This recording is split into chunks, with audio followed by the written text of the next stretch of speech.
Yes, sir, man. Got to love that jazz. What's going on, everybody? It's Set and Key back in the house for another night of content, man. You got your boy Key in here, your favorite big four-headed YouTuber, and we back in the building, man. We got a lot to cover tonight, as always, man. Trump's in office, and there's always something going on. He addressed the FII summit here in Miami. Gonna cover that whole thing, and of course, we got some more videos to follow that up with, man. But show some support. Like the video, man. Let's start this stream off on a fire note, man. I got almost 50 of y'all in here, and we ain't even getting started yet. Like the video, double tap the screen for your boy, or you get the three buttons in the upper right-hand corner, man. Let's make this a fire stream. Like, I literally want this stream to be on fire. Let's get into it, man. Lots of cover. Negotiating an end to the war with Russia. You know, on Tuesday, they met in Saudi Arabia to discuss those pathways. Trump stepping up to the mic. Let's listen. You have to see outside. It's going wild outside with a lot of love for all of us, I guess. But thank you, Richard, for the introduction, and thank you to all for such a warm welcome. It's great to be back in beautiful Miami, where I've actually built a lot of great buildings with the Desert family and some others. We've had tremendous success in Miami. We have Trump Towers and Sunny Isles Beach. It's 4 beautiful buildings right on the ocean. The Trump Grande, put the little E in the end for a little, class it up a little bit. Trump Grande and the 700-acre Doral. And don't mind Trump right now. He's just doing some flexing. He's just telling us how many properties he owns in the Miami area alone. Like, don't mind him right now. He's just flexing his muscle right now. It's a tremendous Guys, like the video, man. Double tap that screen for your boy. Country club, and it's actually the most successful country club in the U.S., where I was just given approval to build 1,500 units, and I couldn't care less about building units. When you're president, who the hell wants to build units? I've been building units all my life. I don't want to build units, but they gave us permission to do it. But today is a tremendous honor. Become the first American president to address the Future Investment Initiative Institute. That's the first one. It's always nice. And I want to thank Mayor of Miami, Francis Suarez, for being here. Thank you very much, Francis, wherever you may be. Hi, Francis. And thank you for the endorsement when I ran. I was very appreciative. Along with the mayor of Miami Beach, Stephen Miner. Stephen, thank you very much. Thank you. Thank you. Thank you, Stephen. Thank you very much. And numerous American business leaders, some of the biggest business leaders actually anywhere in the world, and many distinguished guests from the Middle East, and in particular, the Kingdom of Saudi Arabia, a special place with special leaders.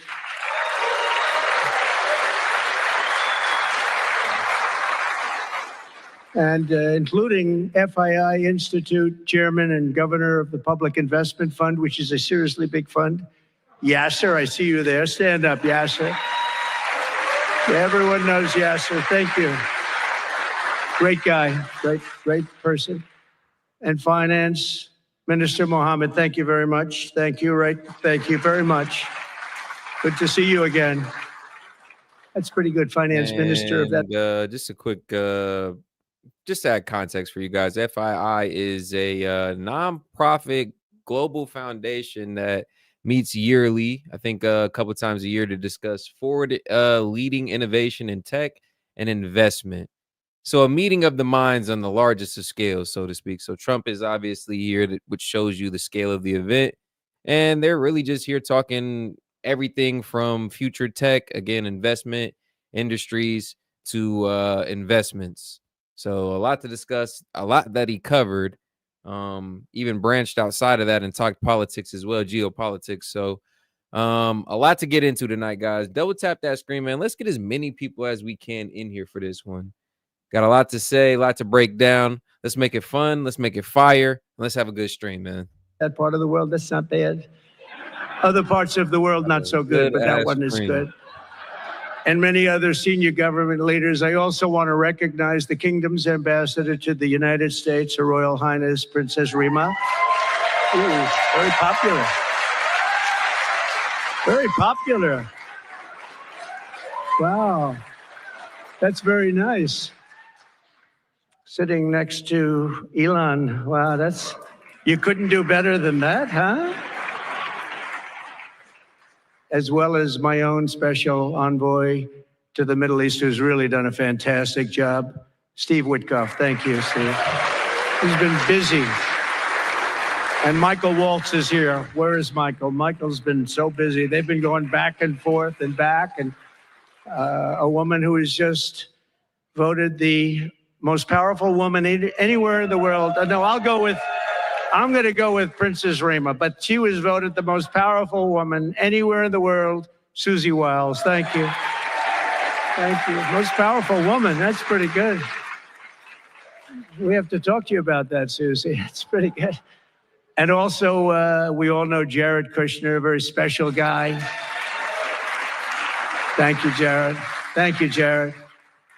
And Elon Musk. He's been making a little news lately, hasn't he, though? Very positive news. Stand up, Elon. He's a great guy.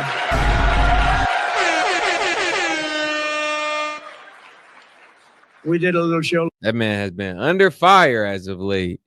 And I don't know why. I mean, I could think of a few reasons, to be honest. But beyond all that, like I say, when it comes to Elon, whether you disagree with this man's politics, whether you don't like some of his business ventures or moves or decisions, I think that he's just a net positive for what we got going on here in America. And I mean, they're even teasing, and keyword teasing, $5,000 refund checks from all the money that Doge is going to be able to save Americans once they, or as they have been able to get in there and see kind of some of these funds being just spent on whatever. So $5,000 rebates or refund checks to all Americans with the money Doge is going to be saving. Last night I heard hopefully we'll see. But, you know, they teased the idea. Got very good ratings, too, by the way. We did. I'll be honest. Hannity. Sounds good, but we'll Sean see. Hannity was fantastic, a fantastic man, a fantastic guy, and he did a show, and it was great being on the show with you last night. I come today with a simple message for business leaders from all across the nation and all around the world. If you want to build the future, push boundaries, unleash breakthroughs, transform industries, and make a fortune, because you want to make a fortune. Most of you have already made a fortune. I don't want to say that. There's no better place on earth than the current and future United States of America under a certain president named Donald J. Trump. I think that you're going to do very well. They're saying that November 5th, Election Day, 2024 will go down as one of the most important days in the history of our country. They said in 129 years, the most consequential election. I don't know if they're right about that or not, but it sounds good. I wanted to see if I could get a couple of more years tacked on, but I figured the fight wasn't really worth it. 129 is a lot. And as of January 20th, 2025, the dark days of high taxes, crushing regulations, rampant inflation, flagrant corruption, government weaponization. Oh, I know about weaponization. And total incompetence will be gone forever. They'll be gone forever. Because the United States is back and open for business, and the golden age of America has officially begun. You see it happening.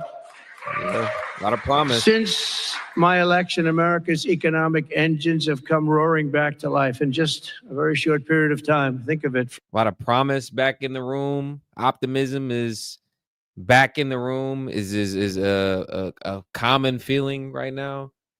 A lot of reason to be optimistic. A lot to look forward to, and our future is very bright and promising here domestically and internationally. Just a lot of investment.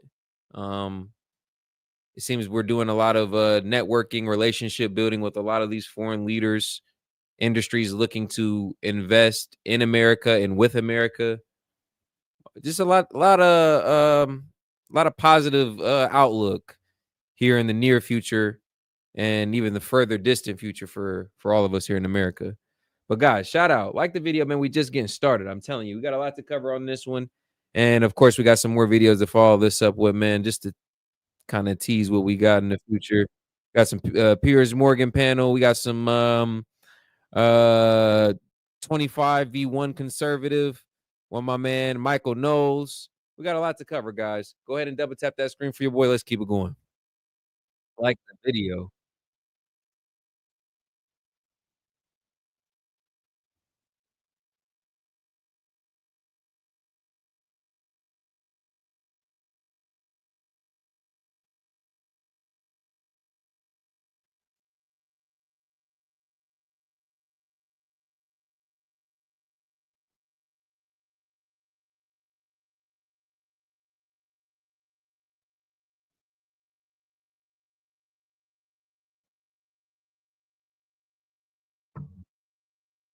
So as a chairman, Senator Roger Wicker.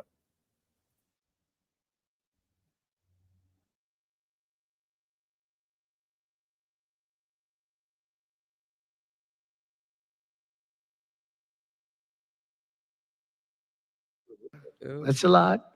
The Dow Jones Industrial Average is My bad, chat. up 2,200 points, and Bitcoin has set multiple all-time record highs because everyone knows that I'm committed to making America the crypto capital. We want to stay at the forefront of everything, and one of them is crypto, and Miami seems to be the center of the action, come to think of it, and maybe it'll stay there. Business optimism skyrocketed 42.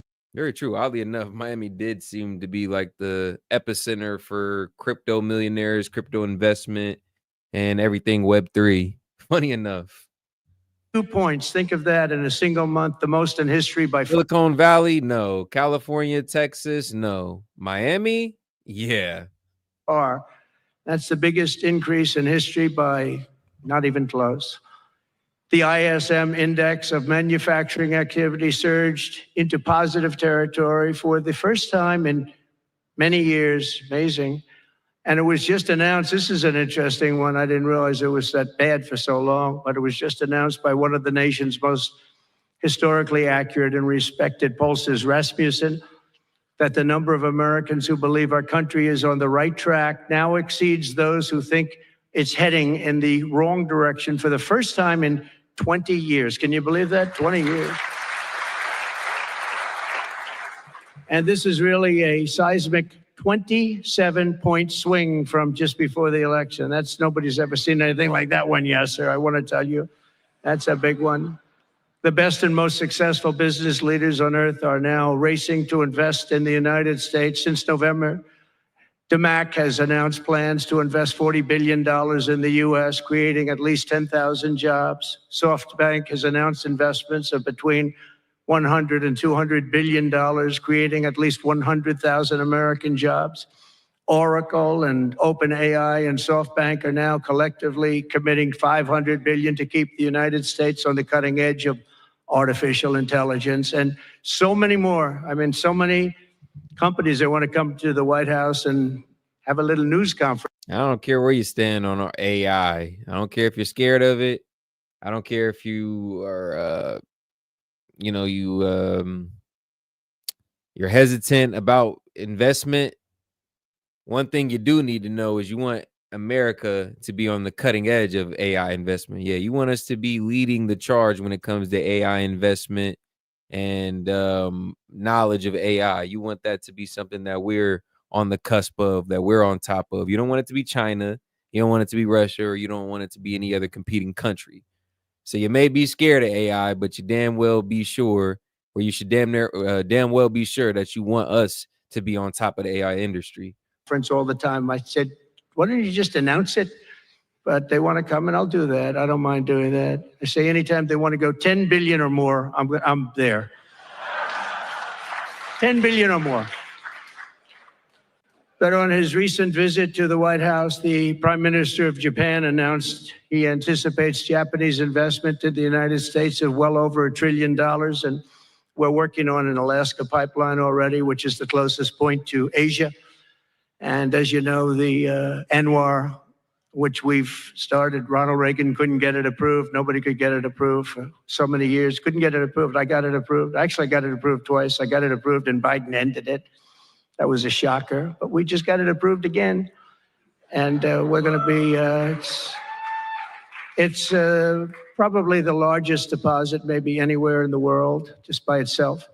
It's, they say, of similar size to Saudi Arabia, so we hope that's correct. But all of this is only happening because of the world-changing results of the 2024 election.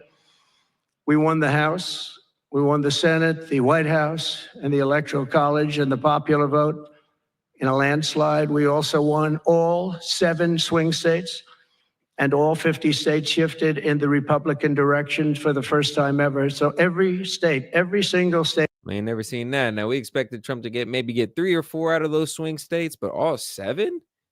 All 7? Yeah, that's why the dub was so overwhelming. That's why the dub was as big as it was. I mean, that surprised even myself. Like, this will put that man over the top. State of the 50 states shifted Republican. It's never happened before either. And then turn around and win the popular vote as well. It was just like, God damn. Yeah, the country spoke out and they spoke loud on that one. They let their voice be heard. Way, it's never happened. And 85% of counties voted for Trump. Think of that. So you have 2,600 counties versus 525. 2,600. Think of that. That's why when you look at the election map after it was all done, the certified map, the whole thing was red. 2,600 versus 500. It's a big difference. Nobody's seen anything like it, actually. So as a result of this very historic victory, investors from all over the planet once again have confidence in America's future and respect for America's leaders. And it's about time we get a little respect. The last administration was the worst and most incompetent in the history of our country, but we are moving quickly to fix every single disaster Joe Biden created and make America stronger and more prosperous than ever before.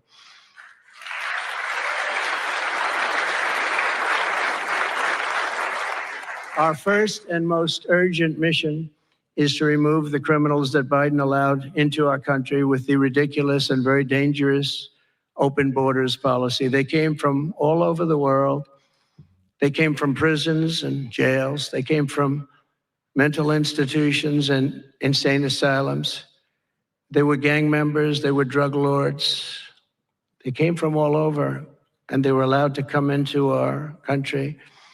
And we're getting them out in record levels, just like they came in record levels. I want to thank Tom Homan and Christie, who was she's doing a fantastic job, governor of South Dakota, and Tom Homan, and they are doing a fantastic job. And the results are incredible. And every country is taking them back. They're sending their criminals to us, and they're all taking them back. We had a little problem with a couple of them that ended very quickly. And because some said, we don't really want MS-13 back in our country. But I said, congratulations, you're taking them back. And they take them back. And by the way, Europe and other places. Imagine that. They didn't want MS-13 in their country, so what better place to put them? I don't know, the country with the loose-ass border. The country that'll openly take them, apparently. The country that had an app for these migrants to literally scroll and apply for acceptance on before they even got here. So they sent them all over here, and then now we're sending them back. And again, hilariously enough, ironically enough, they don't want their own gang members back. Like, what the hell? It was cool to send them. It was cool to send them to us. Lower their crime rate and everything. It was cool to send them over here, but when it's time to take them back, it's just like, nah, we don't want them back. What? Like I was saying, man, you ain't got to go home, but you can't stay here, goddammit. Nope. Places ought to start also doing that. They better start looking at immigration because it's really hurting Europe very, very badly. And they better get smart and they better get tough before it's too late. We're also working to end the highest inflation in our country's history, all caused because they played with our energy policy and wasted money on the Green New Scam and other things such as that. And they wasted monies at never seen before levels. If Joe Biden had simply held federal spending at the pre-pandemic levels we had in 2019, we would have virtually no inflation. We're trying to balance the budget immediately, and because of the tariff income, which is really, it's already turned out to be amazing, actually. It's really meant more for bringing countries and companies into our country, but it's the numbers are rather staggering because we're the big piggy bank that everybody wants to be, and they can play games and they can say, well, there'll be retribution and, you know, equal this and that, but they can't be equal. But we want to keep it so that we're the big piggy bank. And if we had years like we did the last 4 years, that wouldn't have lasted too long. So we're not promising it, but you know, all of these things could happen. We hope to balance our budget. So I don't want to promise it, because if I do and we come about $10 short, the fake news media back there would say, we have breaking news. He did not make it. He did not make it.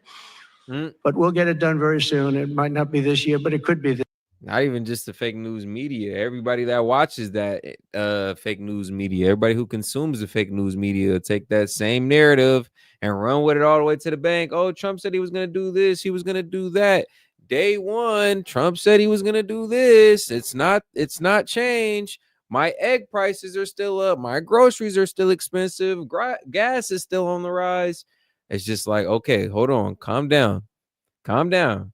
Get your panties out a bunch. If you know anything about economics, this shit takes time. It doesn't happen overnight. If you've been following politics, if you've been following these executive orders, you would be able to tell that he's attacking the problem and the crisis head on. It starts at energy and it has a trickle-down effect. As J.D. Vance eloquently explained. Shout out J.D. Vance on that one.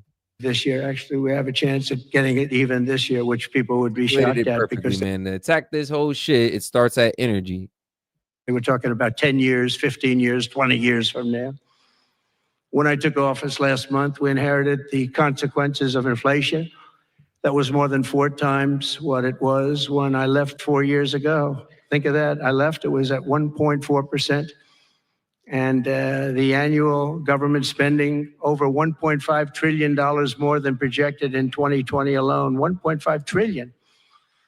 But under the Trump administration, all of that is changing faster and more dramatically than anyone ever thought possible. They didn't think it was possible to do what we've done in just a very short period of time. We've accomplished more in 4 weeks than most administrations accomplish in 4 years. On my first day in office, I imposed an immediate federal hiring freeze, a federal regulation freeze, and a foreign aid freeze. We're going to get into another freeze or another action here by Trump done in New York. His administration was set to kill New York City congestion pricing. Yeah, so New York City congestion pricing is set to be killed by Trump, or a bill that was set to pass about it is set to be killed by Trump.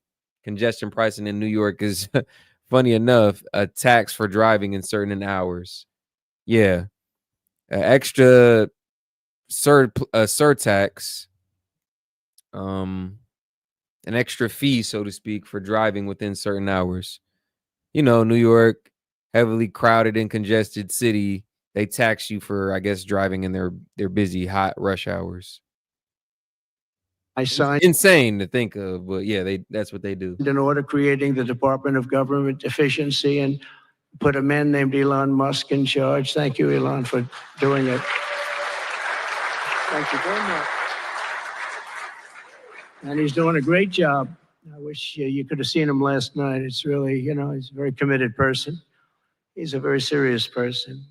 And he's a very high IQ people. You know, I like high IQ people. Not all have to be, but, you know, it'd be nice to have some people up there that he's a seriously high IQ individual. And they was having a sort of a little moment the other day during that Sean Hannity interview, and Trump was speaking highly of Elon. He said, man, like, trust me, I looked around for other guys that were as smart, as accomplished, and would have been a good addition to MAGA, but I couldn't find anybody else. There was nobody smarter than you, Elon. Like, they was having a little bit of a moment there in that Sean Hannity interview, but it just goes to show Elon, very accomplished guy, obviously world's richest individual, right? I mean, I don't know if anybody forgot about that. He's a very successful man. So when it comes to business, when it comes to running a business and economics, he knows a thing or two, right? Well, now he's got his faults also, I will tell you that. But not too many of them, which is now really waging war on government waste, fraud, and abuse. And they're curbing inflation and saving taxpayers billions and billions of dollars every single day. And There's even under consideration a new concept where we give 20% of the Doge savings to American citizens and 20% goes to paying down debt, because the numbers are incredible, Elon. So many billions of dollars, billions, hundreds of billions. And we're thinking about giving 20% back to the American citizens and 20% down to pay back debt and pay down debt, which is, if you look at value, if it were a real estate balance sheet, the debt is tiny, but we still want to pay it down. Doesn't matter. We don't look at it as a piece of real estate. It's America. We're going to get it down through intelligence, hard work, and, as Elon said, a word called caring. You have to care. By doing this, Americans will tell us where there's waste. They'll be reporting it themselves. They participate in the process of saving money. So many of the men and women in this room, as an example, they pay tremendous amounts of taxes. And here are just a few examples of where your money was going before I came along. These are just some of the, just taken at random. Oh, there are much worse examples than this. I was just looking at them before the speech, and I can tell you they were much worse. And there are some that are horrible, but I don't want to really say them because they're very, very embarrassing to people. Very, very embarrassing. And they're really something, but you'll be seeing it and you will be reading about it. But just some taken at random: $2 million for sex change operations in Guatemala, $20 million for Sesame Street performances in Iraq. 20 million, that's a lot of money. You know, I know what it costs to do those things. You get a cast over for 50.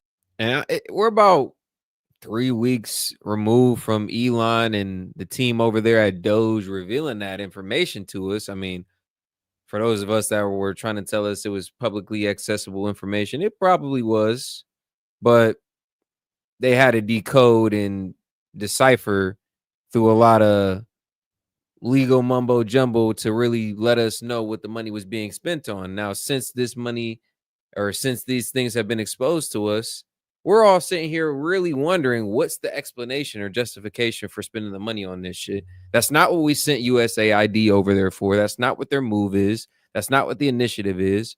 What the hell did they get over there and do this shit for? Who was behind this? What was the motive? 50,000. Give them a couple of bucks tip. That's it. Not 20 million. 20 million. That's Gone with the Wind on steroids. $101 million for 29 diversity, equity, and inclusion contracts at the Department of Education. Wow. And we've canceled all of these, saved all of this money. And again, this is just a small sample. This could go on. I could read them all day. $520 million for a consultant. I want to know, who is that consultant? To do ESG, that's environmental, social, and governance investments in Africa. $25 million to promote biodiversity conservation and illicit livelihoods by developing socially responsible behavior in Colombia. $40 million to improve the social and economic inclusion of sedentary migrants. Nobody knows what that even means. None of this stuff, everyone's trying to figure out, what the hell does it all mean? No, literally. I was asking that the other day on stream. Like, some of this stuff just doesn't even make sense. Like, I'm reading through the definitions and how they've worded it.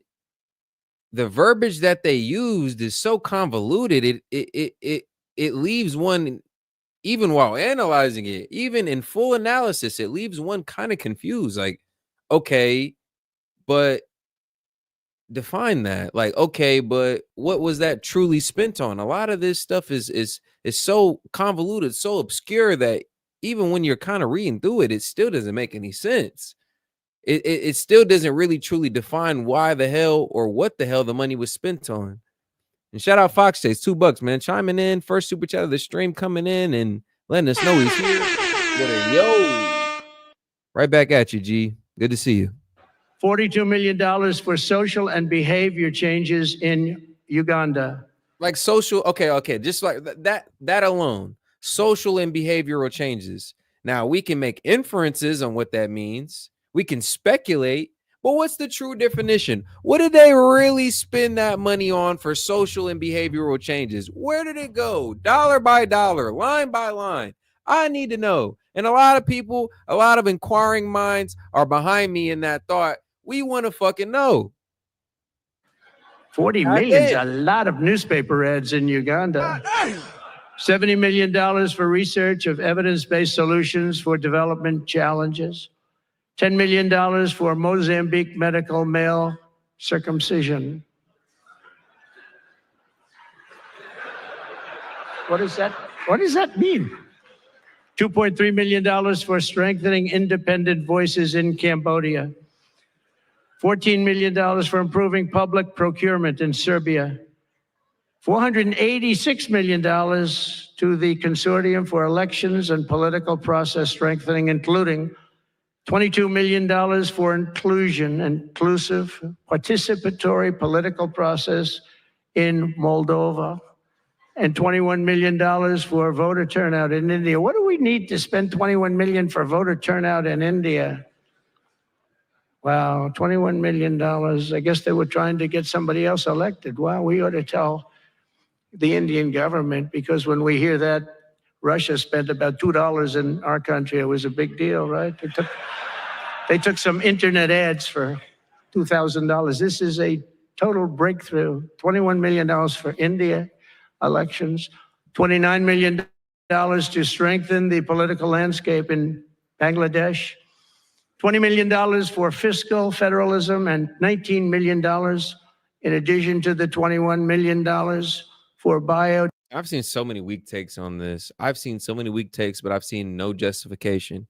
One of the weak takes I was reading through earlier on X was, oh, this money is pennies compared to our federal budget, compared to the national deficit, compared to what we spend on the money or the wars over in Ukraine or the wars over in Israel. And I'm just like, bro, that is the lamest, weakest, most stupid excuse. Money spent is money spent.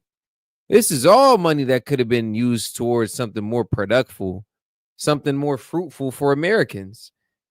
Even if it was just kept domestically, it would have been served, been put towards a better purpose, in my opinion. This is wasteful. This is damn near corruption, in my opinion. Like, what the hell? This and beyond that, again, Elon's over here teasing, giving us a $5,000 kickback from some of this money that they've found to be negligently spent. So all this could have been put to better use. That alone, it being more money in our pockets, is better use, or would have been a better use for this money. Diversity. I don't know about y'all, but this could have been, again, this could have been $5,000 in our pockets. Let's just start thinking about that, thinking about it like that. All this money spent on all these weird initiatives internationally, all this shit that doesn't even align with American values. This could have been more money in our pockets. This could have been more money earned. This could have been a fatter check for us. This could have been a fatter wallet for us. Conversion in like, what Nepal. The hell? We should all be mad. $1.5 million for voter confidence in Liberia. We need voter confidence too when you read this list. $14 million for social cohesion in Mali. $2.5 million for inclusive democracies in South Africa. $47 million for improving learning outcomes in Asia. Asia's doing very well. We don't need to give them money. And in another program, $50 million plus another $50 million for condoms for Hamas. You know about that? $100 million for condoms. Condoms. Does everybody know what a condom is? For Hamas, $100 million. And these are just some. I could read this list all day long. I just don't want to bore you. But these are just some, and not nearly as bad as others. And some are just, I just don't want to say them because they're too incendiary. We're also finding tremendous abuse, waste, and fraud in Social Security. Social Security is what's happening there is going to be one of the great potential scandals in history. On the program, there are over 4.7 million Social Security numbers from people from 100 years old to 109. Think of that. Now, over 100, there aren't a lot of people that make it. Hopefully, most of the people in this room will make it, but historically, you don't have thousands and thousands of people. But listen to this, 3.6 million people are on Social Security rolls from the age of. And shout out Fox Chase, man. $5. It's obvious they take too much in taxes, then they know what to do with.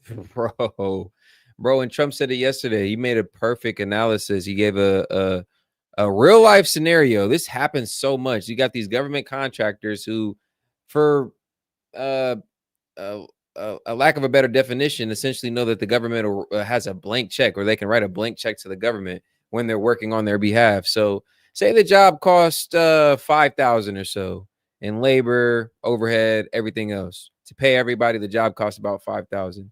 They're mocking up a bill of about $7,500 just because they know the government's going to damn pay it. Trump said it himself, and they're not asking any questions either when it gets to the government, whatever department that processes that check. They see the check, or they see the invoice for $7,500. They don't do any negotiation or haggling. They don't go back and say, "Hey, can you get it done for $6? Hey, can you get it done for $5?" There's no betting, so to speak. They just approve the bill for $7,500, and that's it. Now imagine a culture of that, and imagine it being like that, being habitually done. Like, that's where this overspending comes from. It's just like a culture of just negligence. And when people say fraud, when people say that people aren't doing their job, this is what they mean. Like, people, bro, it's insane to think that this money is being spent on this type of shit. Of 110 years old to 119. Do you think there are really that many? Those people are seriously old. But it gets worse. 3.47 million people are on Social Security from the age of 120 years old to 129 years old.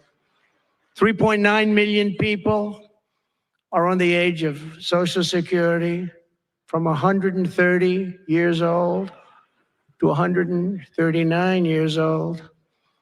Now, the all-time record, I heard, is a woman who was 127 years old. That's the record. A woman from a certain country where they have actually people that live pretty long, actually. And she was 127 years old. That's pretty old, but we're topping her by millions of people. 3.5 million people from the age 140 to 149 years old.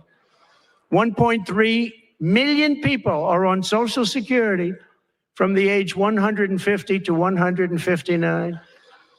And over 130,000 people are on Social Security over the age of 160 years old, okay? Including 1,039 people. Think of it, over 1,000 people between the ages of 220 to 229. Like, what? This shit's not even making any sense. Y'all have to be hearing this in the same way that I'm hearing this, right? People that literally are past like any age, like that is recorded to be, bro. Like, what? Like, did he? I'm struggling to process it, honestly. That's why I'm over here. Literally, it's hard for me to even process. We're paying out accounts to people who are above the age of 160, 180, 200 years old. Like, what? Are you serious? You got to be kidding. You got to be kidding. Bruh. And one person between the age of 240 years old to 249. And the record topper, there is one person, well, let's go 1,000, back. Including. Maybe I missed it, chat. Maybe I missed it. There has to be just like some type of, just maybe there's like, I don't know, something in my ears or something. No way I just heard that correctly. We're paying Social Security benefits to people who are, there's no way they're alive. There's no way they're living. What's the excuse? What's the justification of this? You can't tell me this ain't fraud. Social Security over the age of 160 years old, okay? What? Including 1,039 people. Think of it, over 1,000 people between the ages of 220 to 229. Huh? And one person between the age of 200. Bro, 1,000 people. We've paid out Social Security benefits to 1,000 people between the ages of 220 and 229. You what? 40 years old to 249.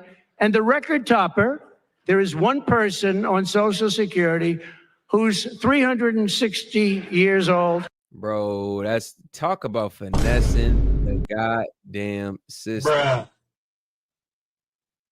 Now, I don't know about y'all, but the IRS makes sure you pay your taxes in full every year, no more, no less. And you best believe if you owe something, they're going to come for your ass. But Social Security is over here paying out benefits to somebody who's 300 plus years old. You stupid. Like my brain just it doesn't compute. It throws I'm mind boggled here. There's just some disconnect where again, the IRS is coming for your ass, making sure you pay every penny in full, but Social Security is paying benefits out to people who are 300 plus years old. Which is approximately 110 years older than our country.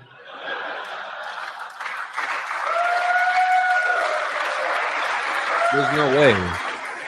There's no way. Maybe I don't know. There's just no way. I can't be hearing this correctly.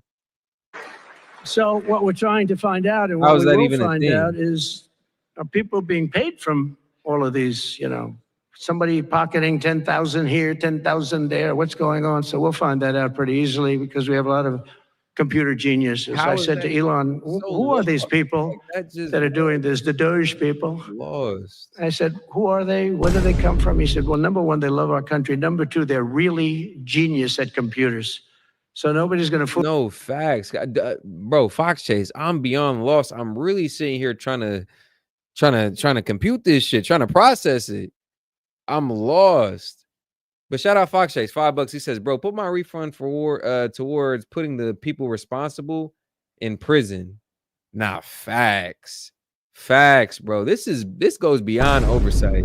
This goes beyond negligence. I'm starting to think that the people responsible for processing the checks and the payments, I don't know. Maybe they know this 300 plus year old man. Maybe they know these people, these 1,000 plus recipients of Social Security benefits who are between the ages of 220 and 246. Maybe there's some collusion. Because at a certain point it goes past oversight. It goes past the whoopsies, my bad. Like, bro, somebody could look at this shit for 2 seconds and see that the recipient was a 300 plus year old and be like, hold on, what? Any of us who are doing a half of a job would have seen that, and it would have thrown us off. It would have alerted us, and we would have done something to address it. Anything else, again, it goes past like an oversight. It ain't no whoopsies. It ain't no my fault, my bad. Nah, you got something to do with it. Maybe you benefiting from it. Fool them. When they go in, they see some bureaucrat that's scamming the country, and they try and talk about certain computer language. These people say, no, it doesn't work that way. These are people that have a natural ability as brilliant computer people. It was very interesting when he told me that. I said, that's what you need today. But all of these scams have now been terminated. In addition, over the past month, we have effectively eliminated the U.S. Agency for International Development, which was funding much of this lunacy. We virtually shut down the out of control CFPB, escorting radical left bureaucrats out of the building and locking the doors behind them. What they were doing was so terrible. Where they were spending the money was so terrible. What we haven't looked at yet, but will be, is does the money come back to them? Because nobody can be stupid like that. And they're not stupid. They're smart, actually. And, why are they doing that? Does money come back to them? So we'll figure that out pretty easily, I think, and quickly. But I've ended all of the so-called diversity, equity, and inclusion programs across the entire federal government and private sector, and notified every single government DEI officer that their jobs have been deleted. They're all deleted. And it's interesting, even these companies that have tremendous amounts of. And they were so salty when he did that, talking about it's a constitutional crisis. Trump is extending his reach. He's showing his authoritarian power, or his dictatorship. They were so mad when he did that. So mad. But what have we found since then? What have we found out since that fallout? So much corruption, so much collusion, and a lot of negligent spending. Money being pissed away. Money. A number of them just announced. I say keep it froze until we can find out what's really going on. We can get to the root of the solution. We can reform some of this shit, save some folks some money. Cause I don't know about y'all, bro, but I don't like when my money get wasted. I don't like when I waste my own damn money. And I definitely don't like when people that we've elected waste our goddamn money. I'm not going for it. And I'm pretty sure everybody in here right now feels the same, man. We do appreciate everybody tuning in, though, man. Go ahead and like the video. We really just getting started, man. We got a lot to cover. There's still some time. Lots of left cover in this video right here. But of course, we got some more to follow up with. Show the stream some support and drop a like, man. Let's keep it going. It's Walmart, if you can believe it. They just announced that they're stopping. And, you know, these companies are writing off like $220 million. How can you spend that much money no matter what you're doing? If you're teaching something, you're going to have an instructor. You're going to talk. You're going to give them a book. Please read the book. You know, that you find they spent $225 million on that. What's going on? And we were going in the wrong way. And our military was really, although I tell you, you know, we defeated ISIS with our military in 3 weeks. General Raisin Kane he's some general. He's a real general, not a television general. And 3 weeks ISIS. And I asked him, and I saw some of his people that were so great, the soldiers. We have the greatest military in the world, but we don't have the greatest top leadership. That's why Afghanistan was such a horrible situation and so embarrassing and so many other things. But when we want to, with proper leadership, there's nobody even close to us. We have the best equipment in the world. We make the best equipment in the world. But we have the best military. But, you know, we never fight to win. We fight to just keep it going forever. And when we fight to win, there's nobody that can even come close to us. But I was talking to General Dan Kane, and we call him Raisin Kane. And I was told it would take about 4 years to defeat ISIS, and he did it in 3 weeks. I said to him, "What do you think, General? How long will it take, sir? I think we should do it in less than 4 weeks. You're going to have time left over." And he did that. And we were told by the television generals it would take 4 years. So you know you're good at your job when you beat the quote. When they hire you to get the job done in a month and you finish in 3 weeks, I mean, you know you're good at your job. Did it. That's when I went to Iraq. I flew to Iraq, and late at night, the dark of night, all the windows closed, all the lights off in the plane in Air Force One. And we flew in, and it was pretty amazing. I'll tell you, we were landing, and there were no lights in the plane. "Sir, we have to turn off all lights." I said, "You mean we spend $9 trillion and we have to fly in Air Force One with the lights off?" And I went up to the pilot, said hello. And by the way, these guys are like central casting. These are the best looking human beings. Everybody is like perfect. The most handsome people, the best looking people you've ever seen with the flat tops and the whole thing. And I was a little concerned because the lights are off and everything's off. And even the lights in where he was were down, very dim, very, very dim, with all of the lights on the fancy dashboards of the plane, of Air Force One. We're getting a new Air Force One if they can ever finish the damn thing. We're getting 2 of them, actually. But we may have to go a different route. And he did call out Boeing the other day. He was like, yeah, like for Boeing in the past, they used to make like a ship a day. But now, I don't know what the hell is going on. I don't know who they got leading the ship, so to speak, no pun intended, or who they got calling the shots. But yeah, they're less efficient. We've made more technological advancements, but somehow we've gotten less efficient. It's taken them a long time. We're going to get military that's going to start building. We're going to get people to start building properly again in our country because they don't build properly. Literally calling out Boeing and Raytheon right there, like without calling them out. If you paid attention contextually to what he said in the previous speaking engagements that he's had, he's calling them out. This was Boeing, but we're up there and. There you go. He did. Looking at these people, and again, I say they look like Tom Cruise, but better, stronger, tougher. And I like Tom Cruise, but these are better. And they said, "Are we okay, Captain?" "Yes, sir, we're fine." But I'm looking at, I don't see any lights, and we're landing. And I'm used to that. I like to sit with the pilots a lot and respect the pilots greatly. And we're up there, and we have the computer. I call it the computer voice, where it goes 1,900, 800. That's feet. Your feet above ground. So that means you're very low. And I'm looking out, and my eyes are pretty good, and I don't see any lights. And the computer goes out. Sounds like an intelligent individual. It goes 1,000.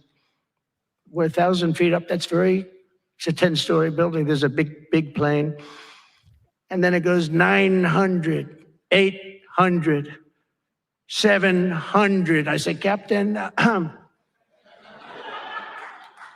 Captain, we don't see any lights. Is everything?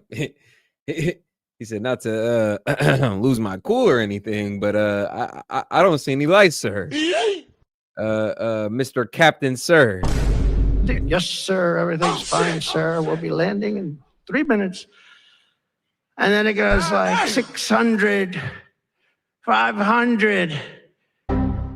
Captain, we okay? And then he goes. At this point, Trump begins to sweat. Goes 400, 300, 200. And I'm saying. At this point, there's a visual and noticeable tremor in Trump's voice. Nope. Man, there's nothing out there. And then he goes, lights, boom, perfect landing right on this thing. There are no lights on the runway. There's no, I don't know how the hell they do it, but I'm sure as hell glad we had somebody that knows how to fly. But they didn't want to have any lights because they didn't want the enemy. After spending, years and trillions of dollars, we have to land with Air Force One with no lights on the runway. But they were incredible people. And then I got out of the plane and I actually asked my people, I said, excuse me, I was very brave sitting in that cockpit. Am I allowed to give myself the Congressional Medal of Honor? Yeah. And they said, I don't think so, sir. I said, well, I felt I was extremely brave. But now here's the problem with saying a story like that when you kid. The press will say, President Donald Trump wanted to give himself the Congressional Medal of Honor. Headlines, headlines all over, the fake news. We call it the fake news, but we're all wise to them. But at this point, if you're biting the bait on low-hanging fruit like that right there, like if you're running away with narratives like that right there, purposely taking this man out of context, then there's no hope. Those of y'all that are doing shit like that, man, you're lost. Like, you're broken beyond repair. It was something, and then I went down, and it was the same thing. I'm standing on the top, and I look down, and there's these handsome people. Everybody's like from a movie set. Good-looking guys. I get down the stairs, and what's your name? My name is Kane, sir. What's your first name? They call me Raisin. I say, wait a minute, your name is Raisin Kane? I love you. I've been looking for you for 5 years. You are the great. This is what I want. And there was a general next to him. There was a colonel. There was a drill sergeant. And no, for the big back motherfuckers in the comments right now, not the chicken fingers. A master sergeant. They were all like people. I could make a movie right now. I'd have the best looking people ever. And they were great. And then I went in and, sir, would you like to rest before the bed? No, I don't want to rest. I don't want to rest. I've been resting on the plane, other than the last few moments, which were quite harrowing. And I said, I don't want to rest. He was thinking about Biden in advance, Biden would have gone there. He would have rested for days. And then they wouldn't have had a meeting. He'd just go home. No, I said, I don't want to rest. I don't want to rest at all. I want to go. So we went into this bunker. And we had a lot of very good, talented people. And that's when I asked them. I said, I'm hearing it's going to take a long time. No, that's not right, sir. It's not going to take a long time. We'll have it done in 4 weeks. I said, how can you say 4 weeks when in Washington they said 4 years? They said, 4 weeks, sir. We'll hit them left. We'll hit them right. We'll hit them up the center. We'll hit them underground and overground. We'll knock the hell out of them, sir. And I said, why is it that they said so long? He said, because they wouldn't let us fight. And we're very far away. They want us to fight from this airport. We're very, very far away, sir. And they want us to fight here. We have many substations out, sub-airports, they call them, remote airports, where they build them in the sand. And we have many of them, and I'd use them all, sir. And I would hit them so hard from so many different directions. I said, well, what do you think? He said, you just let me know. And I called him back and I said, go ahead and do it. Are you sure you can do this, General? I said, yes, sir. And he did it actually in 3 weeks. It was over 100% of people that are really hurting the Middle East, hurting the world. And it was done. And I'm telling you, we have the greatest military in the world, but you have to use the right people. But there's nothing like what they were able to do in that case and in other cases, wherever I gave them something, it was done incredibly well and you know many of the instances because it's been well reported. But we've also required, and we have a country that's a great country. It's a strong country, but it's a country that's just now gaining its respect back to the levels that it should have never lost. We were being laughed at by the entire world, but we're not being laughed at anymore. But we've also required that all federal employees must once again show up to work. It's a new phenomena, since COVID. Show up to work in person like the rest of us. So, Like the rest of us, man. Nah, facts. I mean, COVID was how long ago? Like 5 years ago, literally. Like they say CV-19, but it really affected us, most of us, at the beginning of 2020. So 5 years ago, and you still benefiting from being able to sit at home, work hybrid, not have to showing up at work. And then, like he's probably about to say, most of these people at this point have double dip, triple dip, have picked up a second, third job. They're sitting at home, 3 laptops, raking in the money. I'm talking about just raking in the money, making 200-300K, not even doing shit. You're not even really supposed to do that for real. Contractually, a lot of these jobs don't even like it when you do that. You're not allowed to do it. But a lot of people have been benefiting from that system. I mean, it doesn't work when you don't show up. And I see companies now are all going back to it. They're all going back. It's great. I watch some of the big business leaders saying Imagine it being controversial, saying people need to come back to work. Imagine it being controversial, saying people need to come back to the office. Like if you're a bad guy if you're a bad president for saying you need to get your lazy ass up and come back to the office with the rest of us, then I mean, shit. I guess he is a dictator. we absolutely are going back. You can't work at home. They're not working. They're playing tennis, they're playing golf, or they have other jobs. But they're not working, or they're certainly not working hard. You could never build a company or a country with that. So we have a very strong policy, and if they don't show up to work, they get fired. And we're trying to make our government smaller but much stronger.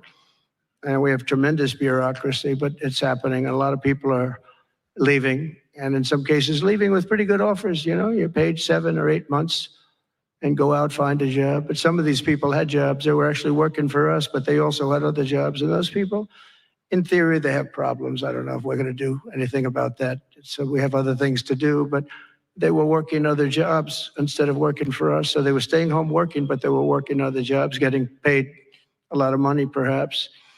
We offered deferred resignation buyouts to all federal workers, resulting in more than 75,000 bureaucrats voluntarily surrendering their taxpayer-funded jobs. A lot of them are leaving because they don't want to be caught having the second job. Some are leaving because they didn't want to be in government any longer. And some are leaving because they didn't want to show up to work. They wanted to work outside of an office. And that's never going to work for anybody, including companies. Companies ought to get smart. You watch these companies where they do that, they start going bad. Nobody knows what's wrong with this company. Well, try getting the people back into the office where they can be cohesive and together. In less than a single month, the Department of Government Efficiency has already saved over this is just a short period of time, $55 billion. And we're just getting started. That's nothing compared to the numbers that you're talking about, right? We're ending trillions of dollars in waste, and it'll mean much lower inflation, lower interest rates, lower payments on mortgages, credit cards, car loans, and much higher stock markets. I think the stock market. Do you get it now? Do you get it now? All this money that we've found to be spent negligently, these funds that have been misappropriated and mismanaged. Do you get it now? It's going to have a trickle down effect all the way down to your credit card and car loans and your mortgage and your interest rates and your premiums, and all that other shit. Our day-to-day lives will be affected. We will get a positive kickback from all this money found, all this money saved. There'll be a positive impact on our day-to-day lives. Like, do you get it now? I'm hoping so. And I'm not talking to the supporters. I'm talking about in here. I'm talking about the folks in here calling out Trump because they disagree with his politics, or they disagree with his business, or they don't like him as a character. Well, beyond all that, do you see that his policies, when enacted, will have a net positive benefit on all of us in all of our lives? It's going to be great. In other words, we will rapidly. When y'all are saying he's a liar, when this shit comes to fruition, I really want to know what the response will be from some of y'all, what the reaction will be. Because that's the saltiest moment, when you hinge damn near everything you're saying on the fact that you're so right about him being a bad person, a liar, a manipulator, and then he turns out to do all the things that he campaigned on. He benefits all America. Your wallet's a little bit fatter. The economy's flowing a little bit smoother. When all of those things come true, it's going to be just I ain't gonna lie, it's going to be a sick moment for a lot of y'all. A very sick moment. Grow our economy by dramatically shrinking the federal government, and we have to do it.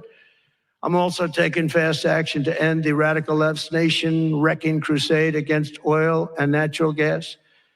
Over the past 4 years, the Biden administration cut the number of new oil leases and gas leases by 95%.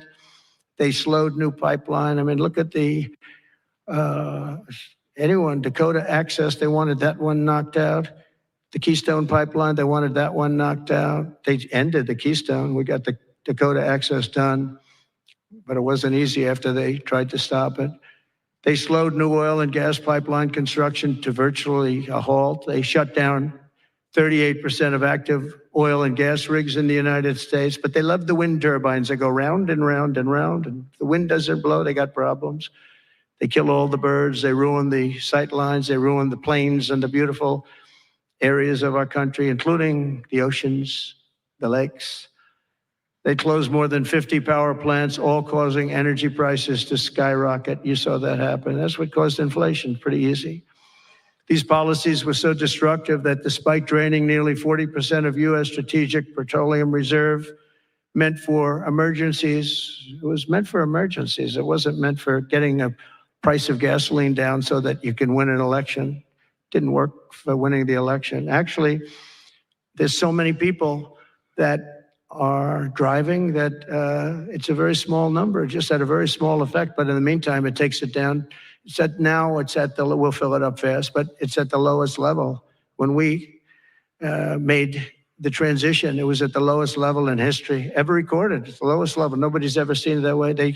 They put it all out because they thought they could keep gasoline prices down a little bit, just go past the election, and after that, they didn't care. And it didn't work because they didn't get elected. I got elected. But the price of gasoline still rose over 35%, and in some cases, at some periods, it was 100% and 125% during certain periods of time. Under the Trump administration, we have implemented a very different plan. You probably heard of it. It's called Drill, Baby, Drill. And we're doing it. The world runs on low-cost energy, and energy-producing nations like... And it starts right there, attacking the energy crisis head on. Drill, baby, drill. Drill, baby, drill. He said that. He campaigned on that, and that's what's going to get us through this. That's what's going to get this inflationary rate to subside. You know, that's what's going to get shit back on an affordable rate. Starts right there at the top with energy, and there's a trickle-down effect. Us have nothing to apologize for. We have more energy than any other nation in the world. We're sitting on tons of energy. It's insane to think about that we're at what some would call an energy crisis. Or we're exporting, or I'm sorry, we're importing energy. We're importing energy, and you know, some speculate we're at an energy crisis when we're sitting on a surplus of energy. It's insane to think about. It almost doesn't make any sense. Like it just begs the question: who was managing this shit? From the funds to decisions made, who the hell was managing this shit? Because a lot of these moves And a lot of this shit that we've seen the last and previous administration was doing just doesn't make any sense. And we're going to use it. And we're going to use it on AI plants. I was telling some of the people that came in that, they're very interested. Everybody's talking about AI. I hope you're right. I don't know, who knows. But Elon, are they right? Are they right in going all? Are they all in for AI? But the problem is, to do it, just in our country, you need twice the electricity just to open up and be the top of AI. You need twice the electricity that we have right now in the entire country. If you take all of the electricity, you need more than twice. You need double what we have right now just to fuel this new industry that's growing. I was amazed when I heard that number. And they all said, how can we do this? Because, in China and various other places, you can probably get it with the shake of a hand. But in our country, you can't. But now you can, because I'm declaring a national emergency in order to get fast approvals. And we're going to have, if you build a plant, you're able to build an electric generating facility right next to your plant. So you'll be making your own. You won't have to count on utilities. You won't have to count on an old grid that could fail, could get hit by something, bad things or good things. But you're not going to have to worry about grids. You'll build your plant, and you'll build your essentially you'll become a utility in a way. You build your own electricity. If you want to build extra and put it out and get paid for that, you're going to be able to do that. You could put it back into the grid, but you're going to be able to build with your plant a generating facility. And we're going to get you Lee Zeldin, head of the environment, head of environmental, the environmental group, various groups, and we've got them unified now, but we're going to get you very fast approvals, and they'll be approved so fast your head will spin. And we're going to get that whole industry started, and we're going to be the head of it. We're leading right now. We have the greatest brain power. We're leading right now, and I expect that we're going to be leading by a lot, but we're going to get you the energy very, very quickly. That would be the one thing that everybody was concerned. How do we have that much electricity when Los Angeles has blackouts and brownouts right now? And there's a lack of electricity, but we're going to get it at levels never seen before. I ended the ridiculous Green New scam, halting tens of billions of dollars of wasteful deficit spending. And I withdrew the United States from the unfair, one-sided Paris Climate Accord, and I ended Joe Biden's insane electric vehicle mandate because it was just insane. I repealed the last, and by the way, if you want to buy an electric car, it's great. If you want to buy a gasoline-driven car or a hybrid, it's great. Whatever the option to. thing happens to be, I heard. Definitely should have the option to, but shouldn't be forced into the decision to. Like, it should be gas, there should be electric, free market, right? That's a pretty fundamental American concept. So you start cornering folks into one option, it's kind of like, okay, now we're dancing on that line here. Hydrogen's hot. The problem is when it's not, you're in deep trouble, because when that sucker blows up, they don't find the body. So that's one that I said, you know what, let's take a pass on that one. They said it's good, but when it's bad, it's really bad. You find the bodies on trees, on the side of a tree. I said, I think we'll pass on that one, right? We're not going to want that one. But you never know. Maybe someday it'll be good, but it doesn't sound like it's off to a good start. I repealed the last administration's hydrogen technology is coming along in car manufacturing. It needs some time. He's being a little bit satirical there and talking about the bodies you don't find. There has been cases of those hydrogen cars blowing up, and it's a pretty nasty explosion. So it needs some time. It's coming along, but that'll be another option in the future. Hydrogen, gas powered, and of course, electric. Destructive natural gas export ban. And last week we approved our first new liquefied natural gas export license. And we have literally hundreds of people that want to export. I recently met with the Japanese Prime Minister, Shiba, to discuss large increases in American oil and gas exports. They want it so badly. They said we went to the Biden administration, they wouldn't sell it. They wouldn't sell it. Nobody knows why. Biden didn't know why either. They asked him, I don't know. They did, oh, I didn't know that. But we're going to sell it. And the new project in Alaska is going to feed all of Asia. We're going to take care of all of Asia. We have so much oil and gas, like very few people, like very few countries have, like really actually no country has. I also met with Prime Minister Modi of India, who wants to greatly expand India's purchase of American energy. And my administration has also launched the most aggressive deregulation program of any nation in history. Under my executive order, for every one new regulation added, 10 old regulations have to be eliminated. And you know, in our first term, which was actually an incredible success, we had the greatest economy in history until COVID. And even after that, we did great. The stock market was higher. If you think of it, it was higher after the fact. After we went through that whole thing, it was higher than it was just prior to COVID coming in, which is a pretty amazing thing. But we did a great job on that. But it was a terrible thing for the world. The whole world suffered. It suffered terribly, including China, including other countries. It was a terrible period of time. But despite that, we did well. But we had the greatest economy in the history of our country. And I think this time we're going to do even better. We were artificially hurt by COVID. We had to focus on that instead of focusing on, but just prior to COVID coming in, there's never been anything like what we did, what we achieved. And even after, we did very well, and especially considering what all of us had to do with COVID. Some nations were hit so badly, it's just unbelievable what happened to them. As part of our effort, I've signed executive orders to keep the United States at the forefront of artificial intelligence and to end Joe Biden's war on Bitcoin and crypto. We ended that war totally. That war is over.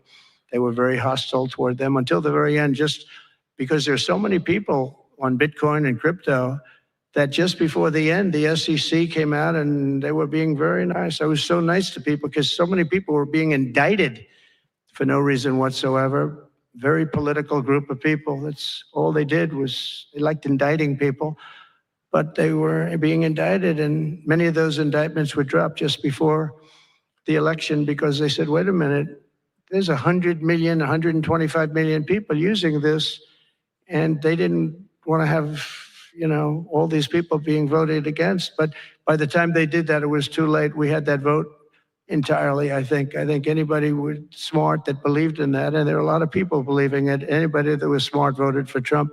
And they pulled the indictments. And I see people that were indicted. I said, I saved your life. I saved your life. Because if they thought that, they actually thought that I was doing it, they said, why is Trump doing it? Is he doing it for political reasons? I don't do anything for political reasons. I do what's right. I want to be in the forefront of every industry.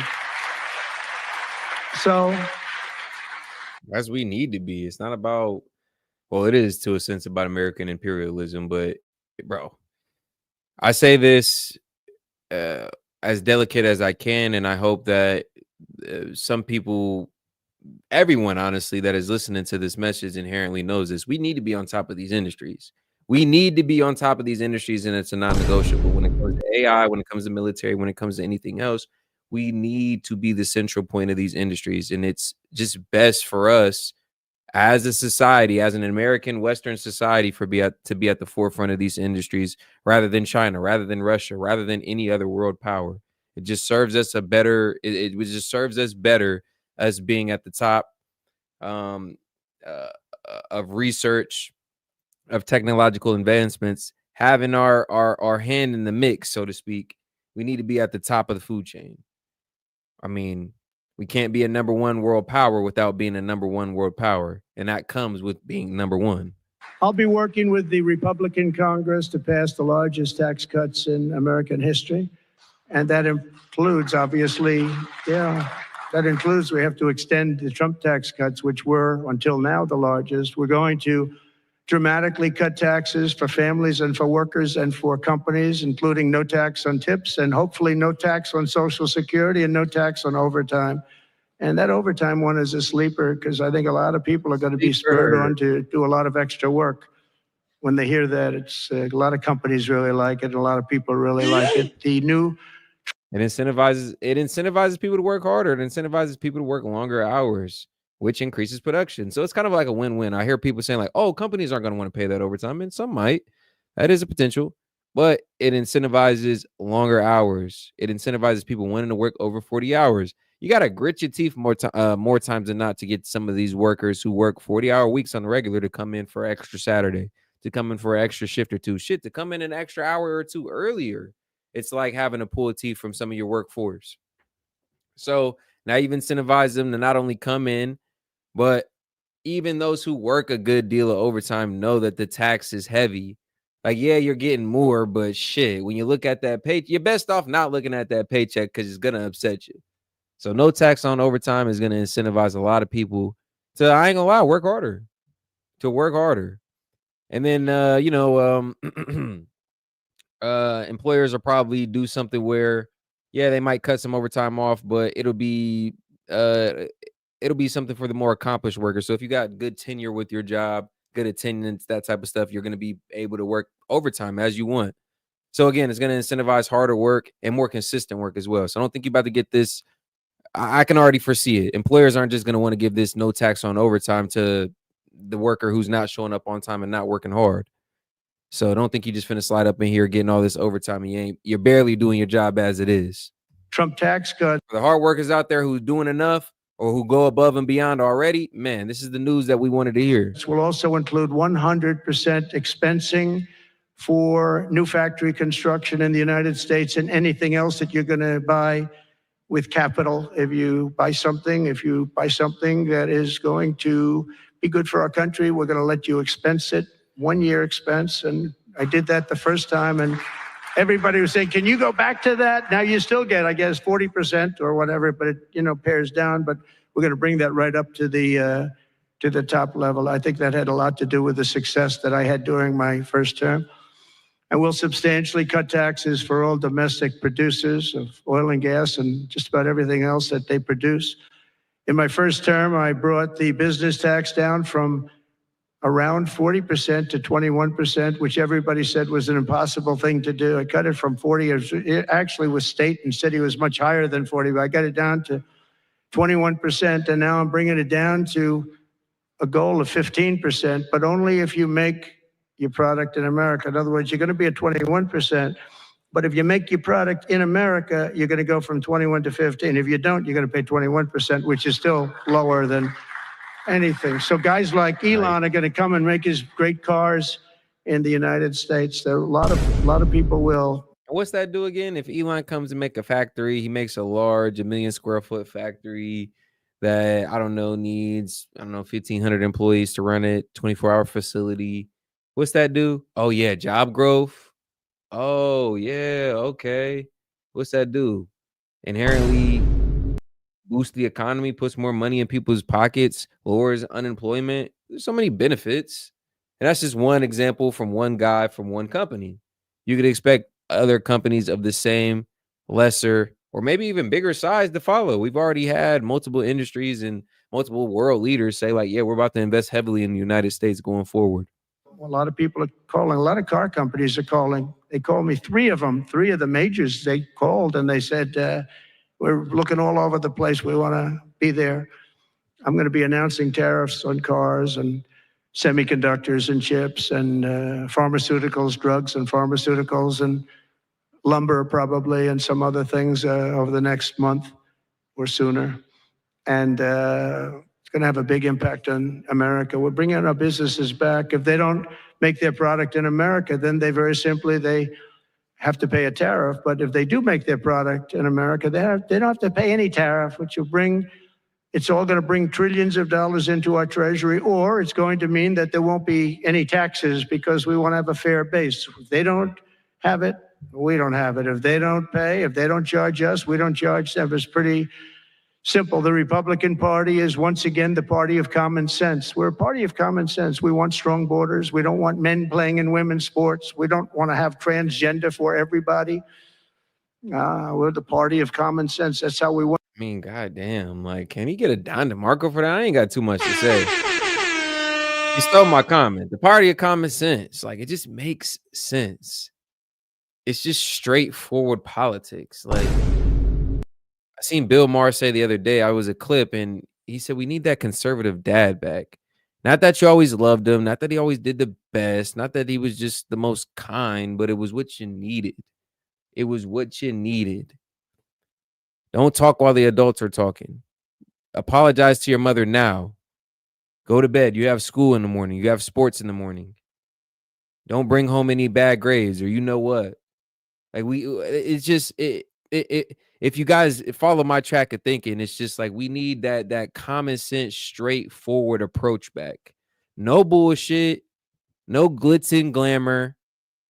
It just makes sense, and it just works. Won the election in such a big manner. We'll no longer allow other countries to ransack and plunder our nation. That's why I've announced that we will soon begin imposing reciprocal tariffs on any country that engages in unfair and unequal trading practices. If they tariff us, as I said, we will tariff them at the exact same rate. So if a certain country, because some of these countries, even countries that I've already mentioned, are extremely aggressive with tariffs. Nobody knows that. European Union, they have a VAT tax that's devastating. It's very tough for people on the outside. Hard to sell cars. Really impossible to sell them because they also have non-monetary tariffs that are very, very tough. But if you take a look at that, it's a very unfair situation. And the VAT tax is similar to the tariff. Around the world, I'm moving quickly to end wars, settle conflicts, and restore the planet to peace. I want peace, and I don't want to see everybody being killed. And you take a look at the death in the Middle East and the death that's taking place between Russia and Ukraine. It's been going on, and we're going to end it. There's no profit for anyone in having World War III, and you're not so far away from it. I'll tell you right now, you're not so far away. If we would have had this administration for another year, you would have been in World War III, and now it's not going to happen. In the Middle East, I've restored my policy of maximum pressure on Iran, designed to bring peace. And we've designated the Houthis. And guys, we do almost have 300 of y'all in here. We do appreciate the support, man. Let's get the show going, man. 47 super chats. Open up that call in line. Would love to talk to some of y'all. Hear some of y'all's comments on Trump's remarks, any of the topics discussed in tonight's live so far, or anything that we got coming up. We'd love to get you guys up here, man. It was a good time last night. Shout out to Big Wave Dave on that one. But let's keep the stream going, guys. Double tap that screen for your boy, or you can hit the 3 buttons in the upper right-hand corner, man. Show your boy some love. Drop a like. Let's continue to keep it going. A terrorist organization. They're, destroying shipping lanes all over the place. They're making it very hard for people to get their product delivered. They're making it very difficult, but we'll take care of that situation. And we've secured a ceasefire in Gaza, and we're bringing in the hostages, and we're bringing them home to their families. Some of them are in pretty bad shape, I have to tell you. To end the horrible war in Ukraine, I've spoken with President Putin and President Zelensky, and our teams began negotiations this week in Saudi Arabia. I want to thank Saudi Arabia for that. That was so great. Yeah. And I want to thank, in particular, we have so many of the people, Yasser, Mohammed, all of the people, but in particular, we have to thank Crown Prince Mohammed bin Salman for hosting these historic talks. And talks that went very, very well. Steve was there, Steve Witkoff was there, and Michael was there, Michael Waltz and others, and they really went well. It's a big step. We got to get that war over with. You have to see the people that are dying. I look at the pictures, the satellite pictures of the field. It's a level field. And it looks like a modern day version of Gettysburg. And you know what that means. It is just carnage. It's horrible. And, it's not American soldiers. It's not even soldiers from the Middle East in the case of Ukraine, Russia, but it's people, it's young people from Russia and Ukraine mostly that are just being decimated. It's flat fields. And a bullet goes, and a bullet only stops when it hits somebody. And the level of people being killed in that battle, soldiers, young soldiers, in some cases old soldiers, because they're running out of people. They're running out of soldiers, one case. But think of it, a modestly successful comedian, President Zelensky, talked the United States of America into spending $350 billion to go into a war that... I think Zelensky was actually a former actor, but yeah. Former actor turned politician. Bruh. World leader for Ukraine. Basically couldn't be won. that never had to start and never would have started if I was president, not even a chance. And it didn't start for 4 years, never would have started. But a war that he, without the US and Trump, will never be able to settle. They'll never settle that war without our involvement. That's why they did such a great job this weekend. That's why Saudi Arabia did such a great job this weekend in hosting. The United States has spent $200 billion more than Europe, and Europe's money is guaranteed. They get their money back. It's a form of a loan. Nobody knows that. I know that. I said, why isn't somebody saying, we do it the same way? And we spent much more money. We have to equalize. But while the United States gets nothing back, so they get their money back. It's a loan. We just give our money. And we had a deal based on rare earth and things, but they broke that deal. But they broke it 2 days ago. We had a deal because I said, we're spending $350 billion, and Europe gets their money back in the form of a loan, and we don't. We're just giving the money hand over fist. That's the Biden administration for you. But they're no longer dealing with the same United States as they were dealing with a few months ago. Why didn't crooked Joe Biden demand equalization, and that this war is far more important to Europe than it is to us, and that there's a very big, beautiful ocean, a separation? This is, we're helping Europe. We're trying to help Europe. On top of this, Zelensky admits that half of the money that we sent them is missing. They don't know where the money is. He said, that's the most egregious thing that they've admitted to since we've actually started helping them out. Like, what do you mean you don't know where the money's gone? Like, we've sent you billions, upwards of hundreds of billions of dollars, of taxpayer dollars that y'all can't account for. Y'all don't know what that was spent on. Like, no. You're gonna have to come up with something better. That should have been the moment we cut the faucet right there, cut them dry at the tap. But we continue to support them. We continue to send money over there. But that was the most egregious admission that's came out of Ukrainian government, is that they don't know where some of this money's went to. Like, huh? Like, oh no, y'all should have lied and came up with something better. Like, that was insane. Bruh. You what? Like, bet you I don't get no more money. If we did what would make sense. If we did what would make sense after we heard that, we would have cut them off. But, we ain't going to continue to talk about the previous administration. We don't know where half of it is. That's great. Wonderful. He refuses to have elections. He's low in... You see where Trump stands on Zelensky, right? Trump he hasn't necessarily turned his back on him, but he's not, he hasn't, he's been more friendly towards Putin than he has been towards Zelensky. And I think it's because Trump shares the same position. Like, yo, y'all have taken way too much money. And what do you mean you can't tell us where some of this money is going? What do you mean you can't tell us where some of this money has been spent? Shit, I've been watching from the background. I wasn't the sitting president, but I was watching from the background, watching the numbers, watching the money go. And I was wondering what the hell y'all was spending the money on. Now that I'm in position and I got the chance to ask you, you can't tell me where it was spent? Oh, hell no. So he hasn't turned his back on him. He's a part of the negotiation, no doubt. But you can see Trump has prioritized maybe handling the Putin side of this versus handling the Zelensky side of this first. And I think it's because he's a little frustrated with Zelensky, as we all are. Like, bro, where the fuck is the money? The real Ukrainian polls, how can you be high with every city is being demolished? It's hard to be high. Somebody said, oh, no, his polls are good. Give me a break. Every city is being demolished. They look like a demolition site, every single one of them. And the only thing he was really good at was playing Joe Biden like a fiddle. He played him like a fiddle. That's an expression we use, Yasser, to say that he's pretty easy. A dictator without elections. Zelensky better move fast or he's not going to have a country left. Got to move fast because that war is going in the wrong direction. In the meantime, we're successfully negotiating an end to the war with Russia, something I'll admit that only Trump is going to be able to do in the Trump administration. We're going to be able to do it. I think Putin even admitted that.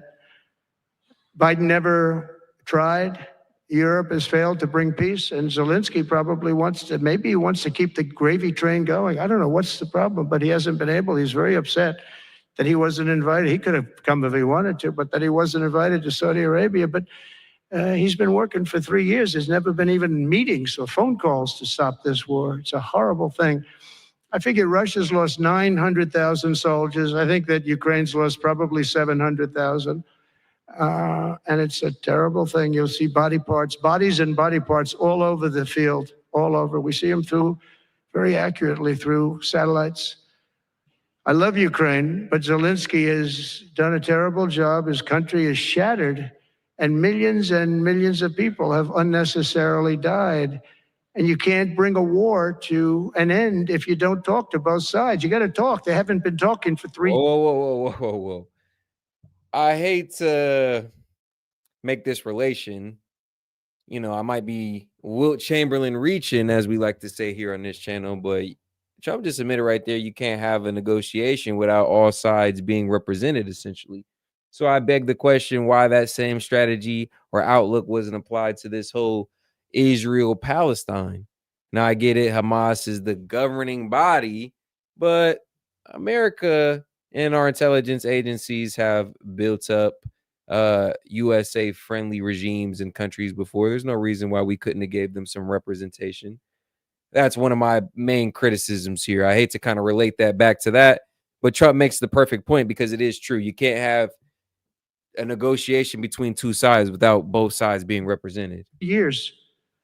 So we hope to see a ceasefire soon and to reestablish stability in Europe and the Middle East.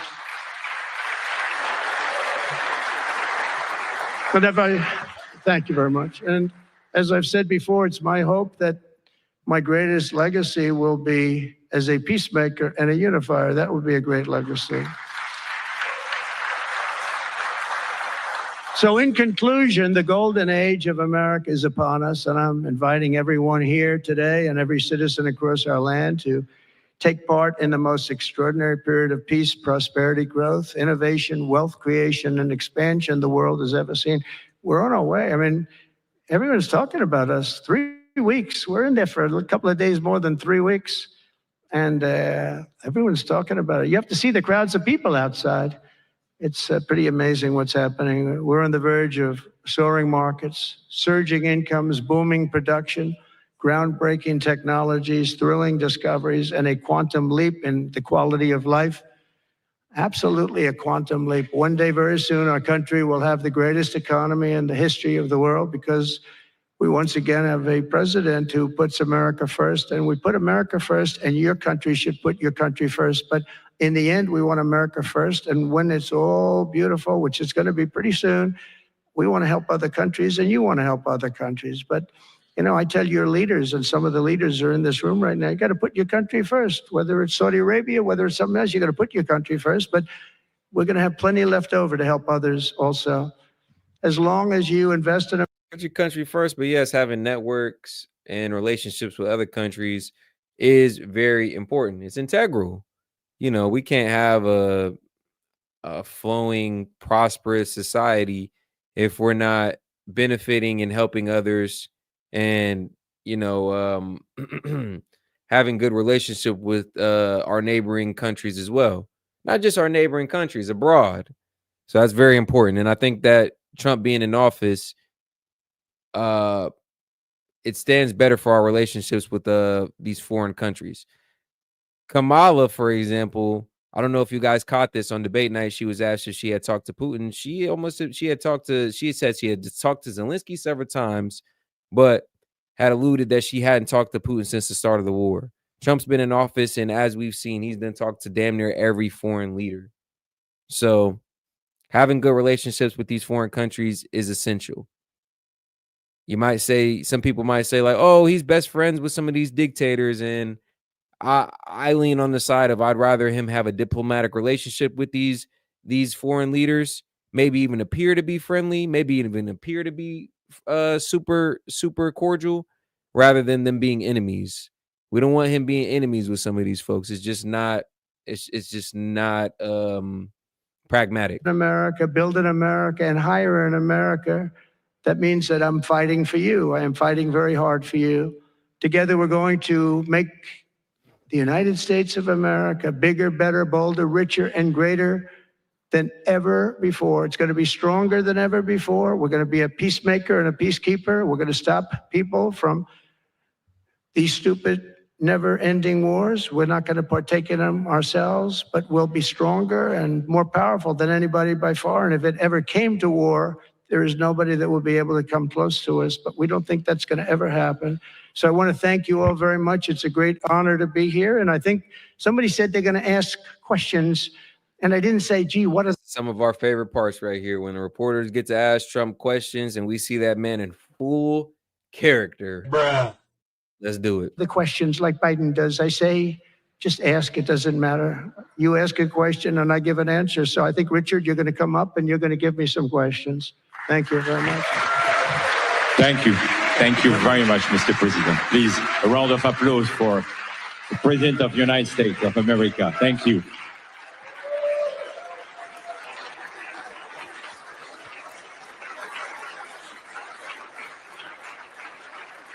Great speech, though. Spoke about a lot of things to come. A lot of reason to be optimistic, as I said when he began.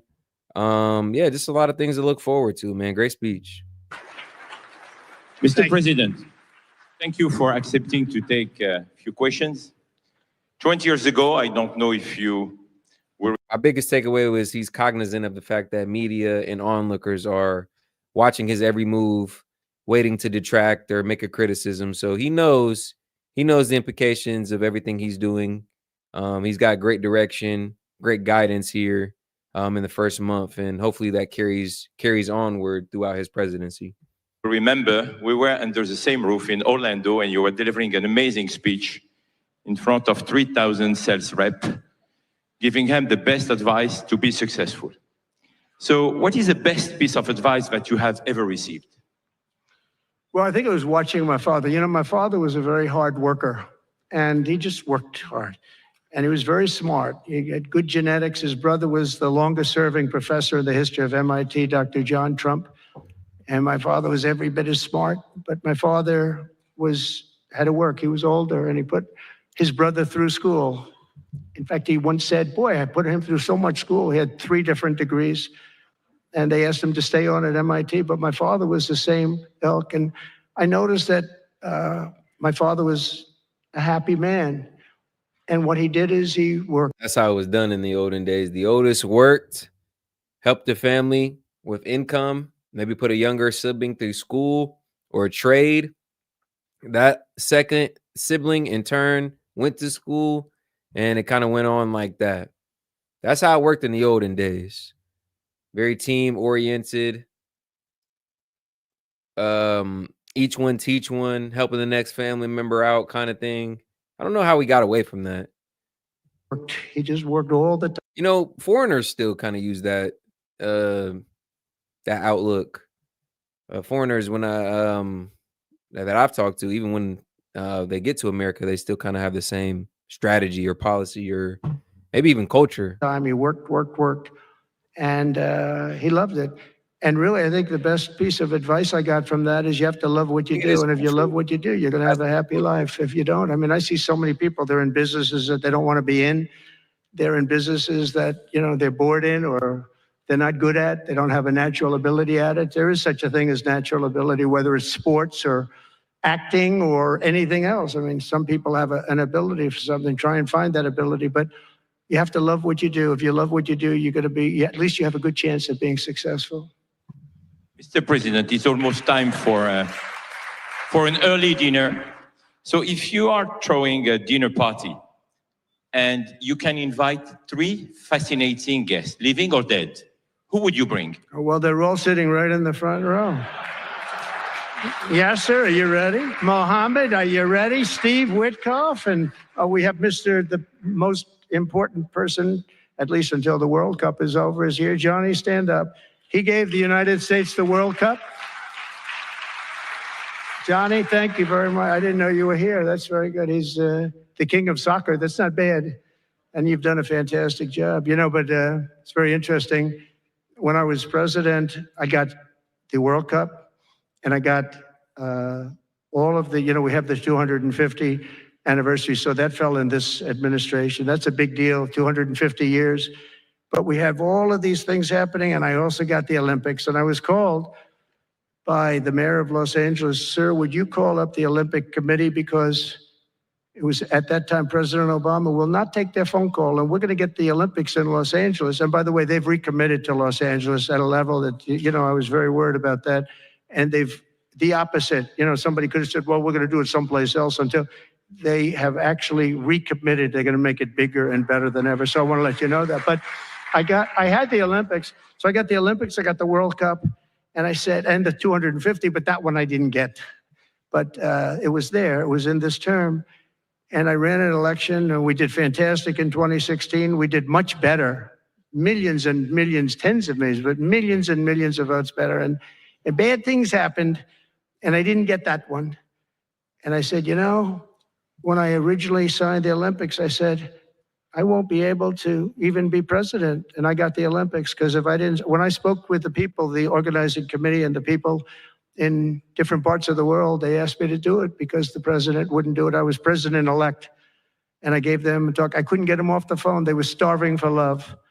And the bottom line, they gave us the Olympics. And I said, you know, isn't it sad I won't be president? Then we had the election result, and now I'm president for the Olympics and for the World Cup.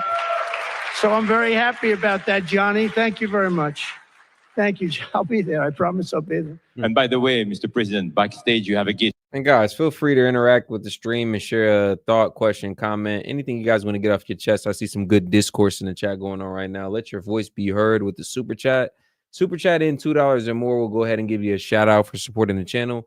Read what you've said aloud, and we'll keep it going. We do appreciate the support. And 47 super chats away from opening that call-in line. We'd love to get some of you guys up here and have a live conversation right on stream. It's always a good time.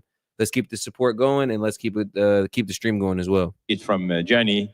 He gave us the ball with your name, which will be played for the World Cup. That's great. In America. It's going to be great. Thank you, Johnny, very much. I doubt that any day you will take a sabbatical year, but if you could take a sabbatical year, Mr. President, what unconventional thing would you do? What was the word? Sabbatical. You don't work for 1 year. So you said Sabbath. It's a big difference. It's almost the opposite when you think about it, right? Hey, Trump is unintentionally funny, man. Trump, he said it with a thick ass accent, so I barely understood him. But Trump is unintentionally funny. What I do is, look, what I'm doing now is the most exciting job in the world. It's a hard job, not an easy job. It's a nasty job. It could be a lot easier with, you know, I think that the news media has to straighten themselves out, because I can respect that. As somebody who's passion driven, people will be asking like, "Oh, what's your dream vacation?" I'm just like, bro, I can't envision a dream, a week, an extended period of time where I'm not locked into my craft. Like, me being locked into my craft, as challenging as it is, as many hardships as I face, I would rather be nowhere else. I love this shit. Ups, downs, triumphs, hardships. It's all a part of the game, baby. As people are getting it, you know, they're losing tremendous popularity, and they've lost their prestige, and they've lost their credibility. And I think it's a very important thing, the news media, but I think they have to straighten themselves out, because the people are going around them now. They have so many different things with, like Elon with X, which was a big thing. And we have Truth, which has been fantastic. And we have so many other things that you don't really need traditional. But I will tell you that there is just nothing I could do to enjoy my life, whether it's that or anything else that you'd ask, because this is the ultimate. I mean, I had to make a big decision, and it was a very risky decision, because if I would have lost, my life would have been a much different life. It would have been a very nasty life. They were going after me at levels that nobody's ever seen before. Not Andrew Jackson, not Abraham Lincoln. You know, the historians say that the president that was treated the worst by far by the media and overall was Andrew Jackson. In fact, his wife died of heartbreak. They were treated really rough. And Abraham Lincoln was second, but he had a civil war. You know, you can understand that. But nobody was treated like me, nobody. And I will tell you, you learn a lot about yourself. But there's nothing I'd rather do. I had to make a decision. Do I do this? Because if I lost, it would have been very, very bad. It was dangerous, actually, very dangerous in so many different ways. And I decided to do it. And I said, I have to win, because if I don't win, I spoke to a friend of mine the other night. He said, if you lost, it would have been it was actually Sean Hannity just before we did the interview last night. He said, boy, if you would have lost, you would have had a tough life. You would have had a very tough life. So there was a certain amount of courage involved in this. Shit, we all would have had a tough life, or we all would have had a tough next 4 years, at the very least, if Trump would have lost.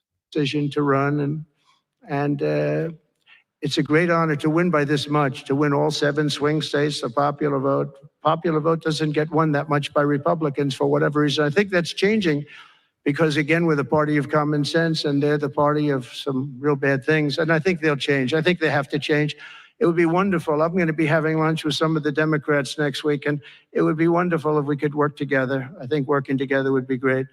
But they have to change. You can't get elected on the programs that they want. And that's really what America wants to see. So there's nothing I'd rather do than what I'm doing right now.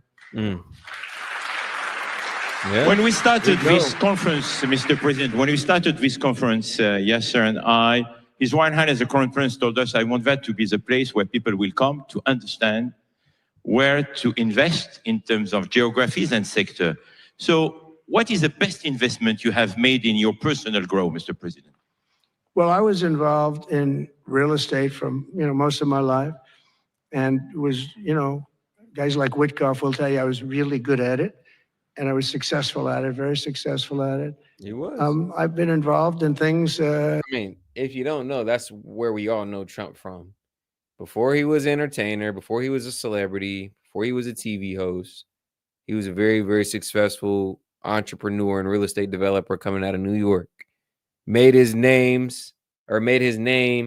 in that venue or in that arena, and that's where he came to prominence. That's where he got his name and his fame.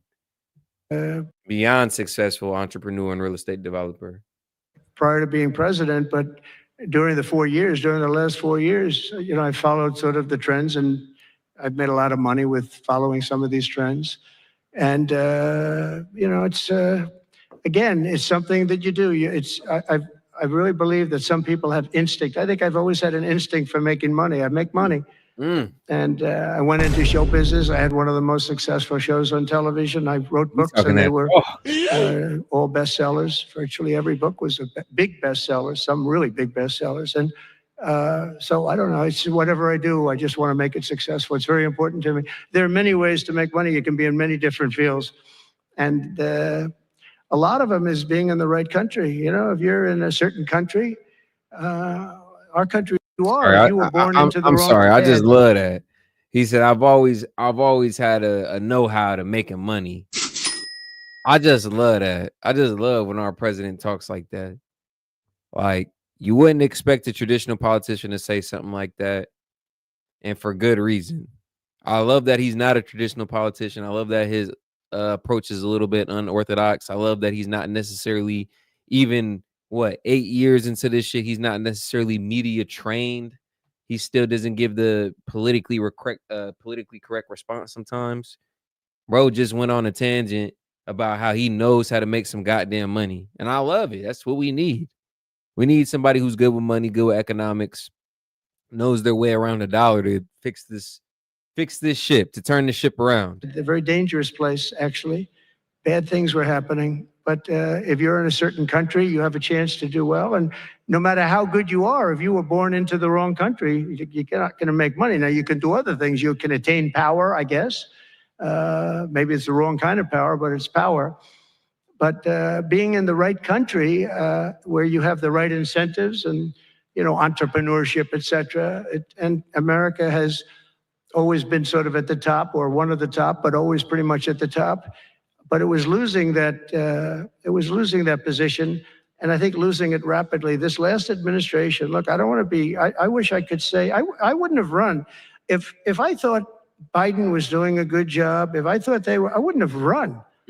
Because as I said, it was very dangerous to run in a lot of ways. In fact, my ear will show that when you look at it closely. My ear, I have that throbbing feeling every once in a while, but it was dangerous in a lot of different ways.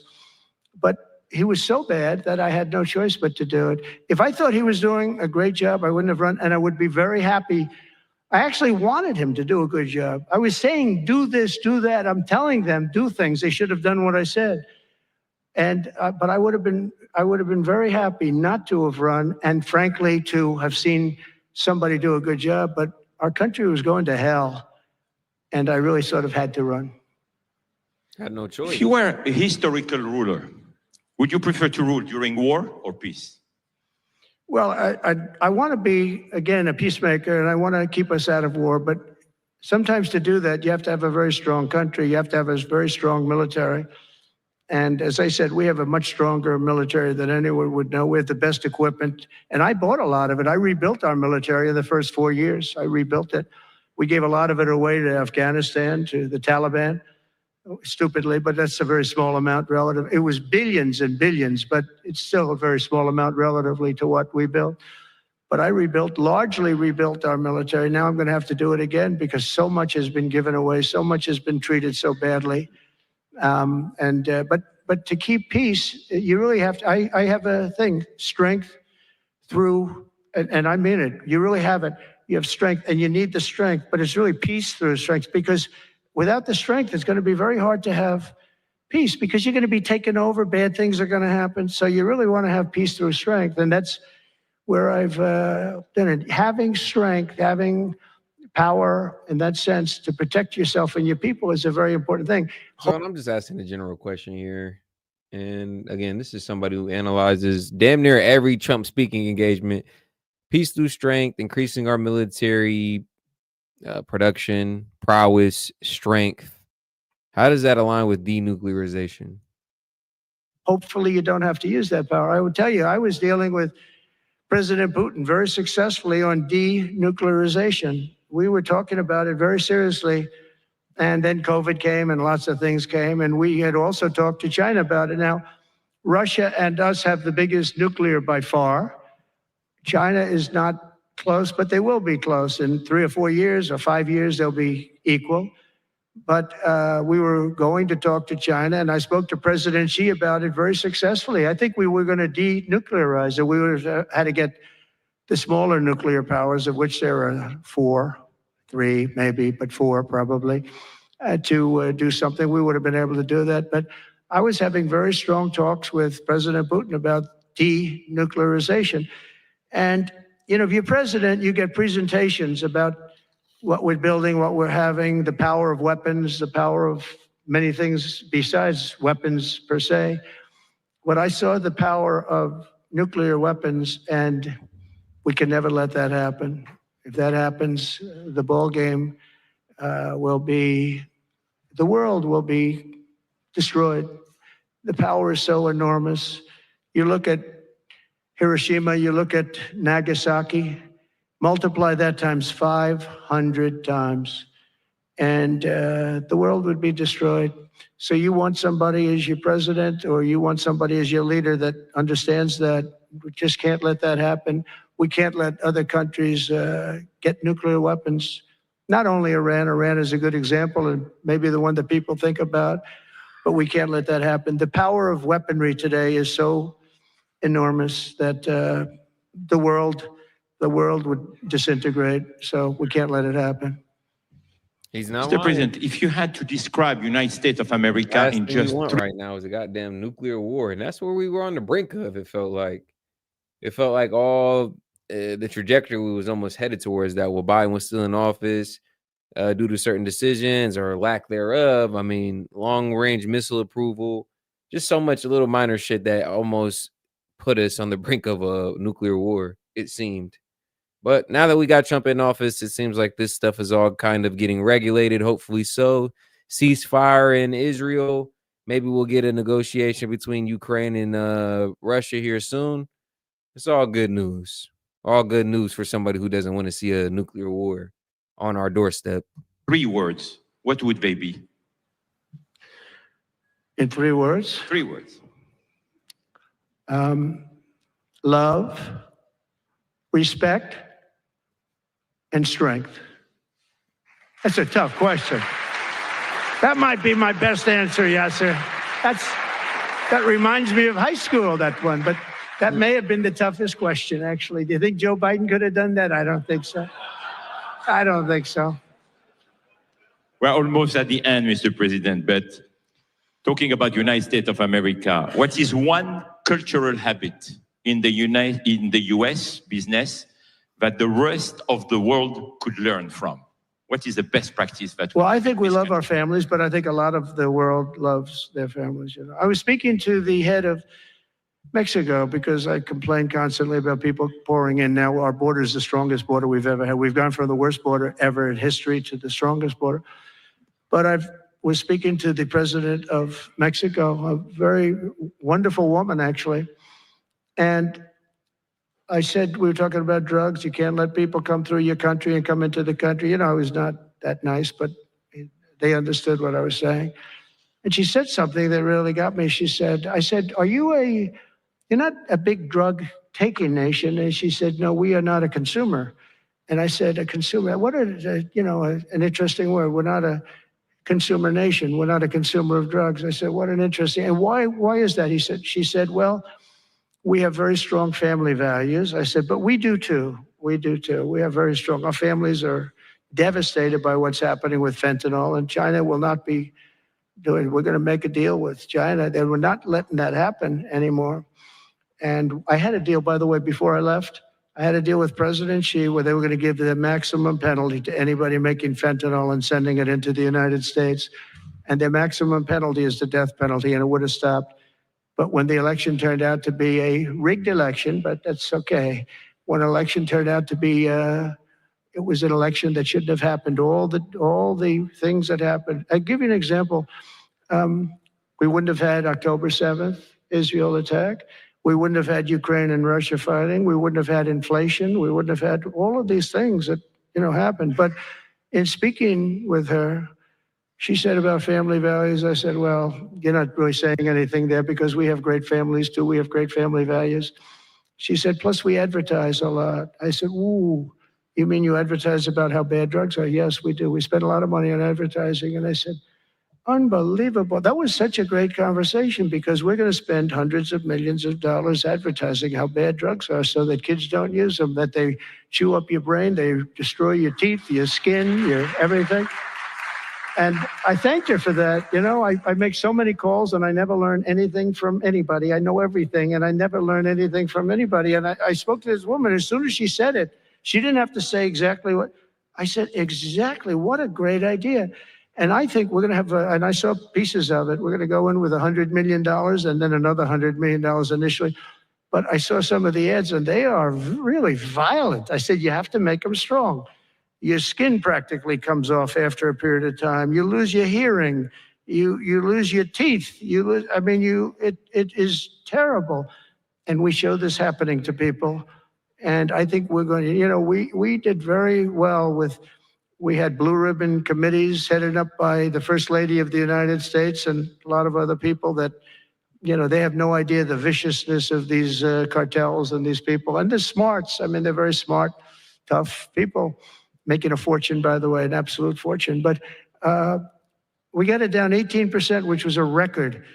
But 18% is not great when you think about it. I think we could get it down 50 or 55 or maybe even 60% with advertising. So she really gave me something. I was going to call her and tell her that she did, but now I don't have to call her because she's going to be seeing this right now. So to the president of Mexico, thank you very much. I appreciate it. But we're going to do a great advertising campaign saying how bad it is, how drugs are so bad for you. My last question, Mr. President, you have mentioned briefly in your speech. All right, and guys, we got almost 300 videos, 300 viewers almost in this live right now as we close this Trump speech out. Make sure to like the video, double tap the screen for your boy. We got more to cover tonight. A lot more to cover, if I'm being honest. So go ahead and double tap the screen for your boy, or you get the 3 buttons in the upper right-hand corner. We do appreciate the support. Guys, let any thoughts, questions, comments, anything you guys want to get off your chest, jokes, a disagreement, disagreement, anything. Let your voice be heard by way of a super chat, $2 or more. We'll go ahead and read your comment aloud, give you a shout out for supporting, and we'll keep the stream going that way. Speech about the legacy. What would you like your legacy to be, if you can tell us more about it? That I came into a country that was great, but is in trouble. And I made America great again, and I got it out of trouble, and people respect America now. And we were a country of peace, and we brought peace to the rest of the world. Thank you. Thank you very much, Mr. President. Thank you very much, everybody. Thank you. All right, and good one, man. That was a good one. Love to see it. All right, now let's keep it going, man. Moving the stream forward, we got a video compilation here from Poor Man's Podcast. Shout out, man. You know we're big fans of this man's content over here on this channel, always giving a funny video compilation. Woke people fighting back, liberals crashing out, lefties losing it. It's always funny. Let's get right into it, though. I want my bike back, bro. I want my bike back. I want my bike back, bro. Crime don't pay, brother. I'm a good man. You should have never took my bike. Going to another country for better opportunity, it's illegal, but I understand. Going to another country illegally and stealing from the people in that country, I don't understand. It ain't going, nah, it ain't gonna work. I feel like I didn't get enough. It gets controversial after that. Could I ask why you're so against helping women? Oh, I'm very pro helping women. I am not against promoting pro-life. Casual average liberal. When they don't like what you're saying or what you stand for, they resort to not only calling you out, not only ad hominem attacks, but breaking and tearing your shit up. Like, it's a casual liberal attack. If they don't like what you're saying, if what you're saying offends them, they're going to try and tear your shit up. We've seen this countless times. Yeah. Why? Wouldn't you want to help the women? Oh, I love it. Yeah. But it kills women. Oh, sorry. So you're supporting killing women? Yeah. It's about people of color who are significantly and disproportionately affected by women's health care. And this system has always been built for white people and to profit off of it. If you guys want to be, hey, let me talk. As if you guys are pro-abortion or pro-life? Pro-life. Yeah, if you're pro-life, then why don't you go? Everyone deserves a chance at life. Exactly. So exactly. So abortion. So you're just contradicting yourself. So as white people right now, you guys. What does it have to do with being white? It's because this healthcare is always detrimental. You guys supporting life isn't just for white people. Look at y'all. Black women have the highest abortion rate. Had her tongue tied. That's all she knows is the resort to race when triggered. Revolve everything back to race when triggered, like some type of dog whistle, and be the loudest in the room, and you'll most likely get people to either feel bad or at least stop talking. And it didn't work right there. They low-key just dismantled her with facts. Like, hold on. Abortion stance has nothing to do with race. Actually, our stance encompasses everybody, all races of people, not just white, black people included. Had her tongue tied right there. I support life. Women having a choice, and that is choice to do what? Pro women is being able to choose. Choose to do what? Choose to be able to sacrifice a child. You're a demon. Not even a Sacrifice child. That's like the Aztecs. Thank you. Did you like the Aztecs? When you get a picture of you what? Yeah. Bruh. Out and figuring out why these we're actually doing hey, let me talk. We're going out and figuring out why women are having to sacrifice literally. Most of the time it's because they needs to find better verbiage. Sacrifice is not the right word, goddammit. Bruh. Sacrificing your baby? You what? You sure you want to go off of that? Are you sure that's the stance you want to argue? wanted. We're doing a drive. We're doing a you guys are pro-life obviously drive right educated people who are at Yes, we're doing a drive to support your pro-choice until it's helping Are you gonna let me others. talk? Or are you gonna speak over a black woman? Baby, you know that's not how this works. That's what I'm saying, man. Some people, that's all they have is the race card. And when they back us to a corner, when they feeling triggered, when in doubt, whip it out. No, that's not how this works. What does it have What to do with does you that being have to black? do with Exactly. anything? So let me talk. Why do you bring race Let me into it? talk. As someone who has never adopted a kid, How are you going to speak and talk How do you know we about have how enough are kids? you as a man going? Baby girl has a strong and loud opinion, but it doesn't stand on anything. It has no foundation. Strong, loud, but wrong. And what she's saying has no foundation. She doesn't even know why she's mad. And when countered, all she can say is, "Oh, I'm black." To talk about Because men are affected by abortion. It's my kid too, right? That is so funny. Oh my gosh, you guys are actually insane. Are you delusional? Do you suffer from a mental illness? And this is at a college. I mean, believe whatever you want to believe, but if you're going to pay tens of thousands of dollars to get an education, you would assume that they would at least educate you on both sides. I wonder if that institution of higher learning taught her that the founder of Planned Parenthood, Margaret Sanger, was a eugenicist who wanted to get rid of black babies. The only thing these kids are being taught is to be insufferable. Do your homework. Oh, spray painting is free speech, my ass. You're going to jail, bro. Lucky I don't want to go to jail. You in Tifa. You think it's all right to spray paint somebody, bro? Hey, this guy just came up and spray painted him and his camera and everything. Oh, I'm beating your ass. This guy. In the hoodie right here. Stop. Stop right there. Stop right there. Stop right there. You're back down. Step over here. Step over here with me. You thought that shit was gonna fly. Like I said, it's a common leftist attack, or just it's something just synonymous with being on the left that we've seen.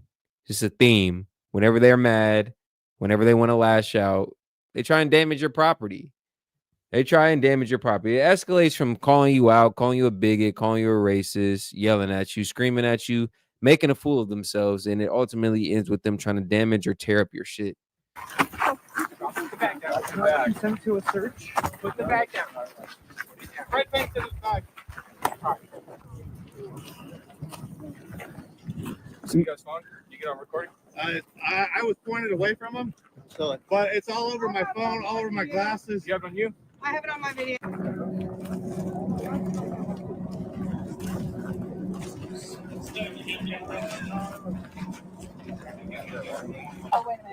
There we go. Gotcha. Finally, I see some action being taken. Every time I see these protest videos where somebody on the right gets water thrown on them or they get assaulted, I never see anything actually done. Spray paint to the eyes? Yeah, we both would have been in jail.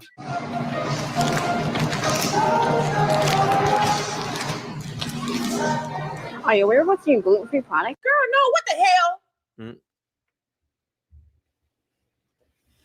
Skippy the dude dog your ass out that damn door. Listen to how the fucking bag rattling. Said before, but I will say it again. If your biggest fear is that a man will be dressing up as a woman to enter the women's restroom, you are not afraid of trans women. You are afraid of men. I will let that sink in for a second. I'm weak. Hold on, let's go back on that. She really did think she cooked. She thought she cooked on that one. Skippy the dude dog your ass out that damn door. Listen to how the fucking bag rattling. Said before, but I will say it again. If your biggest fear is that a man will be dressing up as a woman to enter the women's restroom, you are not afraid of trans women. You are afraid of men. I will let that sink in for a second. Bruh. She tried to reverse psychology is. Yeah. You try to use some reverse psychology, reverse psychology bullshit on this. She tried to pull the wool over our eyes. Like, that's not how it works, baby. I mean, I'm confused. I mean, was she looking for like a mic drop moment? I'm so. She was looking for a gotcha. It sunk in. You go, girl. That's what we've been saying all along. Ooh, look what she did. She's the stuff. She really just. She got us all. And let's just be clear here. I'm not afraid of the man. I'm afraid of the man putting on a wig and then going into the bathroom with my daughter or my wife. And I'm not sure if she just misspoke, but I don't think that was the point she was trying to make. I mean, how dumb can you be? Look at this. People, American citizens, are protesting the organization that's trying to prevent the government from robbing them. I mean, complete idiots. People are protesting the agency that's trying to cut waste. It's the most ridiculous thing. What is that? What in the hell is wrong with people? What's up, bro? How you doing? Oh, you ain't no man, is you? You wanna find out? Hell no. Hell no, but what if you is? I'm gonna be in a hell of a situation. If yeah. Nah, why your voice deep, baby? Would I be here if I was a man? Yeah, actually. Yeah, well, why your motherfucking voice so pretty as you? What was that? Man, get out of here. Man, I don't why trust her it. voice so deep? That's If you you. gotta question it, man, there's too many fine women out here where you ain't even got a second thought on if they biologically a woman or not for you to be over here double glancing, triple glancing, having to check, look up, squint your eyes just to determine if that's a woman or not. You had to do too much, man. That ain't no woman. And even if it is, no disrespect, but it's too many fine women out here for me to be messing with you when I gotta guess or I gotta assume. Why she wilding? Why she doing that shit? This is you. Voice over here deeper than mine. And this is you if you gamble. There's nothing endearing or relatable about grown men throwing a temper tantrum from sports betting. And to all the gamblers, we want to watch the game without hearing about your fucking parlay. Parlay, my parlay. Let's stop trying to make gambling a cool, casual pastime like it's not a fent-level drug. The people trying to make gambling cool make money even when they lose, so you're the only one that's really gambling. Realistically, the only thing you should gamble on is yourself.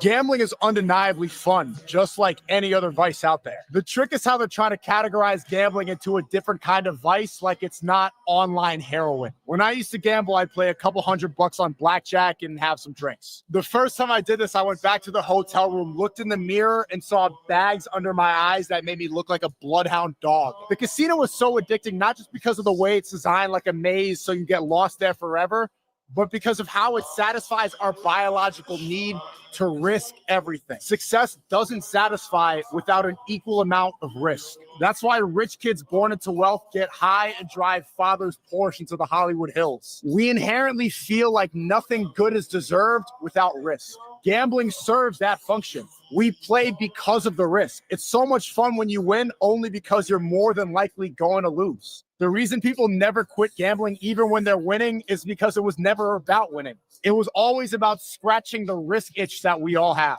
Why else would so many certified wealthy people go into crippling debt to the mob? The best way to mitigate this risk is to move all your chips and go all in on yourself. Instead of the casino, risk it all on becoming who you want to be. The difference is in the casino, the house always wins. Real life is where you can make up your own rules and bend the house to your will without getting tortured by the mob in the casino basement. Yeah, ever since sports betting became popular, gambling became rampant in the U.S. And one of the things that makes gambling so dangerous is it's one of the only vices that you can win in. And because you can win sometimes, it's hard to admit that you have a problem. Almost everybody I know that gambles thinks that they're up. Like, brother, did you just put $20 on a game of cricket? You never watched a game of cricket in your life. You watched two 20-minute YouTube videos of them breaking down their picks of the week by a creator that was probably sponsored by a gambling company. And now you think you Nostradamus. If you want to gamble, at least be a little safer. Go buy some stocks or go buy some XRP. Your money is your sweat equity. You literally trade your lifeblood, which is your time, for money. Don't let these gambling companies separate you from your money because they selling you the dream that you're going to hit it big. If people were really hitting it big, these gambling companies wouldn't be as profitable as they are. Gambling is addictive. Don't waste your money. Also, guys, before you go, I have it available to become a member of the channel. I'll leave a link in the pinned comments and in the description down below. You'll get access to an exclusive Discord where you can chat with me directly. You'll get access to exclusive videos and access to exclusive live stream. We're growing fast. All right, and shout out Poor Man's Podcast, man. Let's transition into the next video without wasting too much time. Go ahead and like the video, double tap the screen, or you get the three buttons in the upper right-hand corner before we do so. We do appreciate the continued support, guys. $2 or more, let your voice be heard by way of a super chat. Super chats do drive the stream forward, so continue to support. Comments, questions, anything you guys want to get off your chest, disagreements, jokes, anything really can be shared. $2 or more, we'll give you a shout out for supporting, and we'll keep it going, guys. Let's go.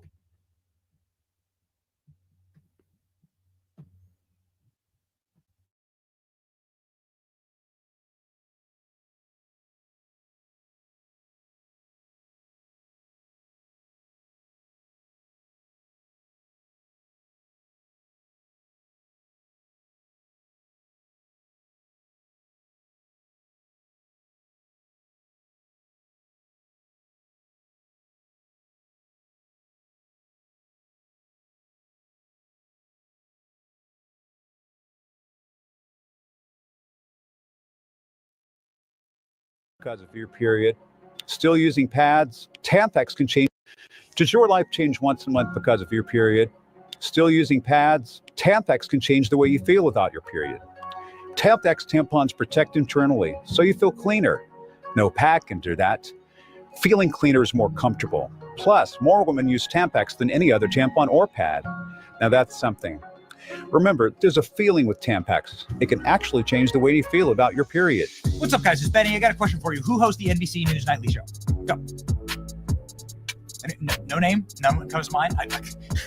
This is literally my business. I would be able to tell you. I don't know. What about ABC News? CBS. Nobody knows. They're totally irrelevant. In fact, when I was growing up in like the Anchorman days, right? It's like Will Ferrell movie. You could say like Tom Brokaw, Peter Jennings, Dan Rather. Like those names come to mind. But maybe those are the last time ever that anybody will ever care. An older generation would be like Walter Cronkite. He told me about the JFK assassination. But those days are so long gone and over. Corporate media has been so atomized. And all of the faces of news anchors, they're all replaceable now. And they don't matter. And maybe that's the feature, not the bug, because you could just do hot swaps all day and night. And this happens all the time in cable news and in network news. The point is that you have to have a very special level of notoriety or infamy to have people actually recognize you or care about you in a corporate anchor job. And Jim Acosta had that, as proven here by not the only video, but certainly one that gives me a chuckle every time I watch it, when an entire crowd of people started chanting, "Go home, Jim," at a Trump rally. Wants to be the governor of South Carolina for another 4 years. That is Henry McMaster. And as you can hear behind me, Wolf, the crowd is very fired up. We have about a couple thousand people in this room so far. They are letting the press corps here know exactly how they feel about what we're doing here, Wolf. I can't hear you anymore. What's that? I will. You got it. I will.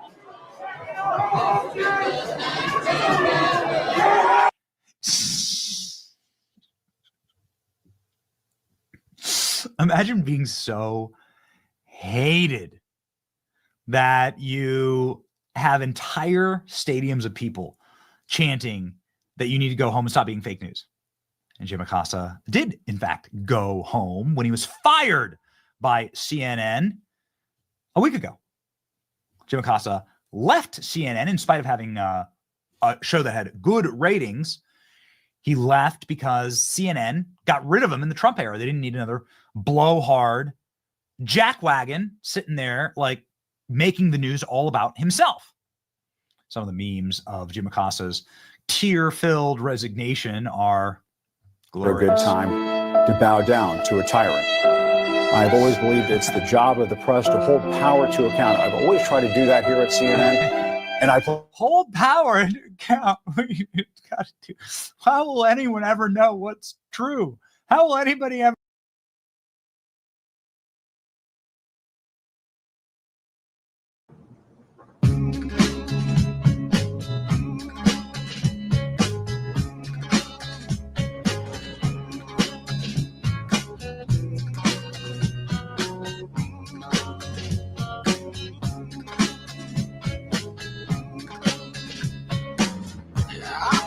See where you coming from, but I know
about you inside. Hey, your mother giving up on asking why you lie and you cheat and you try to make a fool out of shit. Now I couldn't see where you coming from, but I know just what you running from. And what matters ain't the rules, matters but the ones who stop you falling from your ladder. This ain't no place for no hero. This ain't no place for no better man. This ain't no place for no hero. Come home. This ain't no place for no hero. This ain't no place for no better man. This ain't no place for no hero. Come home. Yes. This ain't no place for no hero. This ain't no place for no better man. This ain't no place for no hero. Come home.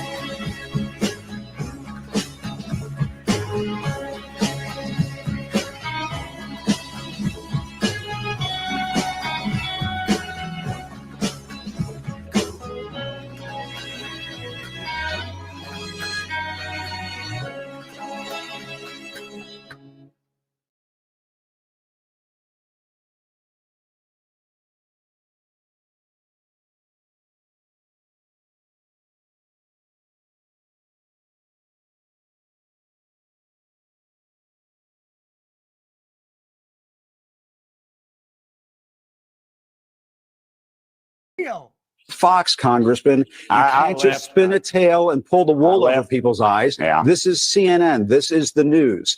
We are asking you to come on and tell the truth. It's an alarming choice for a man who has often struggled Should be able to hear me. One's in the chat if everything sounds and looks good. to unequivocally denounce white supremacists. You recall these moments.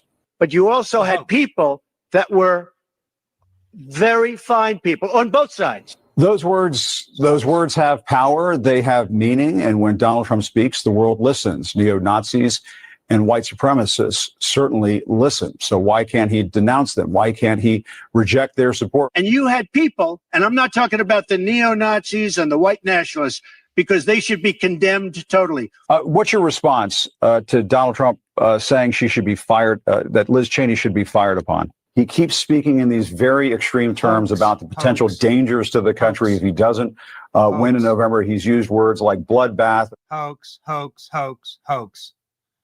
Jim Acosta pushing hoax after like in his mewling, crying, whining, bitching, resignation from CNN in total humiliation. He talked about the importance of truth. The importance of telling the truth. Jim Acosta went to the border and did this. And here are some of the steel slats that the president's been talking about right here. As you can see, yes, you can see through these slats to the other side of the U.S.-Mexico border. But as we're walking along here, we're not seeing any kind of imminent danger. There are no migrants trying to rush toward this fence here in the McAllen, Texas area. As a matter of fact, there are some other businesses behind me along this highway. There's a gas station, Burger King, and so on. But no sign of the national emergency that the president has been talking about. As a matter of fact, it's pretty tranquil down here. Pretty tranquil. Why don't you ask the 400,000 missing children who are human smuggled across that border? How about you ask the American families who've had their daughters and children murdered and raped by criminal aliens?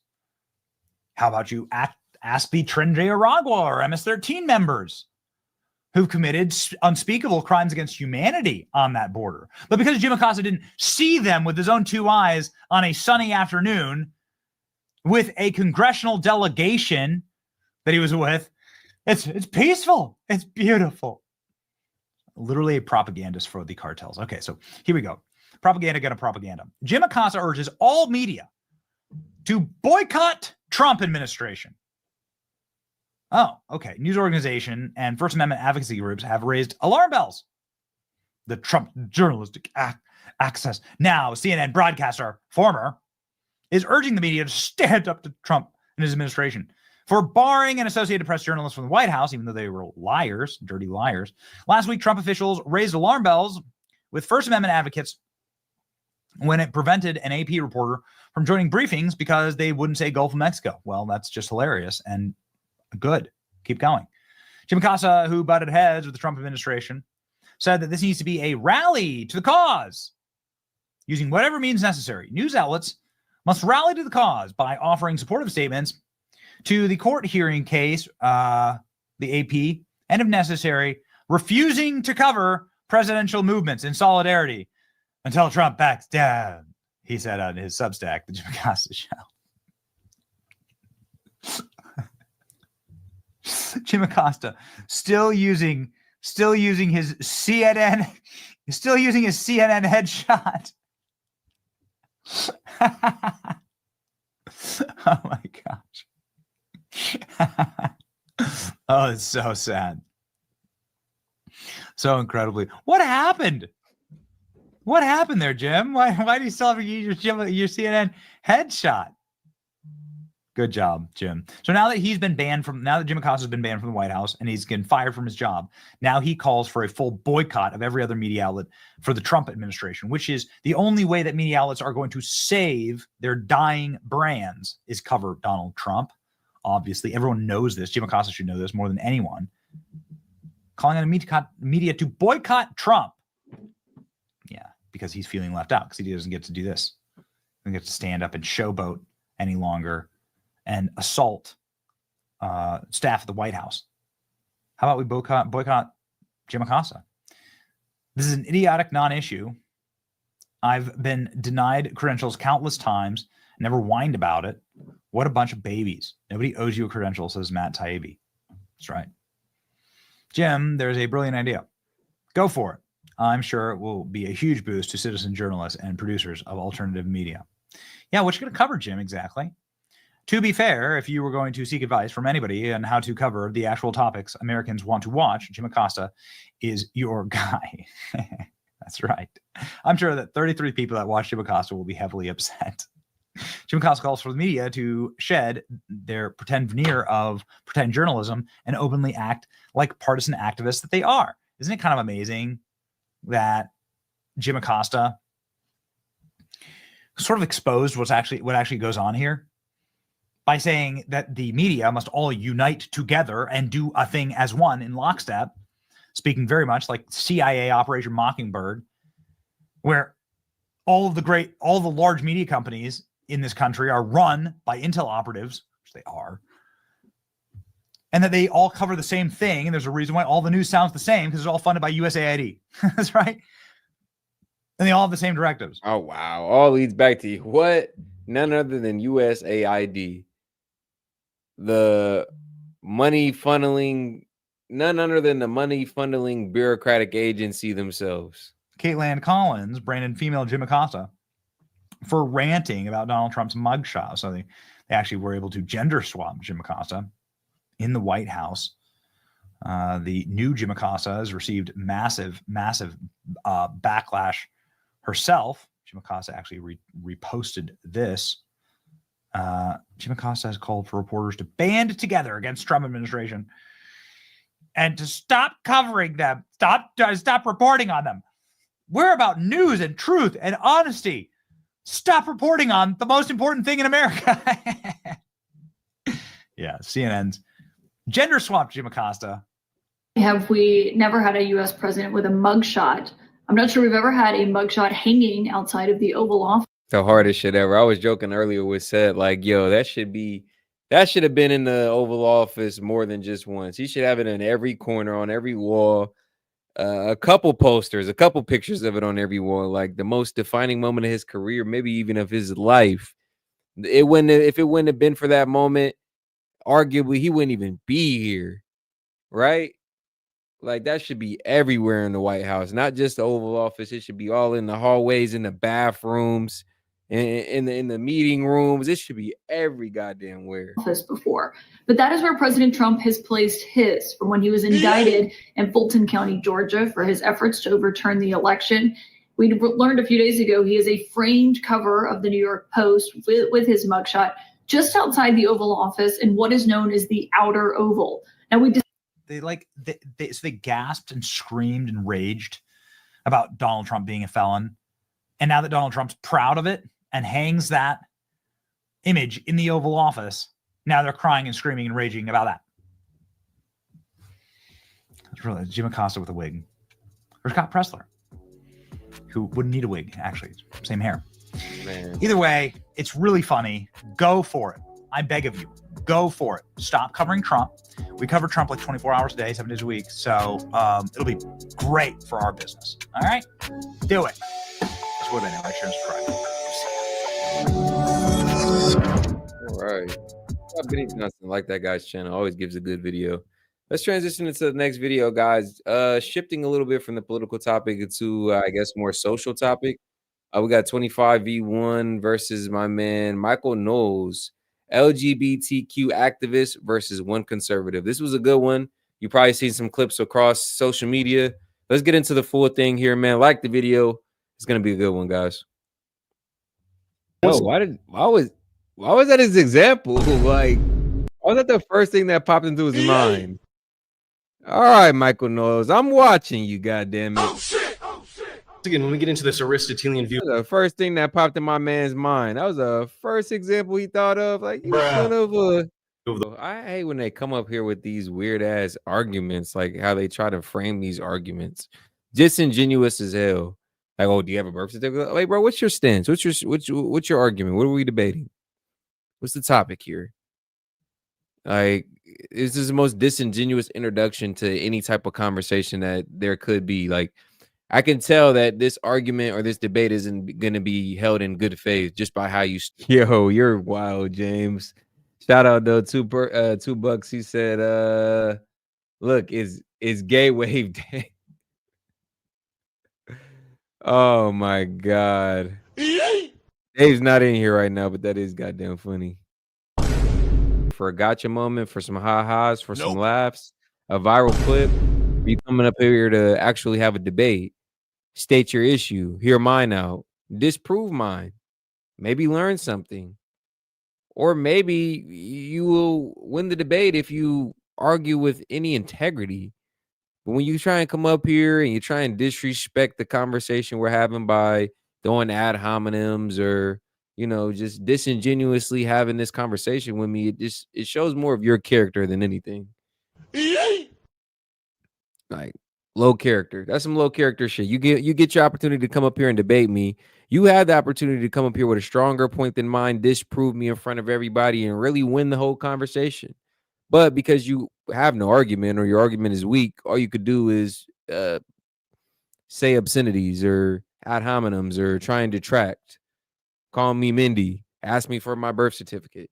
Like, bro, he came up there looking for some laughs. Weak argument, if you ask me. Weak argument. Let's get somebody else up here. what was his name? I didn't catch it. I ain't funny, I guess, if you were looking for some laughs, but I'm looking for a genuine argument. Somebody come up here with a genuine argument and let it have some strength. Let it have some substance. From the sanctity of marriage, the standpoint that marriage is sacrimonious in a sense. It's only had between men and women, not men and men, not women and women. It's a unification. It's a partnership. He respects your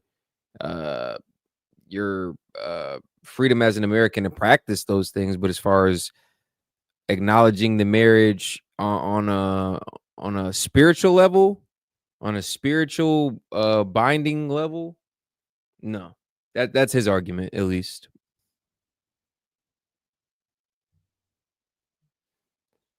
All right.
All right. Awesome. Awesome. Awesome. Let's get right back to it, guys. I'm gonna transition from that video. Obviously, that pissed YouTube off, so we'll just transition into a completely different topic. No problem. You know, I always got a backup video hanging around. But guys, video suggestions as well can be shared $5 or more. If you guys want to suggest a video, go ahead and pull it up and get a reaction from us. That'd be awesome. Super chat in to do so. Let's go over this video right here, man. This is some lefties losing it over our favorite member of MAGA, none other than the man Elon Musk himself. All right, let's do it. hate them. I need them off the streets. I don't want to fight my neighbors, but I will. I will fight. Someone needs to help me understand why Elon Musk is not in jail right now. Yeah, find a babysitter. Bitch. You dicking around at everybody's social security number. Oh, yikes. What's up, everybody? It's another day, and you know what that means. Another treasure trove of delicious liberal meltdowns, this time about Elon Musk. People keep correcting me, telling me that it's Cybertruck and not Tesla truck. I don't f***ing care. I don't care what it's called. I hate them. I hate them. I need them off the streets. I need them off the road. I need them off the highway. I need them out of my town. I need them out of my country. I'm so sick of them. I'm so sick of Tesla trucks. Cybertrucks! Part of me wonders if this is real or not. Like, Yeah, I'm wondering if she's just rage baiting, like if she's just trying to get people to engage with her shit just by going crazy. Because I mean, I'm just like, why do you what did he do to you personally? Like the hate, the vitriol that these people have for him seems to be almost personal. It goes past just something he said on the internet, his political affiliation. Like, bro, did this man Elon, like, I don't know, kick your puppy or kick your kitten or punch your puppy or some shit? Like, the way some of these people hate this man, it gotta be personal. why would you upload that to the internet? It'd be incredibly embarrassing. But these people never cease to amaze me with their craving for public humiliation. New at 11, a case of vandalism in Northwest Portland caught on camera with a suspect targeting a Tesla and an owner who thinks the culprit wanted to send a political message. Alma McCarty has the story. The video shows the vandal covering his face, writing something on the hood of a car. That happened in broad daylight. I mean, he was brazen. And Tim Tees says the culprit targeted his Tesla, parked in his Northwest Portland driveway on a quiet neighborhood street. During Super Bowl Sunday, while I was up watching the game, my son and I were watching the football game. I showed you the video. They spray painted my car. When Tees went to investigate, he discovered all because I have a fucking Tesla. You went and spray painted Nazi on my fucking hood. Like, yo, what was I just what did I just get through done saying? When these liberals, when these leftists don't like what you say, or you say something or do something to trigger them, not only do they label you, not only do they call you out your name, but they got to tear and destroy your shit. I don't know why. It's just like, it's just something they do. They got to tear your shit up. the word Nazi written in red. And he thinks there's a connection to Tesla CEO Elon Musk, who's now serving President Trump. He thinks there's a connection? Wow, we need a detective on the case stat. I get that people are upset about Elon. I'm upset about Elon, you know. I bought the car before, you know, Elon went crazy. Hence the bumper sticker. A sticker that'll have to wait, since after cleaning I'm weak. There's a bumper sticker that says, I bought this before Elon went crazy. Is he going crazy though?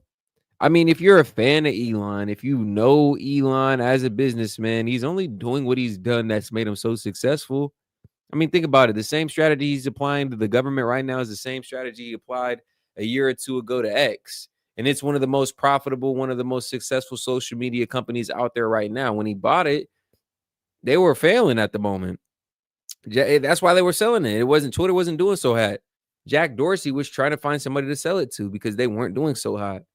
He was restricted in what he could and how he could run the company. You know, there was the Twitter files, all that good stuff.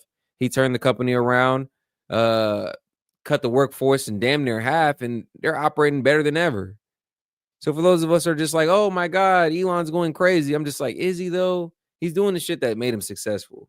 Tesla. No. Damn. Okay, I was actually feeling bad for this dude, but he just made an excuse for the guy who spray painted Nazi on his car, despite there being a bumper sticker clearly indicating that he's an anti-Elon Musk Democrat voter. This dude is still making excuses for him. Oh my God. Is now in storage. I'm thinking about selling the Tesla, although I really like the car. This vandalism reported to Wait, so you like the car and you're thinking about selling it because you just can't blame people wanting to spray paint Nazi on your possessions. This dude thinks it's okay for— So you rather blame Elon than blame the fucking criminal who came and vandalized your property. Like, dude, what world are we living in? What episode of The Matrix or the Twilight Zone is this shit? Like, he's went past blaming the guy who vandalized his property, the random stranger who did that shit, and just went straight to the head and said, man, Elon, it's your fault for going crazy. This was justified because of Elon's actions. I blame Elon, not the criminal, but I blame Elon Musk.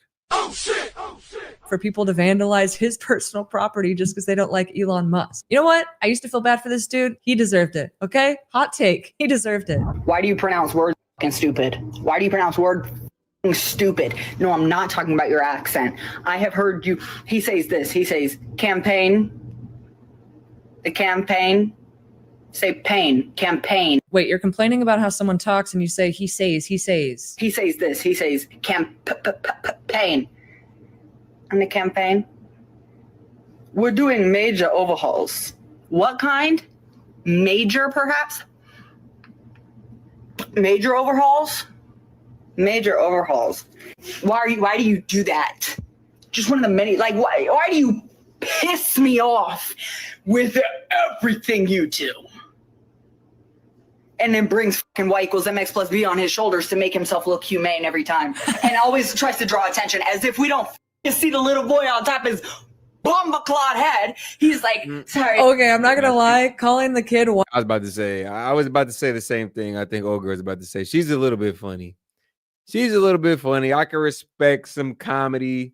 Y'all know I'm a sucker for a joke or for some goofiness, you know. So she's a little bit funny, but most of these folks are unhinged, deranged.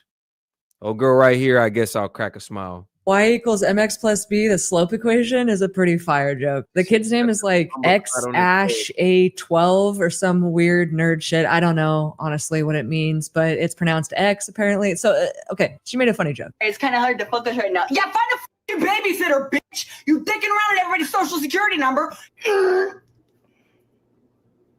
Sorry. And if you're going to say something about Kate, don't talk about the way people talk. Girl, shut the fuck up. Because at the end of the day, don't ever in your life forget that I am the GOAT at accents. Pat myself on the back and toot my own horn. Don't ever play with me when it comes to imitation. She got a little out of hand by the end of that. That's your brain on internet ebonics and Adderall. That's my guess. Just to give y'all a little idea of how my neurodivergent brain works. If you say F Elon and put it together. What does that spell? What does that spell out? Sound it out. If you say F Elon, what does that spell? I guess what Trump is. Ha ha ha ha ha. Like, bro, what is this brain rot? What in the brain rot? Bumba clot? Low IQ? It's felon. I'm like, nothing against felons. I'm a felon. Yeah, he thinks he's cooking. But like, this dude is so proud of himself that he came up with that, but he probably saw it somewhere and just copied it, just like his Elton John outfit. So this is an awkward moment when I'm rolling up in my Tesla. With my Kate has no home here flag. But I'm going to Tesla dealership to protest Elon. I'm in my Tesla. Kind of awkward. All right. Wait, she's driving her Tesla to a Tesla dealership to protest Tesla. Maybe she could get an oil change while she's there. I am not mentally well. Okay, wait. She opens with, I am not mentally ill. Alex, I'll take stating the obvious for 2,000, please. What these two are doing to our country is not only illegal, but it's mental abuse. Those of us who already have mental health issues are at our wits' end here. so scared for the future of our country, and I know what's coming. I know we're gonna have to fight physically. I know we're gonna be in a war, and I just am not mentally prepared for that. I don't think you're qualified to fight in the armed services. Going out on a limb here. Also, Trump's the one who wants to end wars. And shout out Daniel Castro, $5. All the bad clothes and fashion on one dude. If bad decisions was a person, nah, facts. I don't know what the hell he had on. I don't know what the hell he had going on. But the funniest thing about that was the fact that he thought he was the first person to put that little pun together about Elon's name plus F and then land on felon for Trump. He thought he was the first one. He thought he cooked. That's what the funniest thing for me was. Like, bro, like what the hell? Did you just hop on social media or something, bro? Like, but don't let reality stop you. Come on. I don't want to fight my neighbors. I don't want to fight other people, other Americans. I'm terrified, but I will. I will fight because I also love this country. And I can't see it turn into this dictatorship. Wait, why do you have to fight your neighbors? Let me guess. There's a Trump sign in the yard. So I have to talk about something that I saw today. I was going to make a tweet saying that I was shocked to see a Tesla in town that had put bumper stickers over the iconic T to kind of hide that it's a Tesla. But literally a half hour later, I saw another Tesla where they had taken like Sharpie to black out the T. And then and shit you not, I just saw a third Tesla that put blue painter's tape over their T. And like, I have never, ever seen somebody hide the Tesla T before. And then being out today, saw 3 of them. So I don't know if people with Teslas are kind of like waking up to the, yes, honey, we'll get out in a My daughter wants to also join the TikTok. What do you have to say? Anyway, I think people with Teslas are realizing that Elon is a fascist. First of all, please stop filming your kids. Second of all, is this a white lady in a hijab swearing? I was about to say the same thing. Now, everybody, obviously, it's America. We got the freedom of religion here, so I don't tend to judge, but I was a little bit perplexed at what I was looking at. You know, looks like, for all intents and purposes, a very Caucasian woman, damn near a ginger, in a whole headscarf hijab. I'm confused, but hey, America, baby. Up a storm and supporting the Democrat Party? That's got to make the whole women's rights thing a little complicated. Can we all just admit that Teslas are shitty cars? Not only are they owned by, you know who? Voldemort? They're like the bumpiest ride I have ever been in. Can we all just agree? They're shit.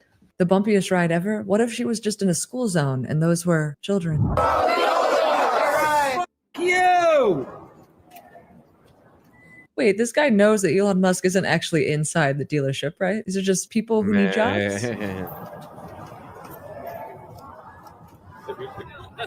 Oh, yikes. Stop the coup! Stop the coup! Stop the coup! Stop the coup! Stop the coup! Stop the coup! Stop the coup! Stop the coup! Stop. This is your brain on Democrat Party propaganda. They think he's stealing from them when it's actually federal bureaucrats who've been stealing from us. I like that sign right there, though. Go steal data on Mars. And ironically, this protest is similar to Mars in that no intelligent life has yet been detected. Boycott Tesla! Boycott Tesla! Boycott Tesla! I love this phenomenon of liberals who had bought Teslas because they care about climate change. They bought an electric vehicle who are now boycotting Tesla just because they don't like his politics. They have a Sophie's Choice decision between appearing principled. That's the problem with people who have fickle politics. They bought the car because they wanted to be environmentally conscious and environmentally friendly, but now they're revolting against the car dealer or the car manufacturer's owner because they don't like his politics. Like you see, when you're an overly sensitive snowflake, it can be quite expensive. You bought an overly expensive electric car because you wanted to be environmentally friendly, and buying a Prius wasn't enough. So you went and bought an electric car, and then years later, you figured out that Elon was a guy that you didn't necessarily agree with on some policies, on some politics, and now you're over here revolting against the company that you bought into so heavily years ago. Look at that. Look at that. Being a snowflake. Look what it gets you. On climate change or virtue signaling their anti-Trumpism. Guess what they're choosing? We don't have to. Hey, My heart. Why do you get so emotional though? Stop. Let's just have a conversation. We need to weed out of political affiliation. It's free speech. Yeah, absolutely. Oh, we're talking. It's good. All good. You want to give your thoughts? It's just a U.S. flag with the hunter stuff. It's a hunter's hat. It's no political. I promise. It looks political. It's not political. I promise. This is just a brand. Why are you wearing it then? Because it's cold. So it's Cabela's. You never heard of Cabela's? Oh yes. Yeah. So like this. I've also seen the flag used in ways that's very disrespectful. Okay. And my parents were both in World War II. I can see that. I think it's a symbol, and I think you're trying to make a statement. I promise you, I just told you I wasn't, lady. Goddamn. I just told you straight up it was not symbolic. It's a Cabela's hat. It's cold out here. You got your jacket on. I got mine on. I chose to wear a hat. It doesn't stand for anything. There's no messaging in it. It's an American flag with, I guess, a nod to something to hunters. I just told you it didn't mean anything. Now you're telling me it does mean something. Monologuing, telling me about how your parents were in World War II and blah, blah, blah. Like, respect to them, but goddamn, I didn't ask. Bruh. Not. I just honestly, I got this as a gift. Oh, honey. I promise you. Oh. Wait, hold on. Let me see what's on here. You're so innocent. Yeah, I mean, it's got geese and elk. I mean, this is what Dude, who gets that upset over a beanie? Oregon's about. It's kind of like an Oregonian thing. You don't like that? You're so innocent. Give me a break. Hold on. You act like you act like I have Trump's face on here or something. This is just a hunting thing. You're so innocent, honey. Come on, give me a break. Pretend I'm your mom. I know. Pretend I'm your mom. Okay, I will. My mom died last year, so I would love that. I am so sorry. That's You really a think story, too. You really think this is like I'm trying to like be malice out here? Tell Like, me what you think of Elon Musk. Damn, like she just thinks everything bro's saying is a lie. He said his mom passed away last year. She said that's a story too. I don't know if y'all just realized that. Like, let me go back real quick because she slid that in there. You what? She slid that the hell in there. just a hunting thing. You're so innocent, honey. Come on, give me a break. Pretend I'm your mom. I know. Pretend I'm your mom. Okay, I will. My mom died last year, so I would love that. I am so sorry. That's You really a think story, I'm? too. You really think this is like I'm That's trying to like? story too, like, bro, come on. Now you're crossing on the line of disrespect here. At first, okay, whatever. You don't like my hat. You feel like I'm wearing some hat that is symbolic of something that you don't like or affiliate with. Cool, fine, no problem. Now you're telling me I'm lying about my dead mom? Be malice out here, Tell like me what you think of Elon I Musk. have bad intentions with this hat. No, tell me what you. I think Elon Musk has bad intentions. We can't talk about Elon until And we you get just over this said that. because you're like No, thinking you I'm out just here said trying to. Elon Musk has This is bad just- intentions. Thank you. I totally agree. Have a great day. You know what? Elon Musk should be president in 2028. What do you think about that? I think that Elon Musk has no skills and no ability. Well, he's the richest man in the world, so he's got some skills, right? He cheats, he lies, he steals, and he bought a presidency. He has done nothing original other. Bro, why do they think that billionaires are just like inherently like the worst people? Now, there's arguments on both sides. I get it, but just there's just like this subsect of people who think that billionaires just are just like the worst people. Like having money, having wealth, being rich is inherently intrinsically evil. There's some people out there that truly believe that. Like, come on, no skills? You're disrespecting the man. Like, you don't get to that point without any skills. He didn't do anything. He just bought the presidency. Like, come on. You have a very loose understanding of what's truly going on. And like I said, the people that think that just billionaires are just inherently evil, like, no, billionaires have a personal agenda for sure. But are they just inherently evil? Like, no. And you're probably only saying that because you're biased and you don't like that particular billionaire. Everybody loves Jay-Z, but when we talk about Elon Musk, you want to get out all your social think points or your social think pieces. You want to get out all your talking points on your social think pieces.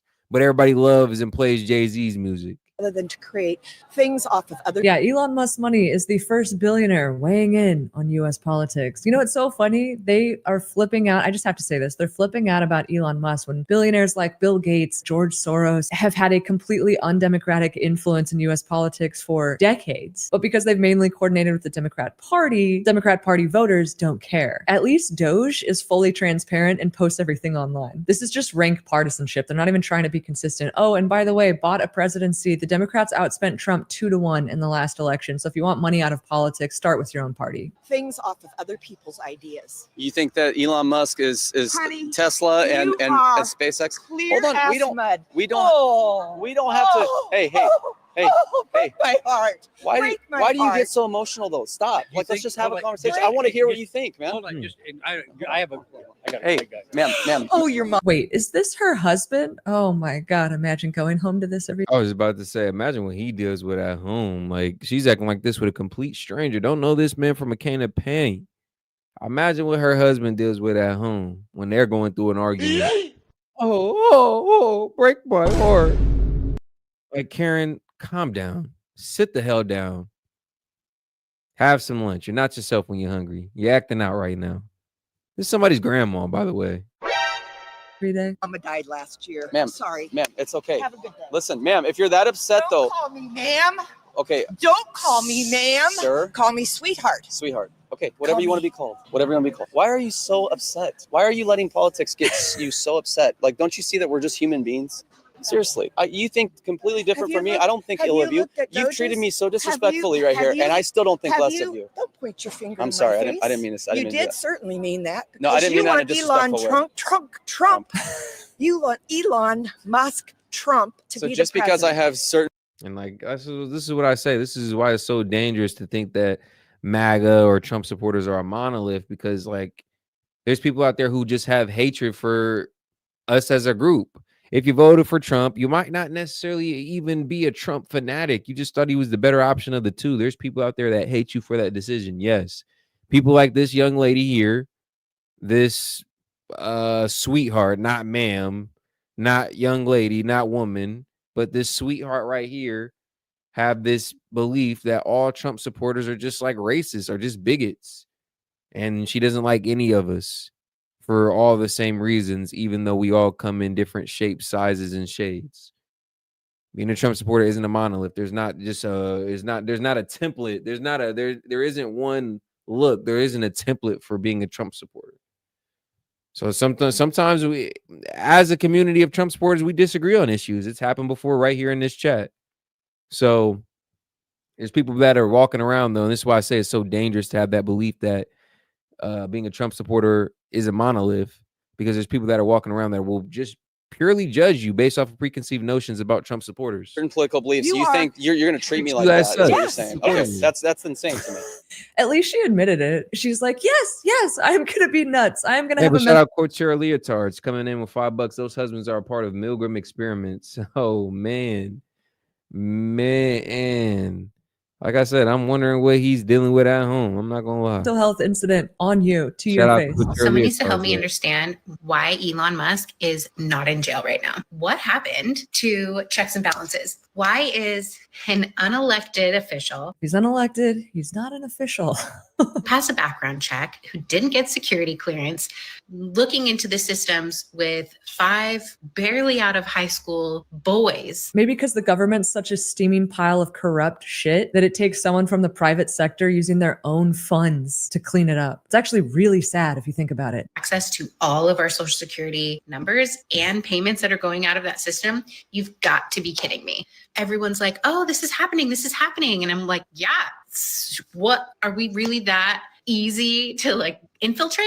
I'm just at my wit's end. This is a hostile takeover. He is probably a foreign agent. He's going to steal all that money and keep it, probably. I just cannot understand. Wait, does she think Elon Musk is going to pocket people's social security contributions? I'm confused. How the United States, who spends trillions of dollars, or maybe not trillions, isn't it upwards of like $800 billion or something on our defense, and nobody's doing anything about someone actively hacking our systems that keep us all afloat.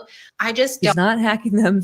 He has access to them. understand. Yes, we know that. America is supposedly, not anymore, but supposedly this big worldwide leader in defense, and yet we can't even defend our own systems from people who live in our country. Like, you've got to be kidding me. I don't want to read any more news until I see. No, that was hilarious. No, specifically asked to be called sweetheart. Like, if you call some women sweetheart, just like on some flirtatious shit, like, I'll be honest, like, I've been out here, doing my thug dizzle, as they say. I've been out here, and you call some women sweetheart, they see it as condescending, disrespectful. But she specifically asked in front of her husband to be called sweetheart. That was strange. I'm not gonna lie. I was taken back by that. An article that says, Like, purposely being dumb, like that was the literal definition of a contrarian. He called her ma'am out of respect and said, "Don't call me ma'am." She just wanted to be offended. Elon's in jail or arrested. Like, come on. I don't want to read any more news. Keep it real, lady. You don't read. Nothing says I'm an avid reader more than making statements like, America is supposed to be a big worldwide leader in defense. And here's one of those liberals now. This is Sheryl Crow selling her Tesla and donating the proceeds to PBS. Yes, a liberal who... Hey, and shout out Jesse 2.0, $5. Send a song request on Discord. Good to hear it, man. Good to hear. Appreciate you chiming in with the $5 though. Good to see you. And I'll get that song queued up for you. Says she cares about climate change, but not enough to actually drive an electric vehicle. It's almost like these people have no principles and everything's just about virtue signaling. Donald Trump! Fuck Donald Trump! Donald Trump! Woo! Musk must go! Musk must go! Musk must go! Depose Elon! Depose Elon! Depose Elon! Depose Elon! So at the risk of splitting hairs, you can only depose someone who actually holds elected office. Obviously, their point is that Elon Musk was not elected to anything, but Trump was elected under the promise of Elon Musk having a Department of Government Efficiency and doing exactly what he's currently doing. So arguably, you could say that Elon Musk's actions are still in accordance with democratic will of the people. Nobody voted for Elon Musk! Nobody voted for Elon Musk! Nobody voted for Elon Musk! Nobody voted to have our money spent on this bullshit internationally, overseas. Nobody voted for USAID bureaucrats to be spending and embezzling and pissing this money away on all this woke ideology. Yeah, there's a lot of shit we didn't vote for, but y'all mad at Elon Musk getting in here and exposing the negligent spending, though, and maybe saving us some money. Y'all mad at that, more mad at Elon than y'all was at these elected bureaucrats who was wasting the money. Like, make it make sense. Like, come on. Bruh. Get Musk out of the White House. Get Musk out of the White House. I think he was only in the White House for that press conference. Again, he's not the sitting president.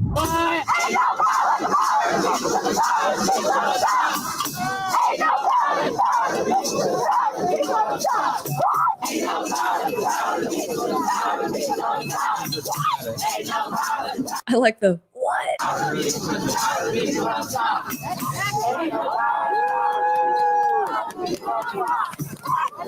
I love the protest signs that say, stop the coup. Trump won the Electoral College, the popular vote, all 7 swing states so quickly, actually, the night of the election, that they had to call the election, MSNBC in particular, even though they didn't want to, and they delayed it by like 3 hours. So coup, file that under another word like depose that these people actually need to look up. And of course, the P is Rachel Maddow completely self-owning on Elon Musk this past week. It was so delicious, so And shout out Jesse 2.0 before this video comes. Actually, you know what?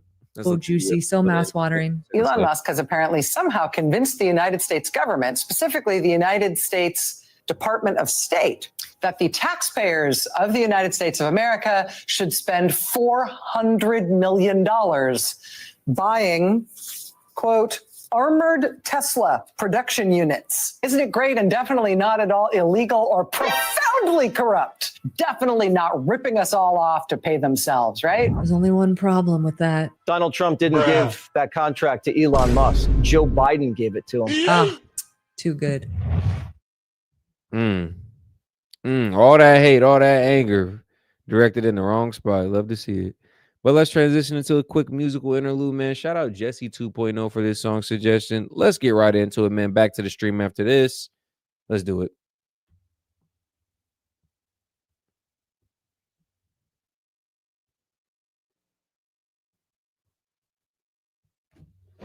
Jesse 2.0 on that. That was a good one.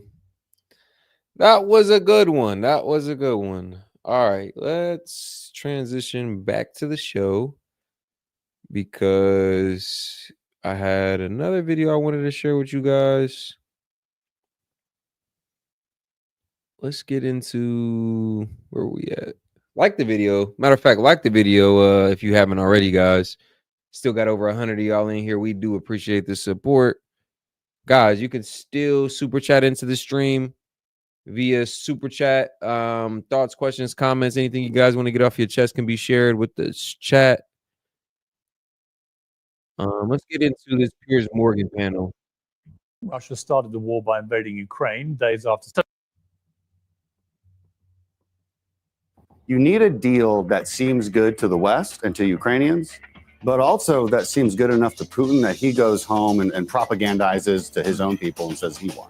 That's how you deal with an insecure bully, which is exactly what Putin is. By giving Putin, a war criminal, all the concessions without getting anything in return, he looks like, I'm sorry to say this, like Putin's bitch. The reality is Russia is winning the war or has won the war. And you can say, oh, you must be a Kremlin agent to say that. You got so many facts wrong, it's hard to know where to even start. You can thousands never fought of Ukrainian anything. men. You have You no don't know idea anything what you're about the talking about. military. I fought a lot of things. I fought a lot of things. I don't know you can get much more successful than Elon Musk. Taking a look at the books and taking a look to see whether or not there's ways to bring efficiency to government would have been refreshing if a Democratic president did something like that. You've slammed Elon Musk repeatedly as a South African immigrant, and yet right behind you is your book, Go Back to Where You Came From. President Trump news cycles tend to follow the 5 stages of grief. First is denial, no, he's dead wrong. Then comes anger, how dare he. Reasoning is when commentators search for the deeper subtext in his comments, followed by sadness that he's going to get his way in the end anyway. And finally, there's acceptance. He's the president. This time, he's not pulling any punches. Let's take a look at his comments on the Ukraine war.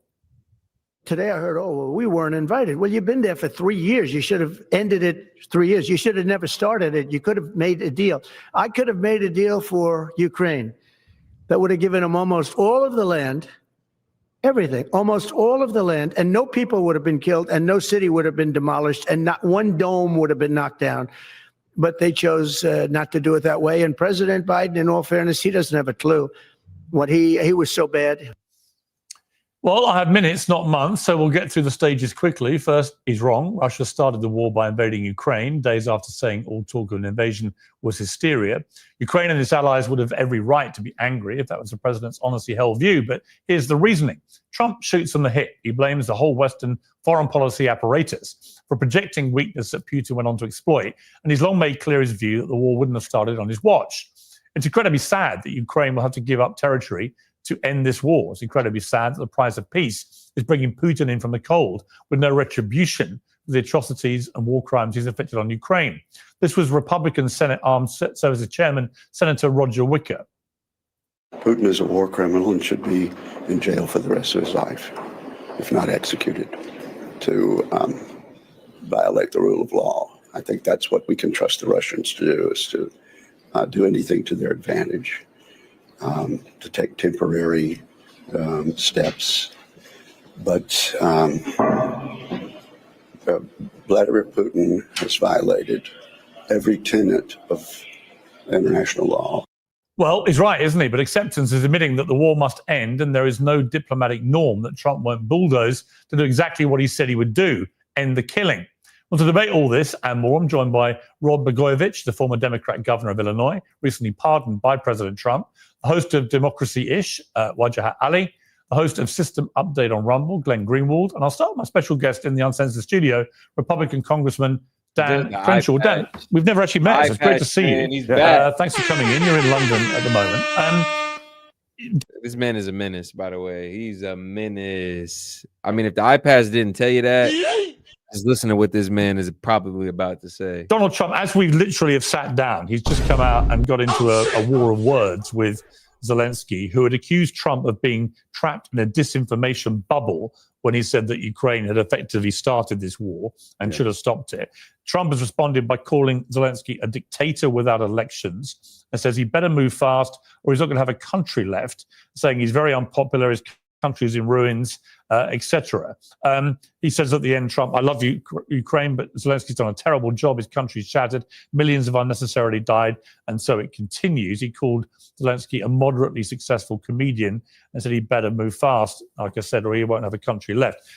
I mean, I don't agree with that characterization of Zelensky or Ukraine's position here. To me, it's quite clear who started this war, and it was Russia. But what do you make of what we're seeing here now with Trump and Zelensky now in open verbal conflict? Yeah, I mean, it's not great. To put a nicer spin on it, Trump tends to talk that way to his friends. Yeah, he tends to talk nicer to his enemies. So if he's talking to you that way, it still means you're his friend. I might, and I would always, of course, warn people like Zelensky, just don't get into it with Donald Trump. Don't get into it. What's the point?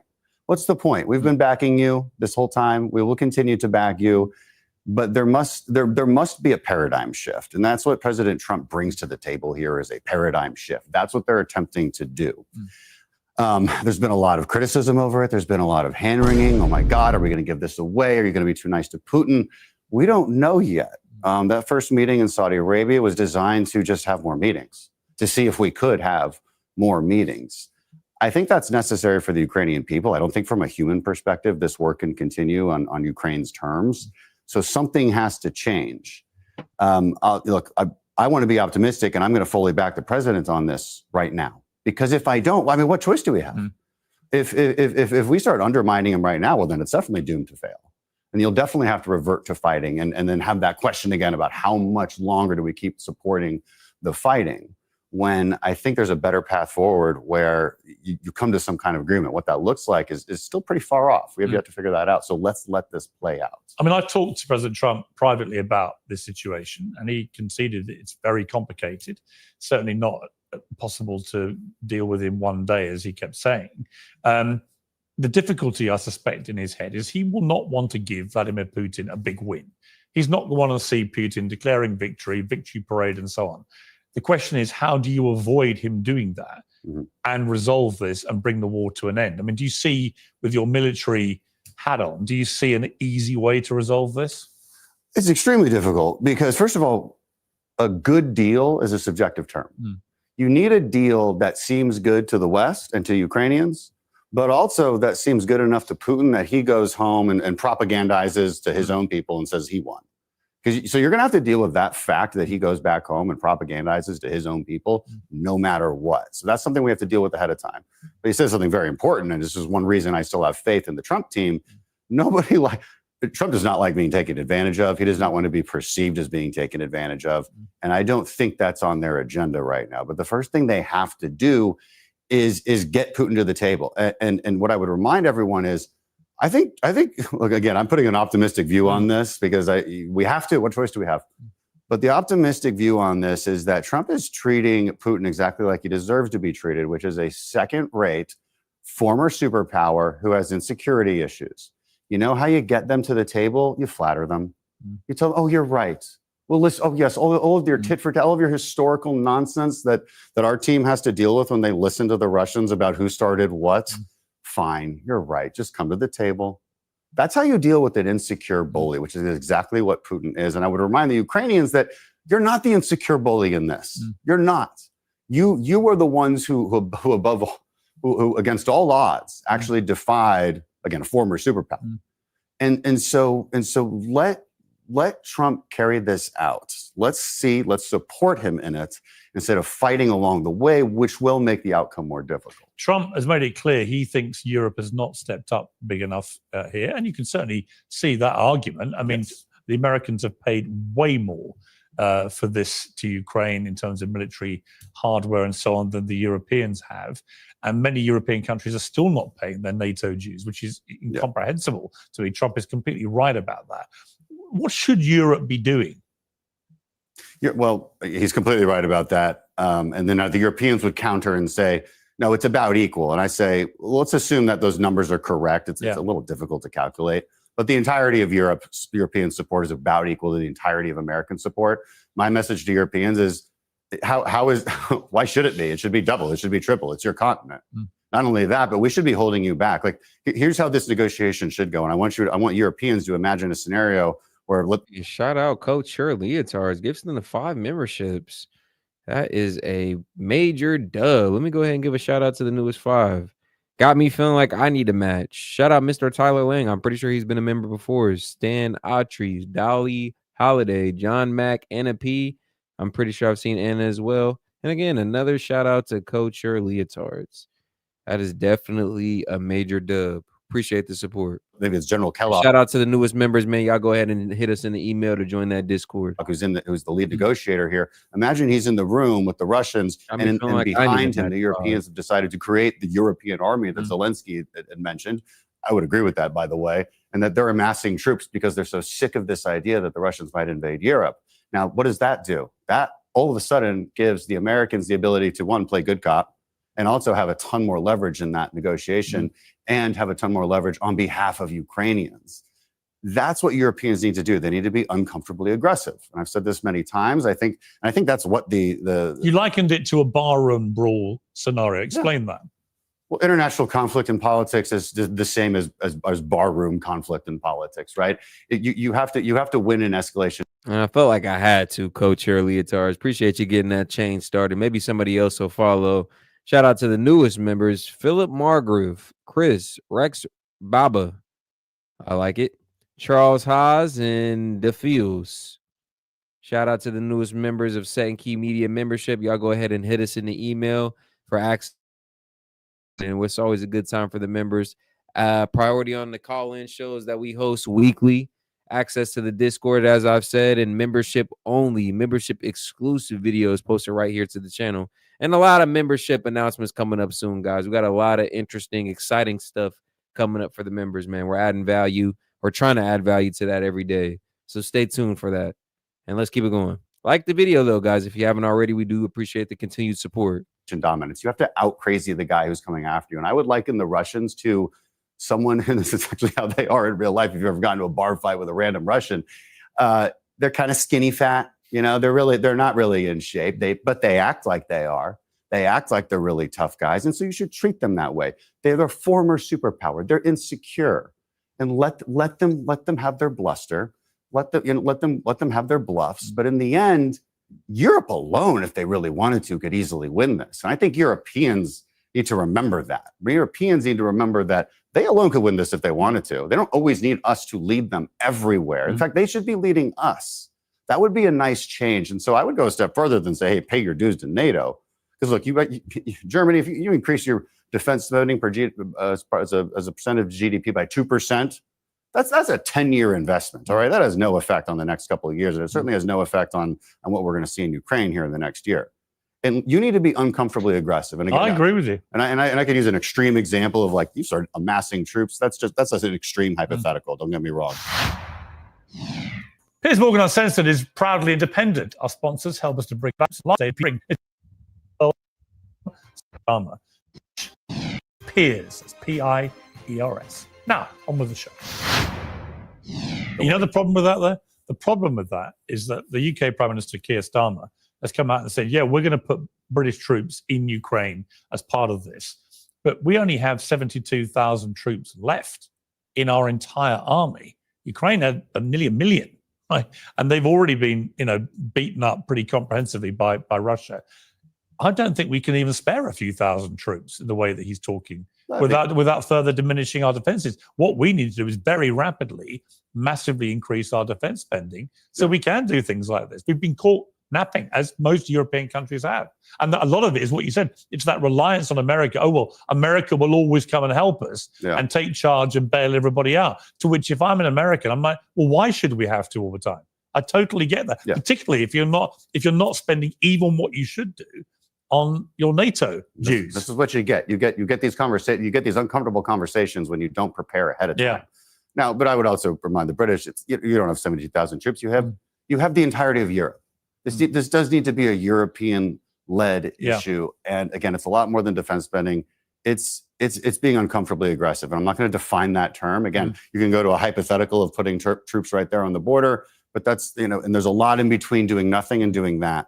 Those details have to be worked out, but it's about leverage. And leverage is the same whether you're in a bar fight or whether you're in an international conflict. It's really that simple. I do think Trump understands that inherently. This is one of the reasons, look, I think we should let this play out. He needs to draw on the Russians somehow. How else are you going to do it? You know what? I totally agree. I think Trump, the one thing you cannot dispute about Trump, he's a brilliant deal maker.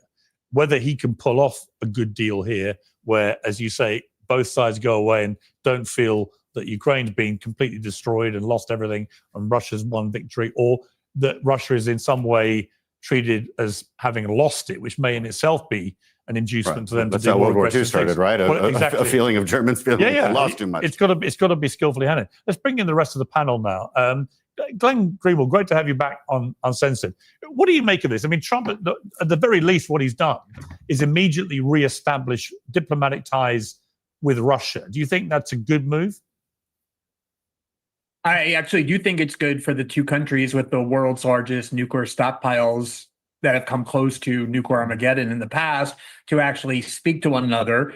I think one of the worst parts of the last decade in Washington, the Russiagate hoax and all of that, was that it created a climate where it was almost criminal for American officials to speak to Russians. Even during the Cold War, when we viewed each other as existential threats, we had all sorts of open communication. The Russians would come to the United States. We would hear from their leaders. Our leaders would go over there and speak. Of course, these kinds of communications are vital. Trump deserves a lot of credit for. And guys, continue to like the video as we got more and more people joining in on this one. Piers Morgan panel, they discussed a lot on this one. Great conversation here. A lot of familiar faces. Double tap that screen. Hit the 3 buttons in the upper right-hand corner. Let's show some support. We do appreciate it. Continue to drive the stream forward by way of super chat, thoughts, questions, comments. Anything you guys want to get off your chest can be shared. We appreciate the continued support, guys. Let's do it. Opening that up, it's dangerous to the world when the Russians and the Americans don't speak. And I think we have to begin with, since we all love democracy here so much, we're all so eager to advance it around the world in between arming and propping up the Saudis and Egyptians. But in general, we're good people. We love democracy. We just had an election in 2024 in which the winning candidate, Donald Trump, went around saying, not as an ancillary view, but as central to his campaign, it's time that we keep American money in the United States for American citizens. We have to stop funding all of these foreign wars where our country's not at risk, and specifically said he wants to end the war in Ukraine. The Biden-Kamala Harris view, the view of the Democratic Party, was no, we can't talk to the Russians. We have to fund Ukraine until the very last Ukrainian is dead in order to expel all Russian troops from Ukrainian soil. A complete pipe dream from the start. And Americans voted for the candidate who said he wanted to end U.S. involvement in the war. That should matter if we love democracy so much. Americans, and I think that's what Trump, above everything, whether you disagree with him or agree with him, and I have both, is following through on what he promised he would do in the campaign. And that kind of responsiveness democratically in the United States is very rare to see. Yeah, I mean, I posted on X yesterday, let me get this straight. Are the world's liberals now enraged that a Republican president wants to stop 2 wars? And I don't think I've had a post that's blown up quite like that in a long time. Millions and millions of people interacting with it.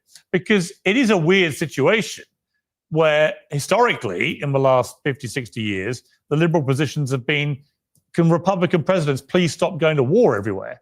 Now you've got a Republican president who openly hates war, wants to stop it wherever it starts. And all right, people may not like his tactics at the moment, but he is a negotiator. He often uses blunt, shocking tactics to negotiate. And he's bringing that tool, that skill set to both Ukraine and Israel. But let's talk about Ukraine for the purposes of this. What's your view of it? I mean, are you instinctively, this is an outrage, or do you think it's quite good that a Republican president wants to have peace, not war? Piers Morgan Uncensored is now proudly in. It's crazy with these these ads in America, only to make America. So Donald Trump promoted America First. America First was not only to make America great again, but as Glenn said, yes, he also wants to invest in America. So what has he done with our allies? Well, let's see. He's open to using military force, his words, to get back what Greenland from Denmark, even though Greenland does not belong to the United States of America. He has said to our ally, Canada, I will make you the 51st state. He has the dumbest trade war in history, not my words, the words of Wall Street Journal, against our allies, Mexico and Canada, also has pissed off Panama and South Africa. Also, he is now repeating Russian talking points against our ally, Ukraine. Facts matter, Pierce, and I think you agree with me here. Ukraine was invaded by Vladimir Putin. Russia has invaded and occupied Crimea. Occupied people deserve the right to resist their occupation. In 2022, Russia had a full-scale invasion of Ukraine. Right now, he is mocking Ukraine. He is mocking Europe. He is being chummy with Russia, repeating Putin's talking points. Oh, that Ukraine, you started the war. No, Russia started the war. Then he said, hey, you should have elections. Guess who he hasn't told to have elections yet? Russia, Putin, free and fair elections. Now, depending on who you ask, that's damn near subjective. I'm not going to lie. Depending on who you ask and their political affiliation or their political bias at a certain point, that is a subjective answer. Who started that Russian-Ukrainian conflict? Some answers might be Ukraine. Some answers might be Russia. Some answers might be Zelensky and NATO. Some answers might be Putin and his brass. Depends on who you ask. Elections. And then he promoted this lie. It's a total lie, nonsense. Only 4% of Ukrainians like Zelensky. It's nonsense. Meanwhile, our allies in Europe are terrified right now, are planning a future without United States as a potential ally as this is happening, because by giving Putin, a war criminal, all the concessions without getting anything in return, he's meeting them in Saudi Arabia without Ukraine, without Europe, and America now, at least according to the world, doesn't look like America first, Piers. It looks like America last, or at the very least, he looks like, I'm sorry to say this, like Putin's bitch. And I want Donald Trump to tell Putin to his face, get out of Ukraine. You get out of Ukraine, stop meddling in elections, have free and fair elections. And yes, I agree with the panel, diplomacy is good, but not at the expense of giving up our sovereignty and giving up our allies, and especially the Ukrainians, who have every right to fight this occupation and invasion. All right, so you get, all right, let's just assume for a moment you get your moment and Trump says to Putin, get out of Ukraine, you bitch. Okay. And he will never say that. He's never, ever said anything bad against Putin. Hang on, and Putin just turns around and goes, or what? Yeah, shout out T Bank at $2. I think it was Biden who botched the negotiations. No, you're exactly right. It was pretty much exposed to us the fact that the previous administration hadn't been in contact with Putin on debate night. With Kamala and Trump, he called her out. He specifically asked her. She said that she had talked to Zelensky a number of times, but hadn't spoken to Putin since the beginning of the war. And that was a beyond alarming answer for her to give that late into the conflict and that late into the election or into the campaign. It told us a lot.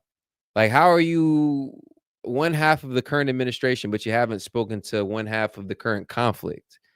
Like, some might argue that's the reason that this whole proxy has been prolonged, is because you haven't been in contact with Putin. And I can understand why. He didn't respect the previous administration.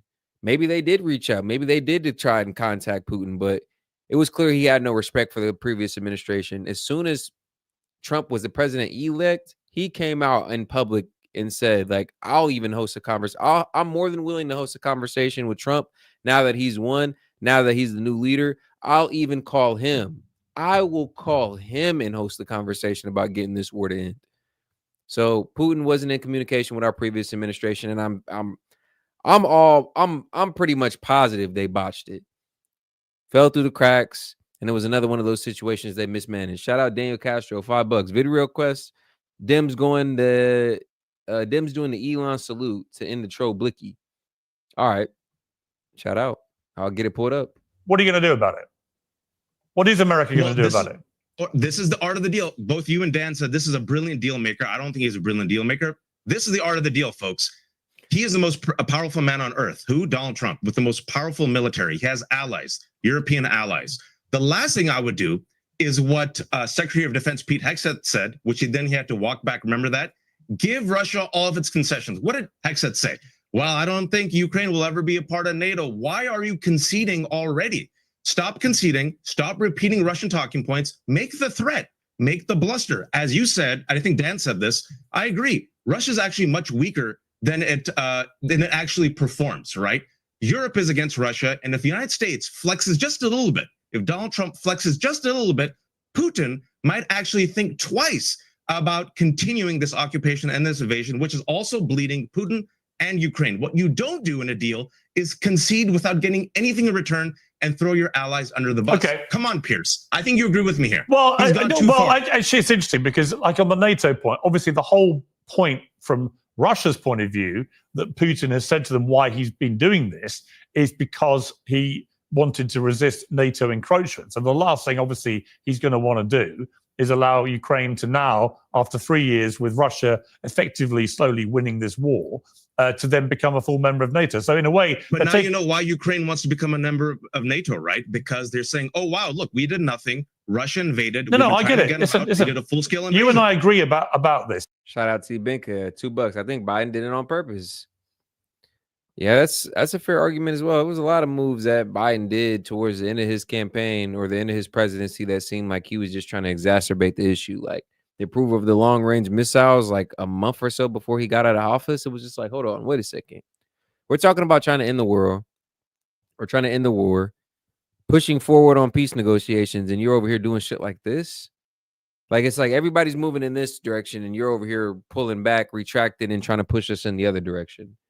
It definitely seemed like he had his own personal interests motivating him more than any interest that we were aligned with. Like, what the hell? Like that was weird. That was weird to me, and that was something that I noticed. I'm just like, hold on, Biden. Like, and then wanted to take credit for not necessarily that proxy being ended, but the negotiation between Palestine and Israel being pushed forward. He wanted to take credit for that. I just didn't get it. Like, Biden, none of your moves, nothing that you've done has pushed us forward in any way, shape, or form. So you to take credit for anything positive right now, it should piss everybody off. But but there is a cold, I mean, bring Dan back in. There is a cold, hard reality to this, which is taking that off the table is a kind of meaningless thing either way, because there's less than zero chance that Putin is ever going to tolerate a settlement that involves Ukraine getting the one thing, which is the reason why he said he went to war in the first place. So, in response, why concede, Pierce? Real quick, hang on, John. Let Dan respond.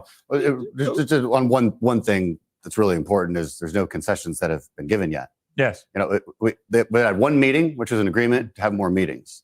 So that moment where Trump says, "Hey, you better get out of Ukraine," that could still be coming. It should still be coming. Of course, I think we're in agreement that it should come, but you have to have a lot more leverage that is backing you up when you make that demand.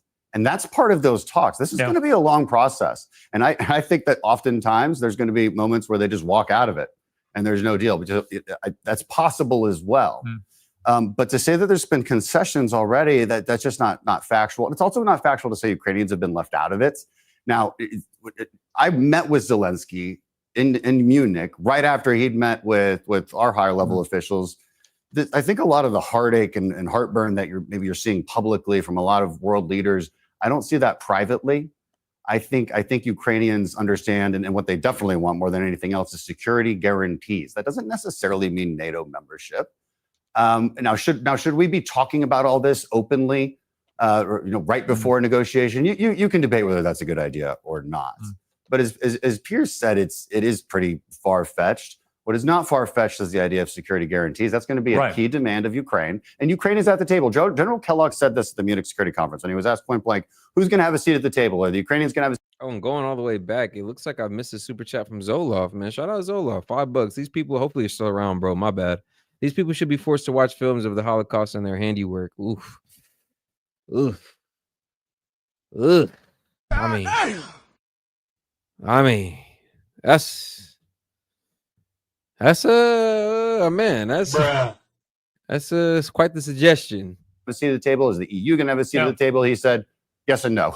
He said Ukraine will have a seat at the table. Absolutely. That's what Trump said. I mean, Trump was asked categorically. He clarified. He said, to be clear, when it comes to the actual negotiations over thinking about that one, resolving the war, of course, No, I Ukraine know, will I be at get the it. table. I got What they've had in Saudi is the first time that the Russians and the Americans have got together, and actually Ukraine was one of many things that they talked about. So, you know, I mean, we talk to Ukraine every single day. We have people there with them every single day. I just think we They're should. hard I allies. just think we should save our fury about whether Ukraine get included or not for when they actually get excluded. Can I just insert a little bit of realism into the conversation? Yes. Because I know Dan started off by saying, "Oh, Russia's this crappy little second-rate power. We have to flatter them and make them think they matter, but they really don't. They're really weak." It's always a pretty weird contradiction to simultaneously say that and then at the same time warn that Russia's going to start invading Western Europe, this crappy little second-rate power. But the reality is, this is the reality, whether you like it or not, Russia has fought a war now for 3 years against unified NATO and the United States, pouring hundreds of billions of dollars and highly sophisticated weapons into Ukraine, and the front line continues to move westward, not eastward, where the Russians are gaining more and more territory. More and more Ukrainians are being killed. There are fewer Ukrainian men left in that country who want to fight. They're being forcibly dragged in there and used as cannon fodder, or they're fleeing and risking their lives to do it. The reality is Russia is winning the war or has won the war. And you can say, "Oh, you must be a Kremlin agent to say that." You know, you just got to know nothing about military information or tactics. That's what you have to do to say that. You just have to know nothing. So the idea that is clearly what you do. Yeah, well. I mean, you got so many facts wrong. It's hard to know where to even start. You can you want it? You think Ukraine is winning the war? In which direction is the front line moved, Dan? Has it moved westward or eastward? It depends on where you're looking at. It depends on where you're looking at. I hate to break it to you, but it depends on where you're looking at. And the ratios of Russian deaths to Ukrainian deaths is like 4 to 1. You just don't know what you're talking about. Tens of thousands You've never fought of Ukrainian anything. men. You have no idea what you're talking about. Military. I fought a lot of things. I fought a lot of things. Oh, you fought a lot of things? Just because you were in the military doesn't make things. you an expert. I'm sorry to say that Donald I don't Trump need to be an is winning expert. I just know basic facts, and I have all the briefings on it. I don't think you do. Clearly Russia's winning the war. The Ukrainians don't even want to go and fight this war any longer. They're fleeing the country. It's a war of attrition with a stalemate. That's what we're looking at right now. That's the most honest way to look at it. I'm sorry to say, one of the things that I know that you don't actually have to go join the military to understand is that Russia is many, many, many times larger than Ukraine. And that's the reason why the most prescient geopolitical experts, people have been on this show, I've interviewed them many times, people like John Mearsheimer and Jeffrey Sachs and Stephen Wald, all said since 2022, Ukraine will inevitably lose this war and Russia will win it. And I'll tell you why. This is the one point I want to make. When President Obama was on his way out of office in 2016, Jeffrey Goldberg interviewed him for a cover story on the Obama foreign policy doctrine. And he criticized Obama for not standing up to Russia in Syria and in Ukraine. And what Obama said was, the reality is Ukraine is and always has been and always will be a vital interest to Russia because it's right on the other side of their border, and it has never been and never will be a vital interest to the United States. So the idea that we're going to confront Russia or go to war with Russia over who governs various provinces in eastern Ukraine is absolute madness. All right, and President Obama was absolutely right, and President Trump thinks that too. All right, yes, All right, quickly, so let me say two yeah. things. It's not worth dealing with. Yeah, two things real quick. Yes. Going back to the conversation you and Dan were having, I will say this. Right now, Ukrainians, Zelensky and Europe feel like they're left out. That's number one. That's how they feel, what's happening right now with Russia and US. Secondly, I'm not going to be a cheerleader here for Russia and say they're winning a war. Ukrainians, having talked to them, having talked to the people who are resisting, I will tell you this. I will tell the world right now.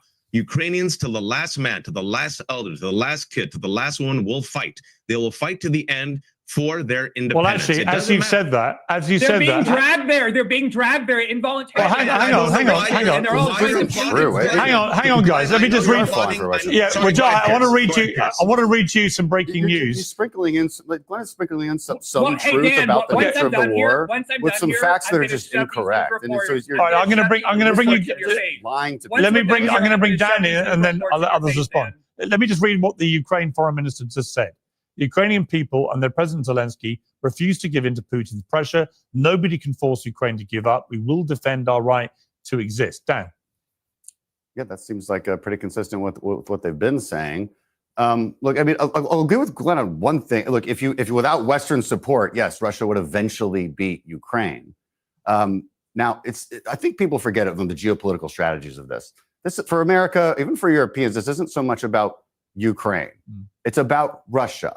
And yes, I'd hate to break it to you, but it's not a contradiction to say that they are a second-rate power, but they would also invade Baltic states. That has long been part of Putin's grander plan for greater Russia. And they can do it if Europe and the United States lets them. Yes, they can do it to a small state if they let them. This is kind of how World War II happened. If I may remind everyone, there is a domino effect here. And there is grander purpose by Putin, and he said you just have to listen to what he says. You don't have to take my word for it, to expand their sphere. They can say that they feel under threat by NATO. They're full of crap. We know for a fact they've never felt threatened by NATO, only to the extent that they don't like NATO because it means they can't conquer other countries and take their stuff. Now, here's the biggest important part about geostrategic implications for the United States. This is why it's about Russia, not Ukraine. When you allow dictators to just conquer other countries and take their stuff, you have reverted us to a pre-World War II history. That's problematic. That was a time in history, and it lasted for thousands of years, when we didn't have a global economy. Life sucked. There was tens of millions dead in wars because it was normalized for dictators to invade others if they wanted to take their stuff. And for the last 80 years, America has led an order where we don't allow that. That's actually what's at stake for American interests. It's American deterrence for the next 50 years. Now, I'm with you. You have to talk to Russia. You have to end this somehow. The war of attrition cannot continue. I think we agree there. You have some weird facts about what's going on the battlefield that I think are just untrue, but we agree mainly on what needs to happen in the future. Yeah, I mean, there's no doubt. Can all of us agree that we're anti-occupation, Pierce? Can all of us agree that people have a right to resist an illegal occupation? What I don't understand is why Glenn is so pro-Russia, or it seems pro-Russia, and says, hey, it's inevitable. Ukraine, sorry, you're going to get gobbled up by Russia. Hey, let's back out. But at the same time, are you fine with Palestinians resisting their occupation right now? I mean, for a person who has got almost 300 of y'all in here, man, we do appreciate the continued support. Go ahead and double tap that screen for your boy if you ain't here, man. Show some support. You could also hit the 3 buttons in the upper right hand corner, man. We do appreciate it. Let's keep it going. Spoken so much about Palestine, Palestinians who are being occupied by Israel. You have the complete opposite logic when it comes to Russia occupying Ukraine, Glenn. And I wonder why. Why are you so morally inconsistent right now? Why does every liberal sound like William F. Buckley? First, you cite the Wall Street Journal editorial page to guide your economic dogma, and now you're accusing everybody of being the Kremlin bitch and the Russian propagandist. I've talked to Kremlin bitch. I didn't. Strategists. The fact that you use that, you said Putin's bitch for Donald Trump. You look at Donald Trump, not you. Don't project. You look at just the population size and what Ukrainians officials have been saying, which is that only Zelensky believes that Ukraine can win this war. Even in Western capitals, they understand that there's no way to defeat Russia without deploying European troops, and Europe doesn't have a credible army to go and do that. Keir Starmer threatened it. He felt strong for a day, and then he backtracked and said, well, actually, we can't do anything without American air support and American cover, which is the reality. Western Europe does not have a credible military. Russia has a much more powerful military, and ultimately, one of the most important things that determines war is how willing people are to fight for it. And the reason the Russians are so willing to fight for it, you can go back and look at 2008 memos from people like William Burns, who ran the CIA under Biden, in which he said that everybody in Russia, not just Putin and his allies, but everybody, left-wing opponents of Putin, uber nationalists who are to Putin's right, all agree that NATO membership for Ukraine is an existential threat to Russia, and they will annex Crimea and invade eastern Ukraine if you try and do that. The United States government and every has Ukrainian will say that talking no matter about what, putting we will be independent. We will fight for our independence no matter what happens. The Ukrainians have every right to fight. The Ukrainians have every right to fight. Sorry, Glenn, 1 second. Nobody denies that. Just give me a second. Just give me a second. 1 second. And also, as you know, since you're so brilliant and you know a lot about Russia and Putin believes that EU, NATO, European allies.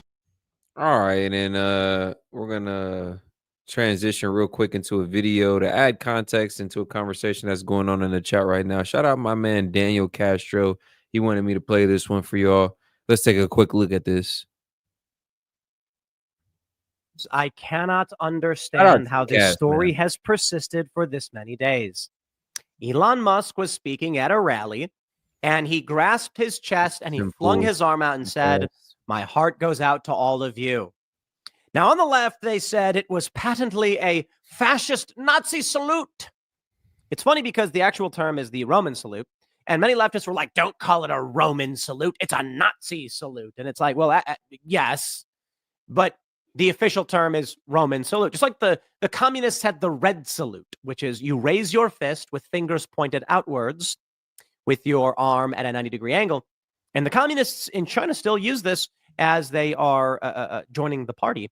The communist, so the red salute, we call it, exists, and I believe it is also bad. And here's the funny thing. For the love of all that is holy, Elon Musk was not doing a Nazi salute, okay? And I will explain very simply, because I don't want to waste time on this stupid story. The story is very funny, though, and we'll get into all of it. Elon Musk accidentally, I don't even know if accidental is the right word, unintentionally, I'd call it, made a gesture that resembles what the Nazis would do. Oh, heavens me. He put his hand to his chest and he flung his arm out, right? And a lot of people are putting this next to videos of actual Nazi salutes. There is something that many people are forgetting because there are these viral tweets where it's like, I'm a historian and I can tell you that was the actual salute. Hand on the heart and an arm up, that proves it. Did they also mention legs together? You click your legs together, you put your hand to your chest, and you throw your arm up and then issue a declaration. Just because someone touches their chest and puts their hand up does not mean they did a Nazi salute. And now, of course, all of the people that want it to be the case, there are neo-Nazis, white nationalists, etc., who are like, yeah, let's go, Elon. And communists going, oh, the fascists are taking over. And moderates are like, Elon, come on. You know what I mean? Now, AOC is mad at the Anti-Defamation League because, my friends, here's the easiest way to understand it. The ADL, there's another group that's called like Watch Anti-Semitism. These pro-Jewish groups are like, dude, Elon did not do a Hitler salute. His hand is upward and forward. His fingers are not together. And he grunted as he threw his arm out. And it's clear that his intention was, I'm throwing my heart out to all of you. And they're claiming it looks just like the Nazis. Oh my heavens me! Is that Tim Waltz doing the Roman salute? No, of course it isn't. That's the joke. Here's take everybody else out of context as well. Look at Tim Waltz. Look at AOC right here. Yeah, if y'all want to take Elon out of context, make it seem like he purposely did the Nazi salute. All right, answer for this then. This one's my favorite. That's why I tweeted this, because I think that's Ron Wyden behind AOC. It's so good. I tweeted, look how shocked that dude is at AOC doing the Roman salute. It's a picture of AOC reaching in for a hug. It's not a video. That's it. You can see the hand down here. Come on. And I'm joking. That was the intention, to make a point that there are 1,000,001 instances where people have raised their arms in this way and have been accused of doing a Roman salute. But it's usually only when someone who is like, I don't know, not a leftist raises their hand for whatever reason, they're called a Nazi. So in this image, I don't know, I saw this picture and there's someone coming in and you can see their hand reaching for AOC and she's putting her hand up because she's likely going to grab for a hug. But her right arm is extended. Her hand is out as if she's doing the salute. And then look at this man's face. He's shocked. He's like, oh, I can't believe AOC is doing the Roman salute. It's stupid. And we've all wasted our time. Now, AOC's mad that these organizations, you're defending a Heil Hitler. No. Oh my God, these people. It's only been a day and the Democrats have already launched a hoax. You know, I wonder if Elon did it on purpose. Wow, AOC essentially slamming the ADO for not being sensitive enough. You can't make this shit up. ADL, who labels damn near anything anti-Semitic. I mean, shit, I got to be careful about even saying anything further. The ADL is so damn strict. And AOC is over here openly slamming them for not being sensitive enough. I mean, you can't make this shit up. You know why? Elon's not dumb. Everyone's like, he's autistic. He doesn't know what he's doing. And I'm like, I don't know. He clearly grabs his heart and then throws it out and he leans back.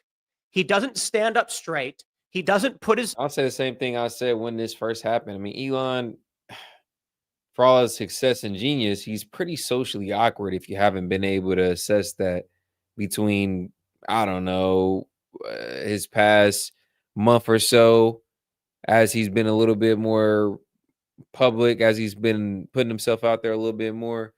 Like, again, I don't know if it's Asperger's or a touch of the tism, or it just might be just some social awkwardness, but he's a little bit awkward. It is what it is, right? So I think that was more so something that he did out of awkwardness than something he did with intent. You know, I don't think he was trying to send a message or trying to offend anybody. I think that was just something he just kind of impetuously did, being a little bit awkward as he is. You put your feet together, your hand goes to your chest, you raise it up, and you issue your declaration, is what the Nazis would do. Elon didn't do none of that. He put his hand in his heart and he grunted and leaned back and said, "My heart goes out to all of you." You know, part of me wonders if Elon knew, because it's like this. I don't think he did. And I don't think autism explains it. I think it's just, I don't even call it an awkward gesture. He was throwing his heart out to people. And they're like, but he put his hand on his chest. Just, dude, they pick and choose and they cherry pick when it's a Nazi salute.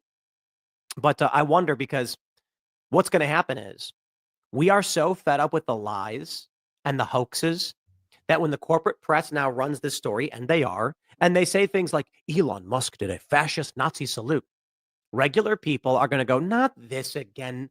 You mean what? I guarantee you, if I go outside right now, we're in DC, and I walk up to a random person and I said, did you hear that Elon Musk was doing a Nazi salute to Hitler at Trump's rally? They would go, oh, shut up. Trump's not a Nazi. We're so sick of this. That's what the average person's going to say. So what ends up happening is, although you can certainly say Elon did a gesture where his hand went up. Yeah, we get the idea here. So, I mean, that's pretty much the same thing we were saying when that first happened. He's just like an awkward guy. Like, it wasn't done with any ill intent. Like, unless you want to take it that way, unless you purposely want to take it out of context and say he was doing it, then so be it. But for those of us with some sensibility and being able to look at the situation without any bias, we could just tell, like, okay, I wouldn't have personally did it. I think it was a little bit weird that he did it, but I don't think he did it trying to offend anybody. But let's get back into this Piers Morgan panel. It was getting pretty good. The United States is the enemy. You know that Putin's goal has always been to recreate the USSR. He says the greatest defeat, the greatest tragedy that he witnessed in his lifetime was the collapse of the USSR, and he wants to make Russia great again. So it's not just Ukraine. Ukraine is just a chess piece for Putin's ambitions to regain control, to get more territory, to make Russia great again. And we have a chance right here, as no matter how flawed we are flawed. I agree with you. The hypocrisy, the flaws, yes, but nonetheless, a post-World War II order that at the very least, in some way, promotes democracy. I hope free and fair elections. I hope in some way liberalism says enough. We're going to stand up to dictators, a brutal war criminal, which is Putin, who is. And shout out Fox Chase, $5. Yeah, this is damn near how sensitive they are, bro. I was waving bye to my friends in the driveway, and now I'm a goddamn Nazi. It's like, bro, okay. Like, I stretched my hands because I was yawning and stretching. Now I'm accused of being a double Nazi. I did the double Nazi salute. Like, that shit is funny as hell. Like, bro, what? You what? That's like calling D Madness from the Kill Tony show a fucking Nazi. I don't know whatever fucking hand gesture he be doing on there, but that's like calling him a Nazi. It just doesn't make any sense. Against American interests, against European interests, and we're going to make sure you don't do this to any other country. It stops right here at Ukraine. But you say roll over for Putin. I wonder why. I mean, I would say on the dictator point. But probably because I'm a Kremlin agent. Probably because I'm a paid agent of the Kremlin, which is what you're implying. The reason I think the Ukrainians have the right to fight for as long. The reason the Ukrainians have the right to fight all they want. The question is whether or not the United States is duty bound, and whether American workers are duty bound to finance that war. And Americans made very clear in this last election, Big Glenn, just to jump in as well, that they don't want to. Just to jump in, Glenn, on that point though about your apparent inconsistency, what is the difference in your head between the situation in Gaza and the situation in Ukraine? I think the Palestinians have the right to resist the occupation. I think the Ukrainians have the right to fight the Russians as well. I don't have any inconsistencies at all. I'm not advocating that the United States arm the people of Gaza to fight against the Israeli occupation, just like I'm not advocating that the United States arm the people of Ukraine. So should Israel be allowed to keep land in Gaza then?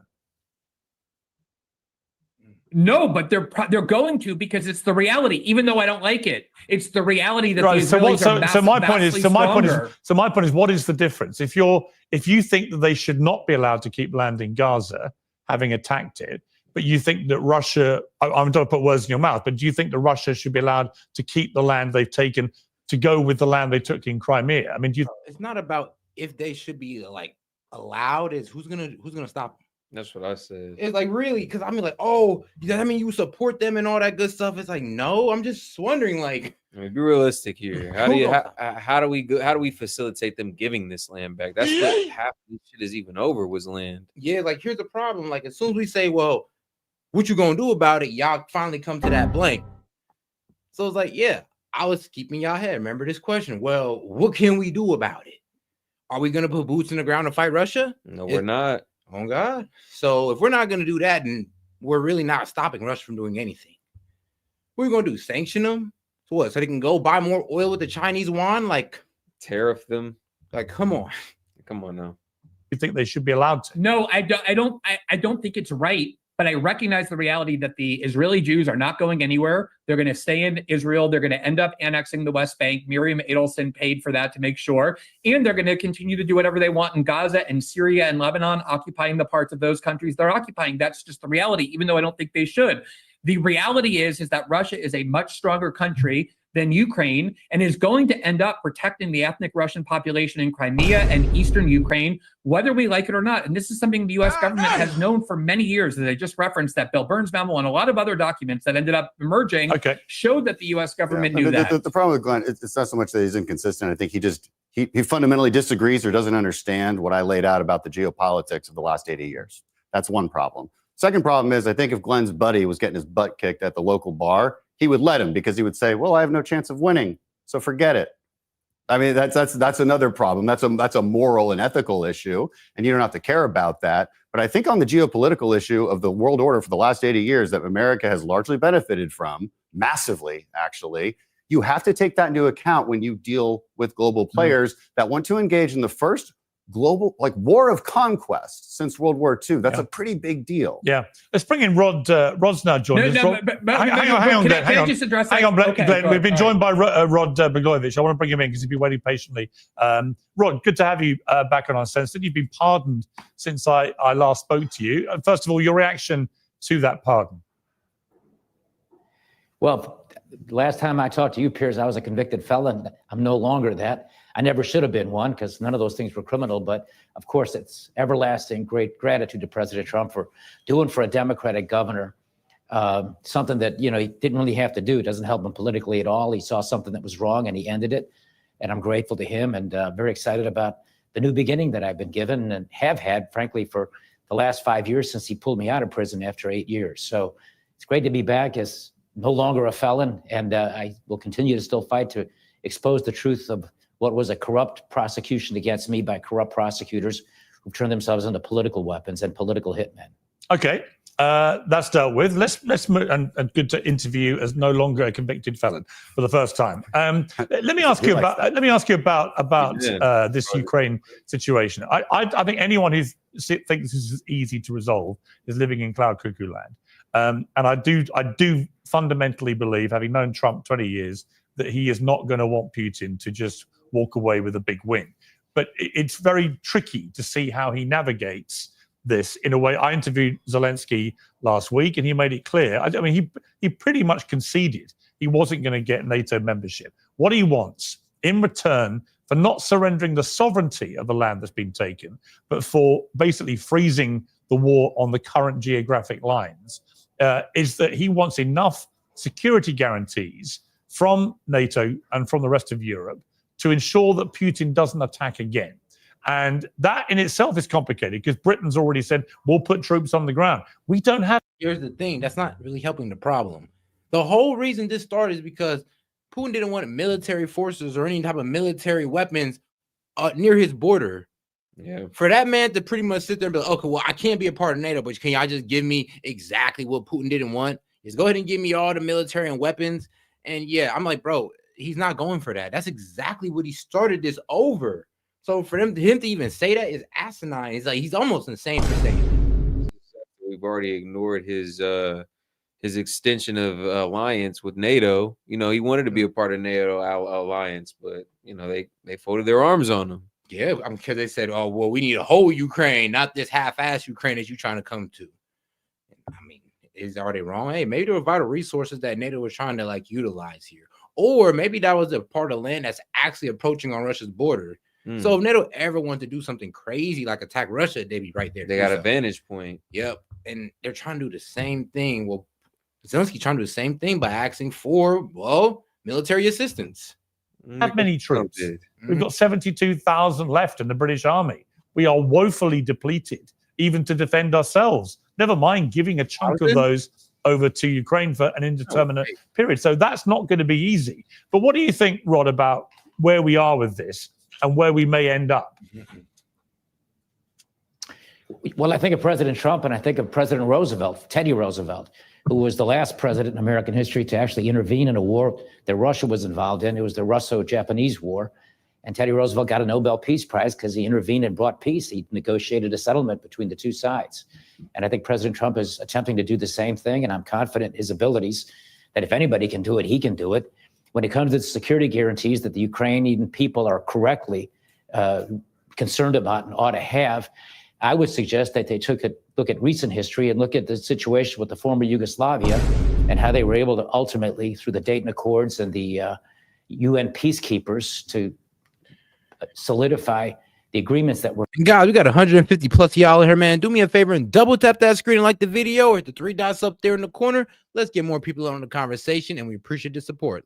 All right, let's go. Made there. I would suggest that perhaps in this particular case, Russia, Ukraine, UN peacekeepers should be in there. The Russians aren't going to trust NATO or any British troops or American troops to be peacekeepers there. It'll have to be third parties that are really unconnected and don't have geopolitical interests involved in that part of the world. So I would suggest UN peacekeepers, and I think there's historical precedent for that.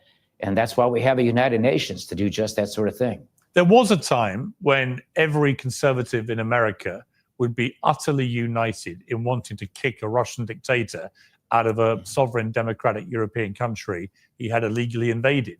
Very different now. There are a lot of conservatives. Well, it's kind of hard to say like we changed up. Nah, if he did it unprecedented and without warning, then yeah, we'd be pretty upset. But this man warned us. He told us what not to do, and we did it anyway. And now he's acting. That's the reason we're throwing our hands up, because one, we didn't start this shit. NATO did. It's like, bro, we're not thirsty to get into another war. It's like, I don't know why, but it seems like everybody want America to get into a war. Oh, well, why don't you stop the Russians? Why don't you stop the Russians?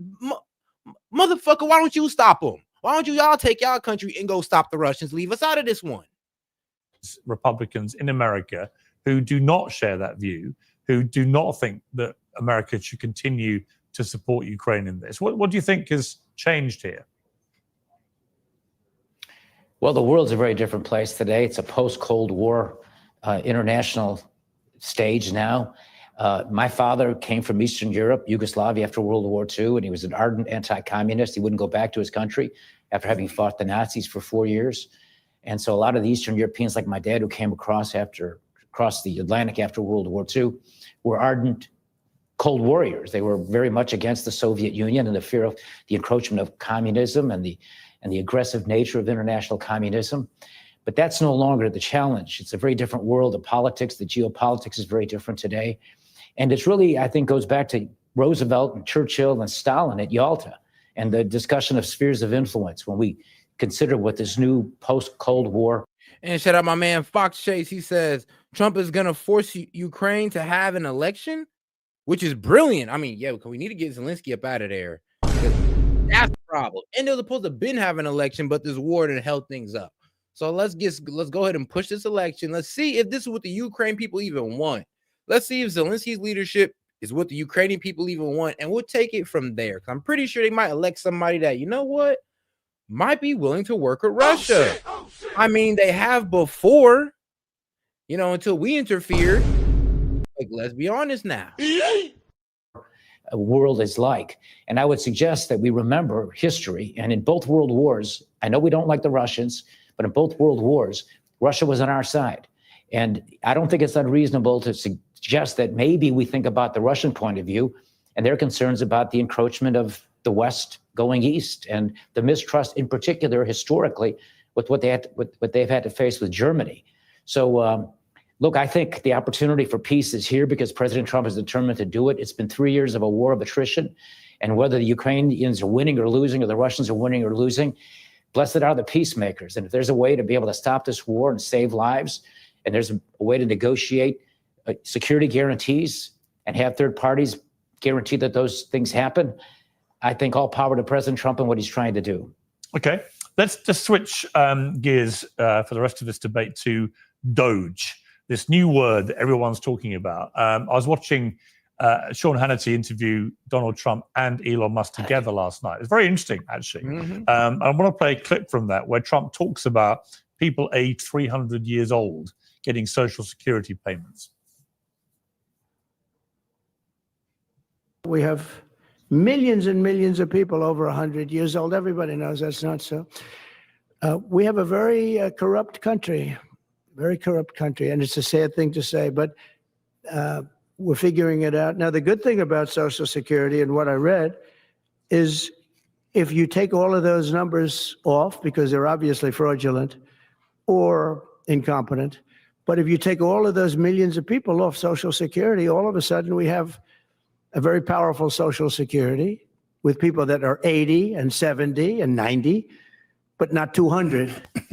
That was actually from a press conference he gave. He expanded on it with Sean Hannity and went on to say that there are people 100, 200, even 300-year-old getting benefits because of the way the system is failing. People stay on there, they're put on the wrong age and so on. And Elon Musk expanded on it as well. And I'll start with you, Wajaha, here. Elon Musk has become a bit of a bogeyman to the left in all this. But I got to say, instead of my man Fox Chase, he says Ukraine has no choice. Trump shut off the tap. And he's like, yeah, exactly. We need to cut off funding and let's see how emboldened they are now. It's like, all right. Well, y'all feel so strong about this. Cool. Do it on your own dime and let's see how far y'all get. And if y'all throw up the white flag after that, y'all wimps. I would hit him with that. It's like, cool. Let them do this by themselves. I mean, they feel so strongly about going against Russia, then let them do it on their own dime. If NATO feels so strongly about going against Russia, let it do it on their own dime. We as Americans do not feel that strongly about this. I'll be honest with you. There are some who do, but majority of Americans do not feel so strongly about this because, one, Putin warned us. We understand the reason why he's doing it. So we kind of get that, okay, well, we kind of did just cross this man. And if this was unprovoked, then yes, we would be scared of him expanding because we don't know the freaking reason. But we know the reason why this man is doing this.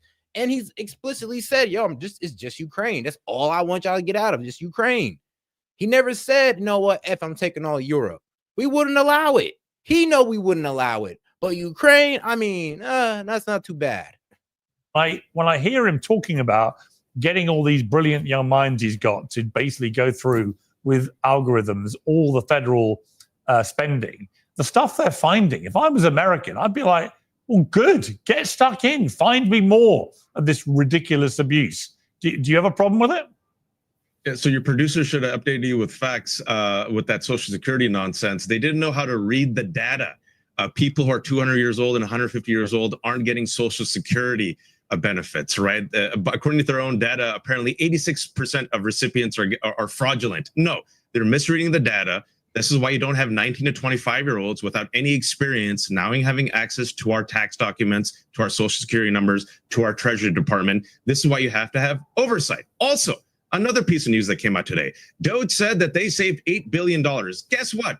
Math matters. They misread a couple of numbers, 8 million. Guess what also we found out? That these brilliant 19 to 25-year-olds, these teenagers who we have no idea about their expertise, their experience, no accountability, no oversight, they accidentally fired hundreds of federal employees who look over our nuclear weapon stockpile, and now they're desperately trying to rehire them. You know what they also did, these brilliant people? Because apparently, according to Stephen Miller and according to government filings, right, that lawsuit, Elon Musk does not run Doge. So we still don't know who actually runs Doge, which should be pretty important, who runs Doge. But also what we found out is they're desperately trying to rehire the people overseeing bird flu. So they're firing people, trying to rehire them. And right now in America, Piers, there are several people not involved in our FAA. Right now, according to the Rolling Stone yesterday, an FAA member said there are 5 people in our Federal Aviation Agency doing the work of 14 people. And if you've seen in the past month, airplanes are going down in America. So tell me how this is making us great again. Are you not worried? I'm worried. The last question I want to ask, and maybe the Republican here, Dan Crenshaw, knows the answer. Who's running Doge, number one? And what is actually Elon Musk's role? Because yesterday when Donald Trump was asked, he said, you can call him whatever you want. He's a patriot. That is concerning to me. Okay, Dan. I'm part of the legislative branch. I mean, damn, why is him being a patriot concerning?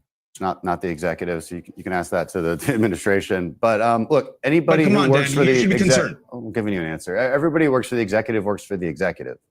What Elon Musk has done is he's put a much more famous face to it. So I think it's created this boogeyman effect. In the end, this is the kind of thing that would happen with an incoming Republican administration, no matter what. There's a desire to cut waste. There's a desire to go into it. I wasn't sure what Doge was going to do.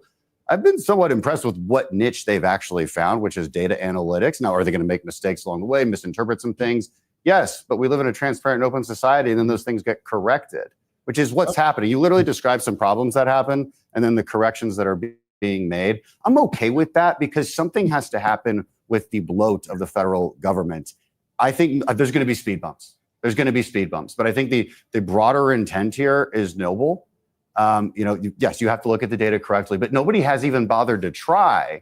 And and you do need those young software engineers to be able to do that. And then you do need people who are seasoned policymakers who understand exactly how the system works to figure out. Yeah, I don't like this attitude of, oh, you guys got one thing wrong, just throw the whole thing away to stop the whole operation. I'm like, whoa. I'm like, damn, y'all give up easy.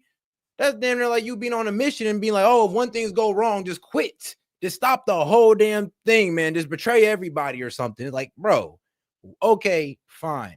One thing was wrong. There might be maybe other things, but there's a lot of things that are also right. So, and here's the problem. Here's the problem. It's still an issue. There is still a problem with the bloat spending. There's still money going out to things that, well, we don't agree with or we don't know about.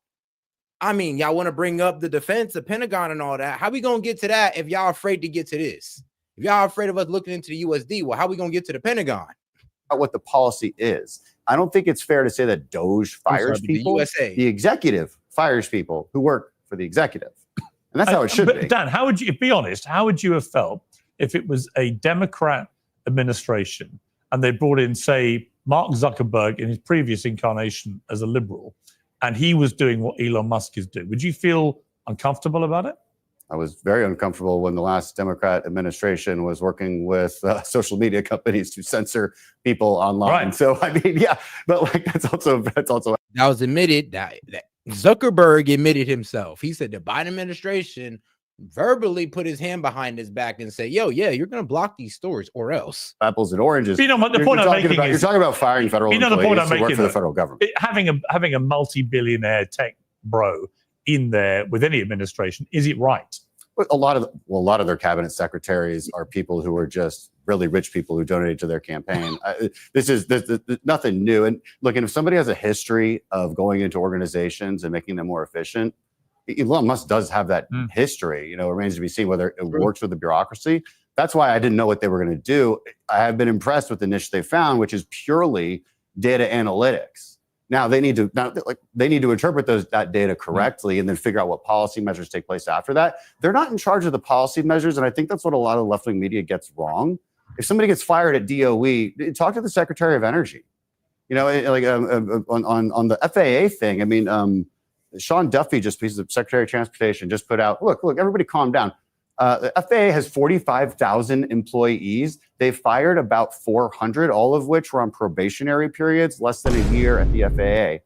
Everybody calm down. Plays are going down in a lot of places, but actually, if you start looking at a map. He says, yeah, bro, y'all crying as if we're like firing like senior employees. It's like we're hiring people who are on probationary periods. Like, what are y'all talking about? Like, y'all crying over what? But as Fox Chase says, they're taking out government employees. They're firing government employees. Yeah, I know. That's really how y'all sound sometimes. I ain't gonna lie. It's not in America. And there's a lot of reasons for that. It's not because of Doge and the FAA. That's just, look, if you can make a causal connection between that employee being fired and a plane going down, be my guest, but you can't. Okay. I can.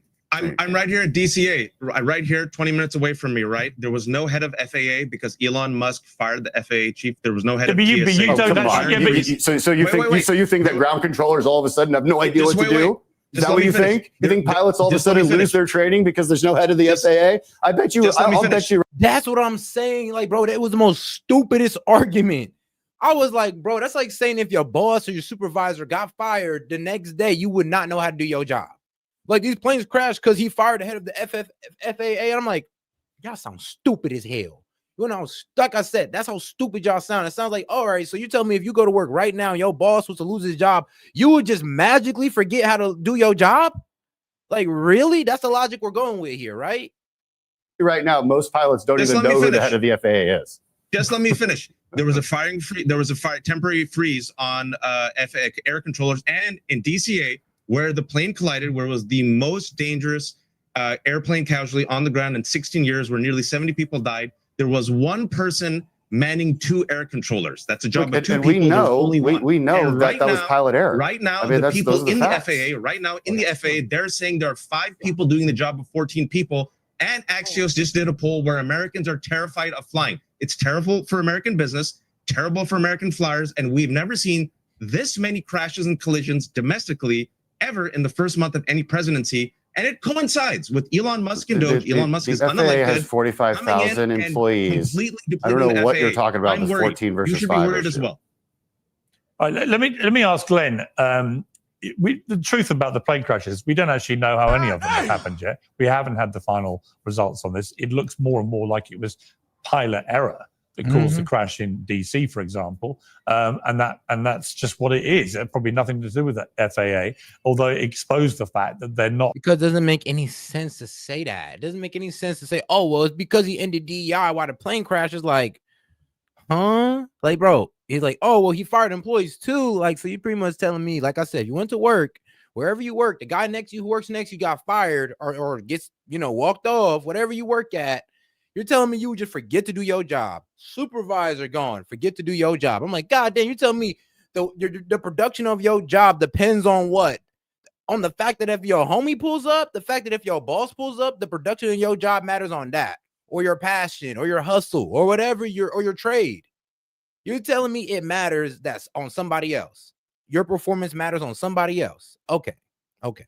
Well, we see how productive y'all are. Not as well staffed as perhaps they should be, but that's been going on for years, including under the Democrats. 45,000 employees. If they're not well staffed, then they're not using their staff very well. Right, which may well be the case. So we just don't know and yet. it appears there was no head of FAA while that was happening because that would have no effect on him. Let me bring in Glenn. Go ahead. Glenn, on a wider point, we'll come to the plane thing, but on a wider point, this whole Doge thing is proving very popular with the American people. This is what Trump said he was going to do. He's doing it. And the thing I was struck by with the interview with Elon Musk he did with Fox was that actually you've got a guy in Trump who has the big picture vision for this stuff, what he wants to do, cut waste. He brings in all these executive orders. And unusually, compared to many executive orders that never get implemented, he's got somebody, Musk, who can get stuff done and get it done very quickly. And that is what's happening. And it's unnerving people, but is it necessarily wrong? I think that is the important point is that you look at every election for, say, the last 40 years, and the winning candidate makes all kinds of promises to induce people to vote for them. They get into office and very little of it happens, either through lack of conviction, lack of effort, or just bureaucratic inertia. And here you have this flurry of actions, most of which are in fact consistent with what Trump said he was going to do, including cutting government waste and government spending and the like. I think there's a lot of hysteria on both sides. Elon Musk is finding some wasteful things that, of course, is going to happen in a government of this size and exaggerating the importance of it. On the other side, you have people disgustingly trying to exploit tragedies like a plane falling out of the sky to blame it on Elon Musk and Trump, even though they have absolutely no sense at all whether there's any relationship between the two. But at the end of the day, it's fine to get rid of waste. It's fine to get rid of fraud. Of course, everybody's in favor of that. The reality is you're never going to make a meaningful dent in government spending in the United States unless you go and really attack frontally two different aspects. Either you go across the Potomac, as Steve Bannon put it, and you go to the Pentagon, or you go into Social Security and other entitlements. And until you do either of those, you're kind of just trimming out the margins. And I think the biggest benefit of what Doge has done so far is brought transparency to this kind of administrative state that really believes it has the right to rule on its own. Like USAID, people show up at their door and they say, who are you to come here? Well, we're the elected government. We're actually the elected representatives who are supposed to set policy. You have this whole deep state, this whole administrative state that runs things on their own, and that's a big part of why nothing gets done in Washington, even after elections. Okay, Rod, what do you feel about Doge? I mean, again, I'll ask you the same question. If this was the Democrats and it was, Joe Biden, I think a lot of the people who are defending it, if it was Zuckerberg in there in his previous incarnation with the Democrat administration, would probably be saying the complete opposite. But putting the politics aside, the principle of having a the richest guy, most successful guy in America actually pouring over federal government overspending and exposing it in a very transparent way, albeit making mistakes and then admitting we've made a mistake. He's quite open about that. But what do you feel about the principle of this happening, given he's an unelected official?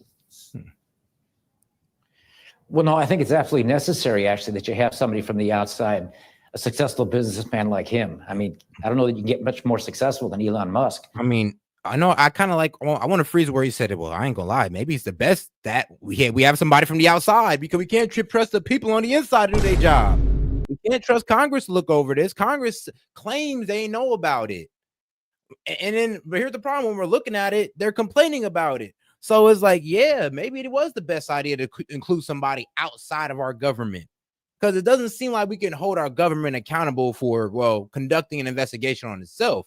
I mean, it's almost like how we kind of left the CIA to investigate the CIA. Like, come on now.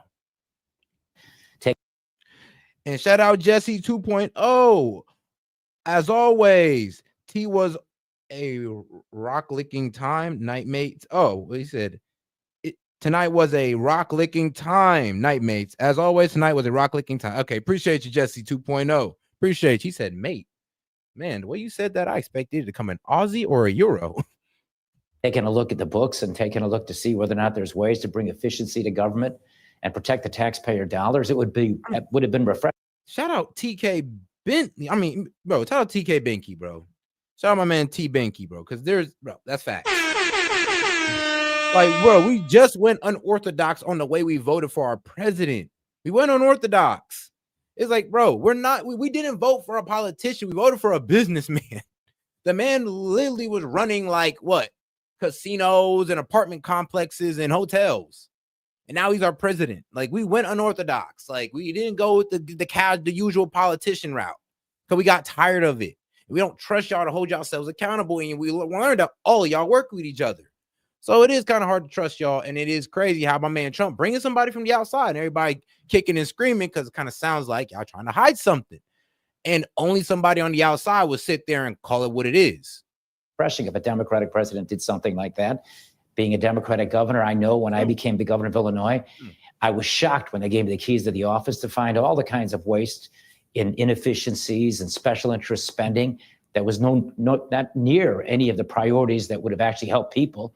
So I would suspect, without knowing the details of the federal budget, that Elon Musk and Doge is going to find all kinds of waste. And I would agree with Glenn Greenwald when he talks about, the margins, and the need to look at places like the Pentagon. And I do think that there's all kinds of places in the Pentagon, having served on the House Armed Services Committee for 6 years, where they'll find a chock full of opportunities to cut wasteful spending and protect taxpayers' dollars. Right, well, John, you were grinning away there in a rather sinister way. So what are you grinning about? I was having fun.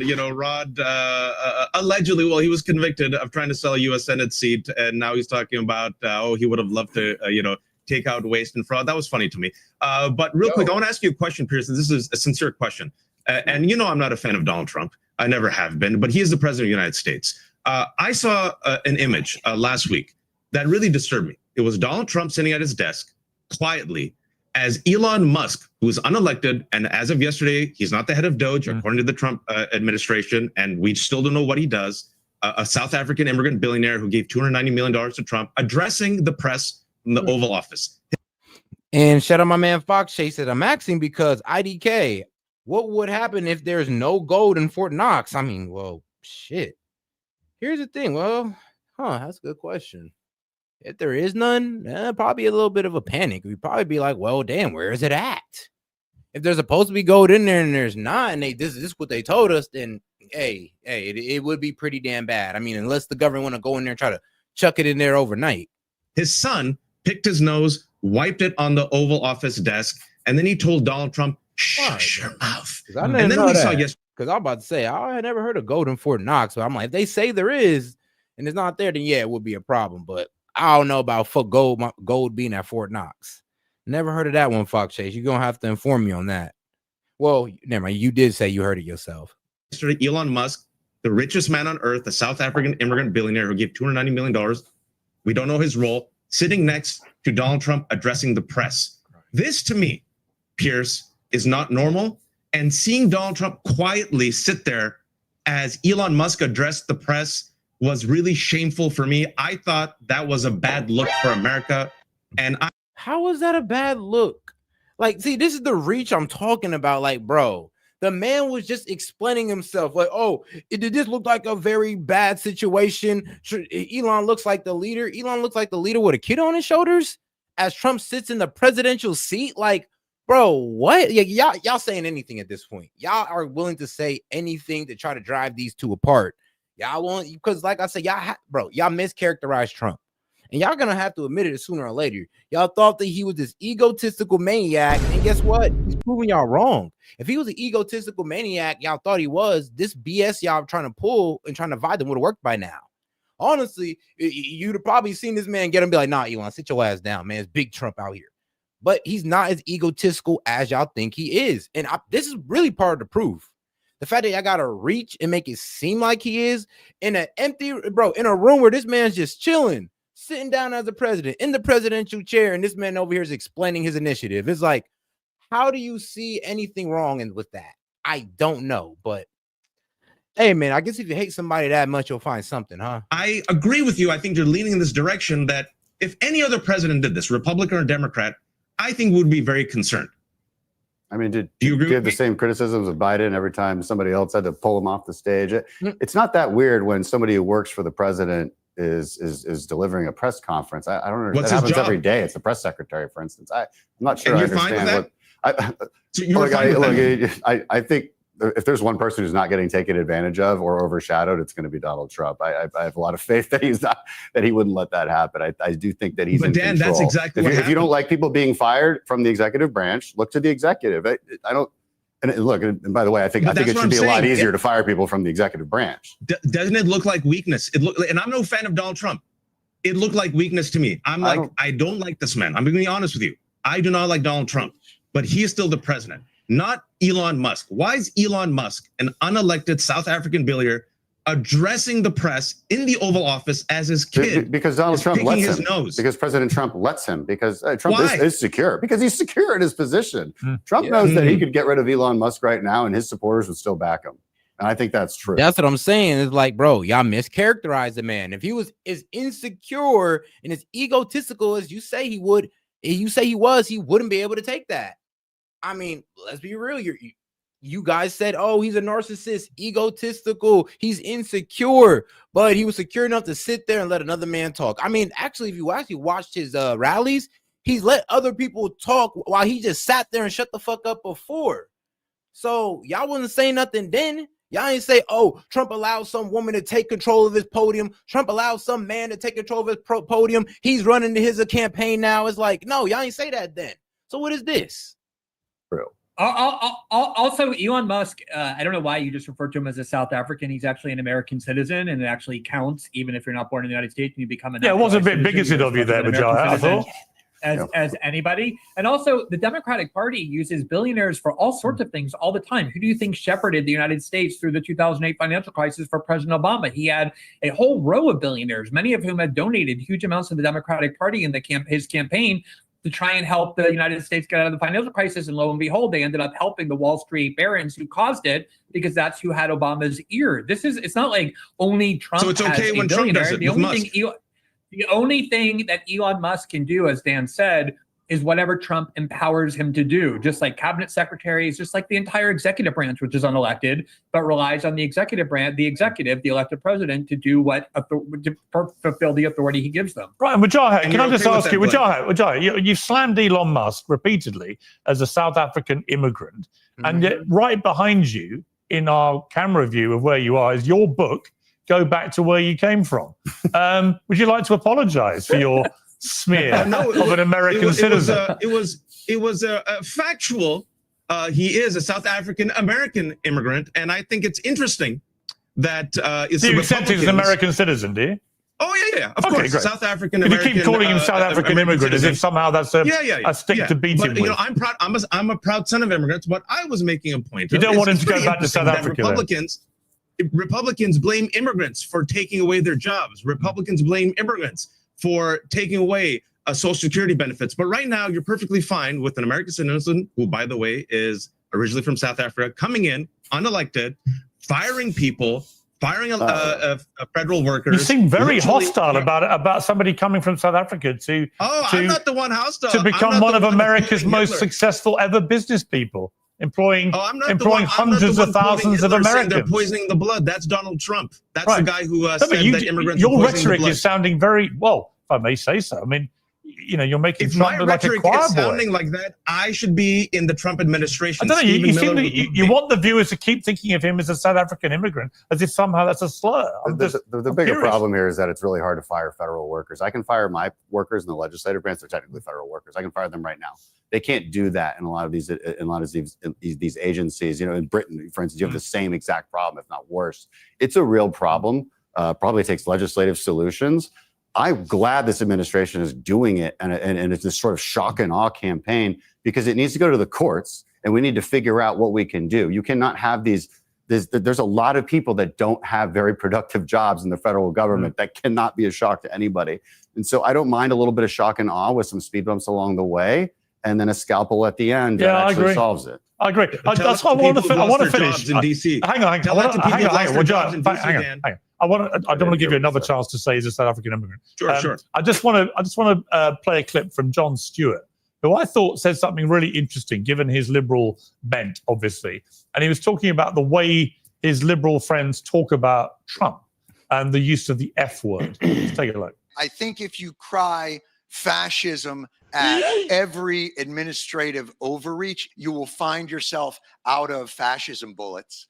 Look, there's Jon Stewart, Rod, basically saying what I've been saying for a long time, which is if you keep calling everyone to do with Trump, including Trump, a bunch of fascists, a bunch of Nazis, whatever you want to call them, because you're massively over-egging the souffle of your insult, actually, it doesn't work. In fact, it has the opposite effect, as we've seen. Trump got reelected. Bro, imagine somebody called you the same insult every day. Like the first day, it was a good one. But then you keep on saying it and saying it and saying it and saying it, and all of a sudden, like, it loses its effect. One, it's not funny. It don't even hurt your feelings like that. Nothing. And that's kind of how y'all did with the Nazis. Like, y'all just kept saying it to the point where we're just like, all right, whatever. Bro, y'all said felon to the point where we're like, fuck it. Yes, I voted for the felon. Yes, I voted for the felon, okay? Since y'all want to say it so much. Like, oh, my God. It's like, yes, y'all outplay these words to the point where we're all just sitting there just like, oh, God, do you guys have a different argument? This time with a massive majority. Well, I know something about being lied about, and I would say to your guest, the anti-Trump guy, that he should take a look at the facts on my case. July of 2015, that so-called sale of the Senate seat was reversed by the appellate court. It was never a crime. They called it nothing more than routine political log rolling. Having gotten that out of the way, no, I think that's exactly what happened. I think the American people, to quote Bill Clinton, almost always get it right. And they got it right this election because they're sick and tired of being lied to. They no longer believe the information that they're getting from these people who speak in hyperbole rather than actually give reasoned arguments why their position may or may not be right. The American people don't trust, the media anymore. They've never trusted politicians, understandably so. They've lost trust and faith in a lot of the institutions, including the court system and the Department of Justice. Look what the court system did to Donald Trump in this last election. It's no doubt in my mind. Those are Democratic prosecutors and Democratic judges and Democratic jurisdictions prosecuting someone for non-crimes in a political campaign. It's so obvious.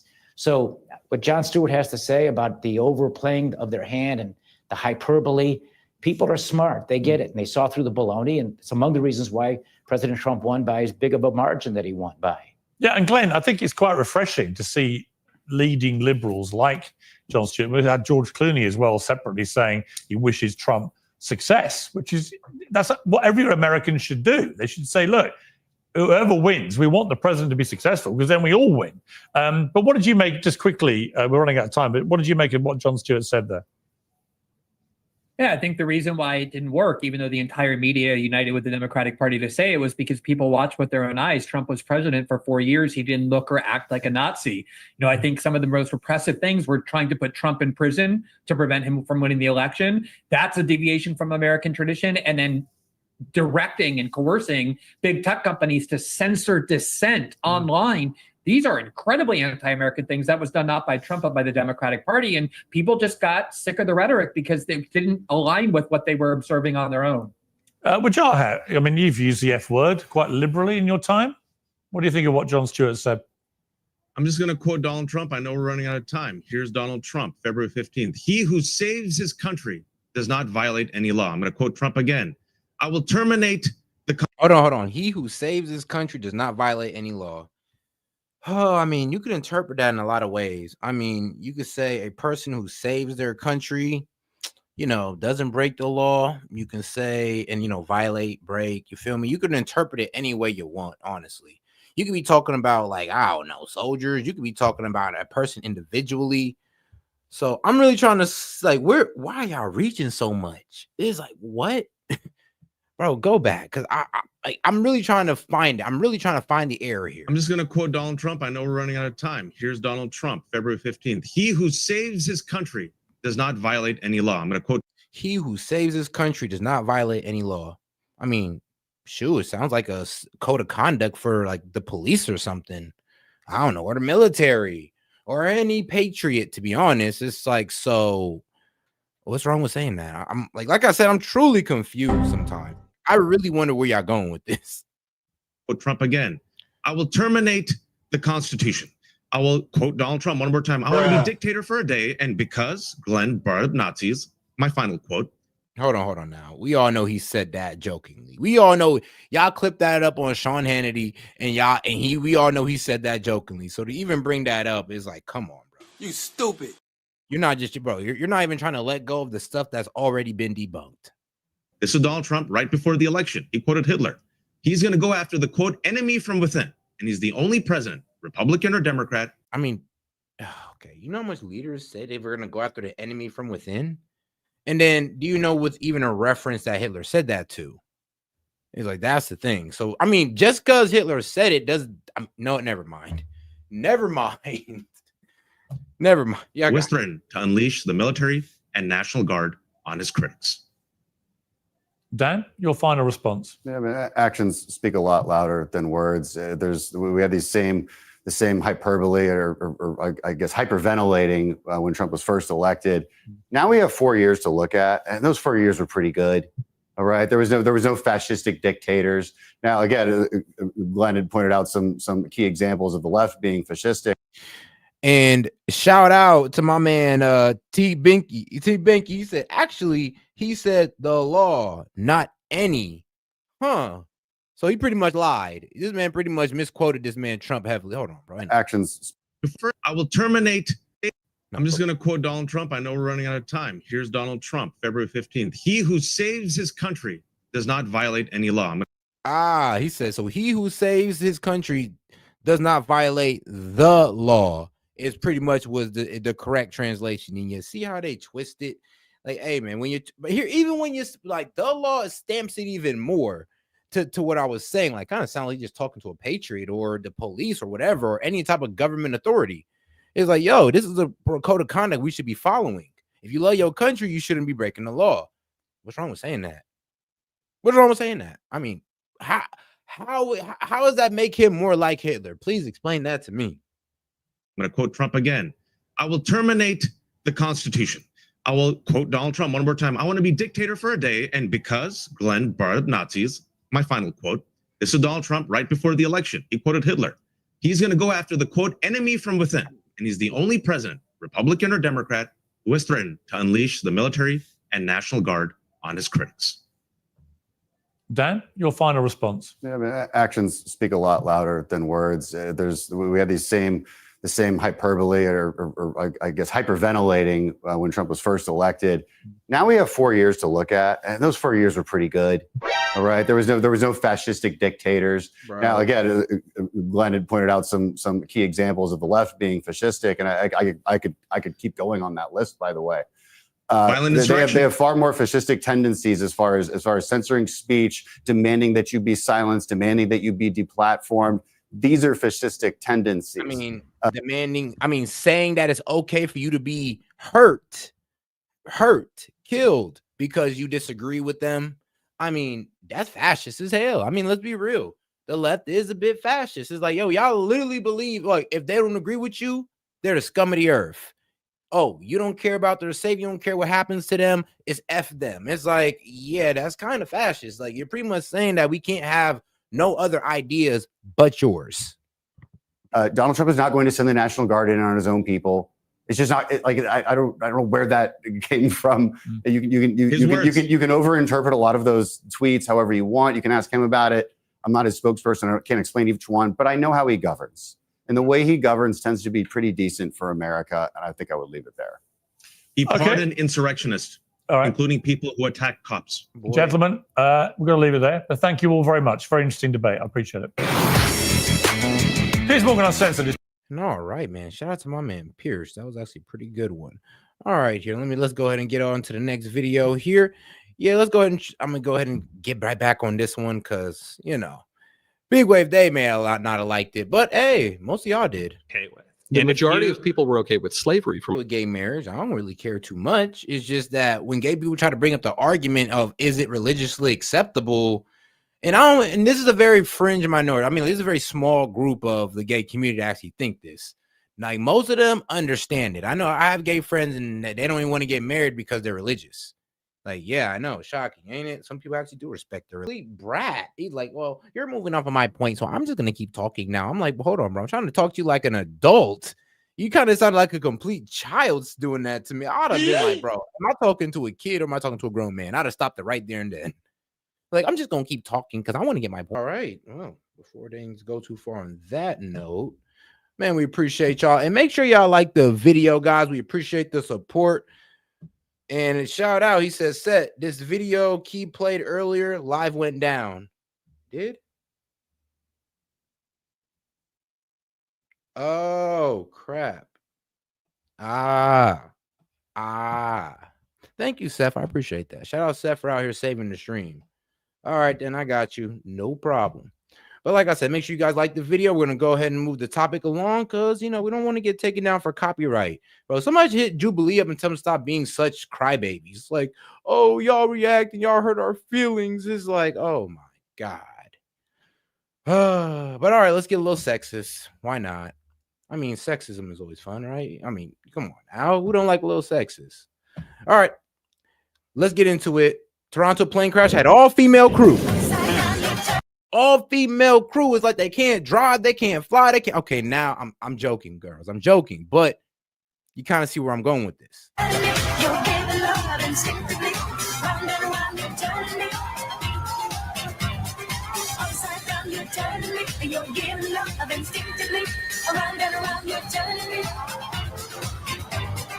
Upside down, boy, you turn me inside out and round and round. Because I was inverted. Upside down, boy, you turn me inside out and like a glove. Hey, you can't park there. What's up, guys? It's Benny. In the insurance world, there's no such thing as a zero-fault accident. Somebody is always responsible. If everyone was following the rules and doing what they were supposed to, there'd be no such thing as accidents. There'd be no such things as plane crashes that put hundreds of lives in jeopardy. And in order to stop planes from crashing, you have to figure out why they crash. You have to be able to name and maybe perhaps shame some of the bad systems or bad people that crashed the plane. That's how you fix broken systems. Let's go ahead and check in on the Delta headlines right before the Toronto plane crash that could have, of course, ended the lives of hundreds of people. Thank God it didn't. Nonetheless, Delta Airlines reaffirmed its commitment to DEI initiatives right before crash. This is part of our focus. You know, the Delta Airlines, the specific airline, in fact, that was flying to Toronto, was part of an Endeavour Air program. That's specifically a culture to celebrate diversity to make us stronger. They say that recognition and DEI is woven into their DNA. And they're very, very proud to have flight crews that are exclusionary Well, we're starting to paint a picture here, shall we? Ladies and gentlemen, Endeavor Hey, Air. really? That was. Damn it, man. Damn it. Like, you know what? This is my time to make a white joke. And can I just say that, bruh? Is it me or does it seem like old ass white dudes are just the best pilots? Is it me or does it seem like, no, actually, I'm just say this. Old men in general are just make the best pilots. It don't matter what race you are. Just as long as you're an old ass dude, 45 plus, you're an amazing pilot. What is this? What is this? This is the opposite of what I would feel safe under. Likes making videos like this. Slave.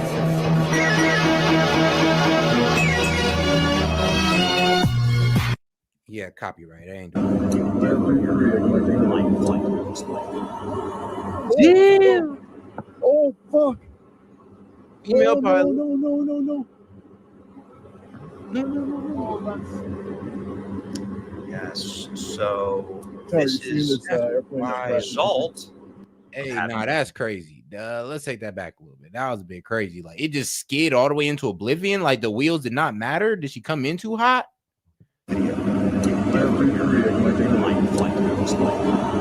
Oh, wheel. Oh, fuck. Oh, no. 400. So this is the result of having a bigoted airline. This is what they're actually saying here, right? When they're publishing things like this, what they're saying is that we are not going to have an airline that has white men a part of our airline. At Endeavor, we build a foster a focus of differences or values. We support inclusivity and an environment where employees feel empowered to share their voices and experiences and perspectives. How about that? I'm gonna be real with you. Like, well, what can I say? I've been on a plane a lot of times, and the best flights, the best landings were done by old white guys, and maybe one young white guy. I mean, there's been very few times that I've actually, got on a plane and it was a black pilot or a Hispanic or an Asian pilot. Very few times. And even then, I didn't mind because, well, this is back in the day before DEI. So I'm pretty sure they got there for a reason. Now, I ain't taking that chance. Actually, shoot, I go up in there and I see you know what? At risk of sounding sexist, if I look in there and I see too many women, I'm just like, damn, ain't no dude cap. Oh, yep. No, just cancel my ticket. I'm good, bro. I'm good. Actually, you know what? Give me a ticket with the most sexist airline you got, man. How about just like planes that land? I just go ahead and take that. How about planes that don't land like this? Come on. Here's your ad for Don't take over. Okay, great. Holy fuck. Hey, yo. Fuck. Now, something very interesting is happening here. Delta hasn't told us who the pilots were. Delta hasn't named the people who were responsible. This is Delta. Like, Delta, bro. It's like, I'm gonna be real with you. It's probably like a couple steps down from a private jet, to be honest with you. Delta airplanes are nice and they're expensive. So it's kind of crazy that Delta, top of the line Delta, did this. Oh man, that's tough. Responsible for the critical errors here. If Delta's fucking up, you can't trust nobody at this point. In the flight as it crashed. But you know what? Got to tell you, the fact that they won't name the pilot actually tells us everything we need to know. Get a load of this. Breaking across my feed this morning. Won't post her name and info, but the Delta plane crash was piloted by a woman who just got certified as an operator airline, making a big deal of female pilots.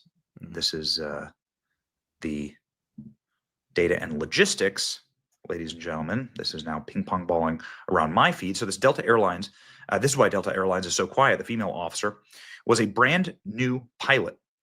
Issues her ATP license 41 days ago. Did the passengers know that?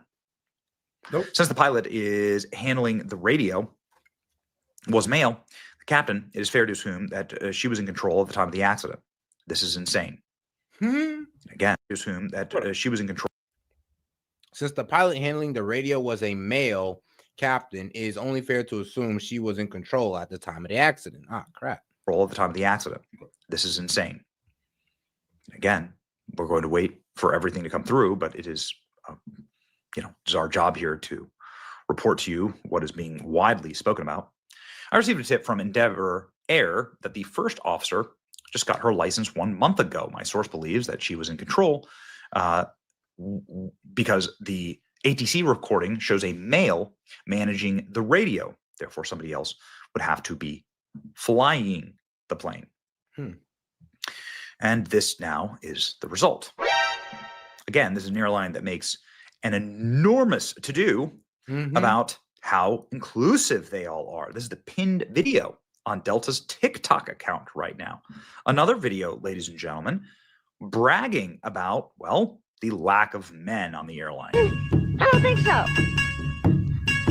I don't think so. Live fast, die young, bad girls do it well. Live fast, die young.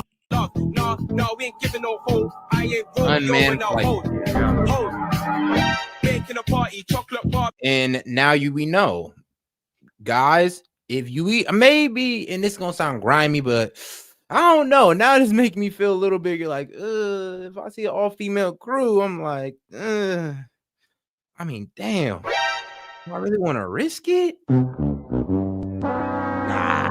Nah. I'm gonna find an old white man and just be like, hey, who you fly with? I'll be waiting on me for You flying first?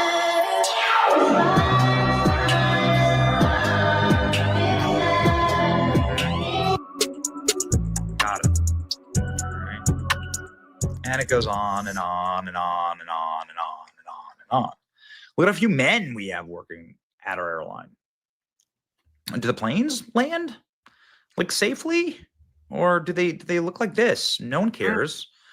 And this is all about quotas, actually, and discriminating against people based on their skin color. And like, bro, what did she do during her test? Like, I know there's some type of flying test. So how did that happen? I mean, how did that go down?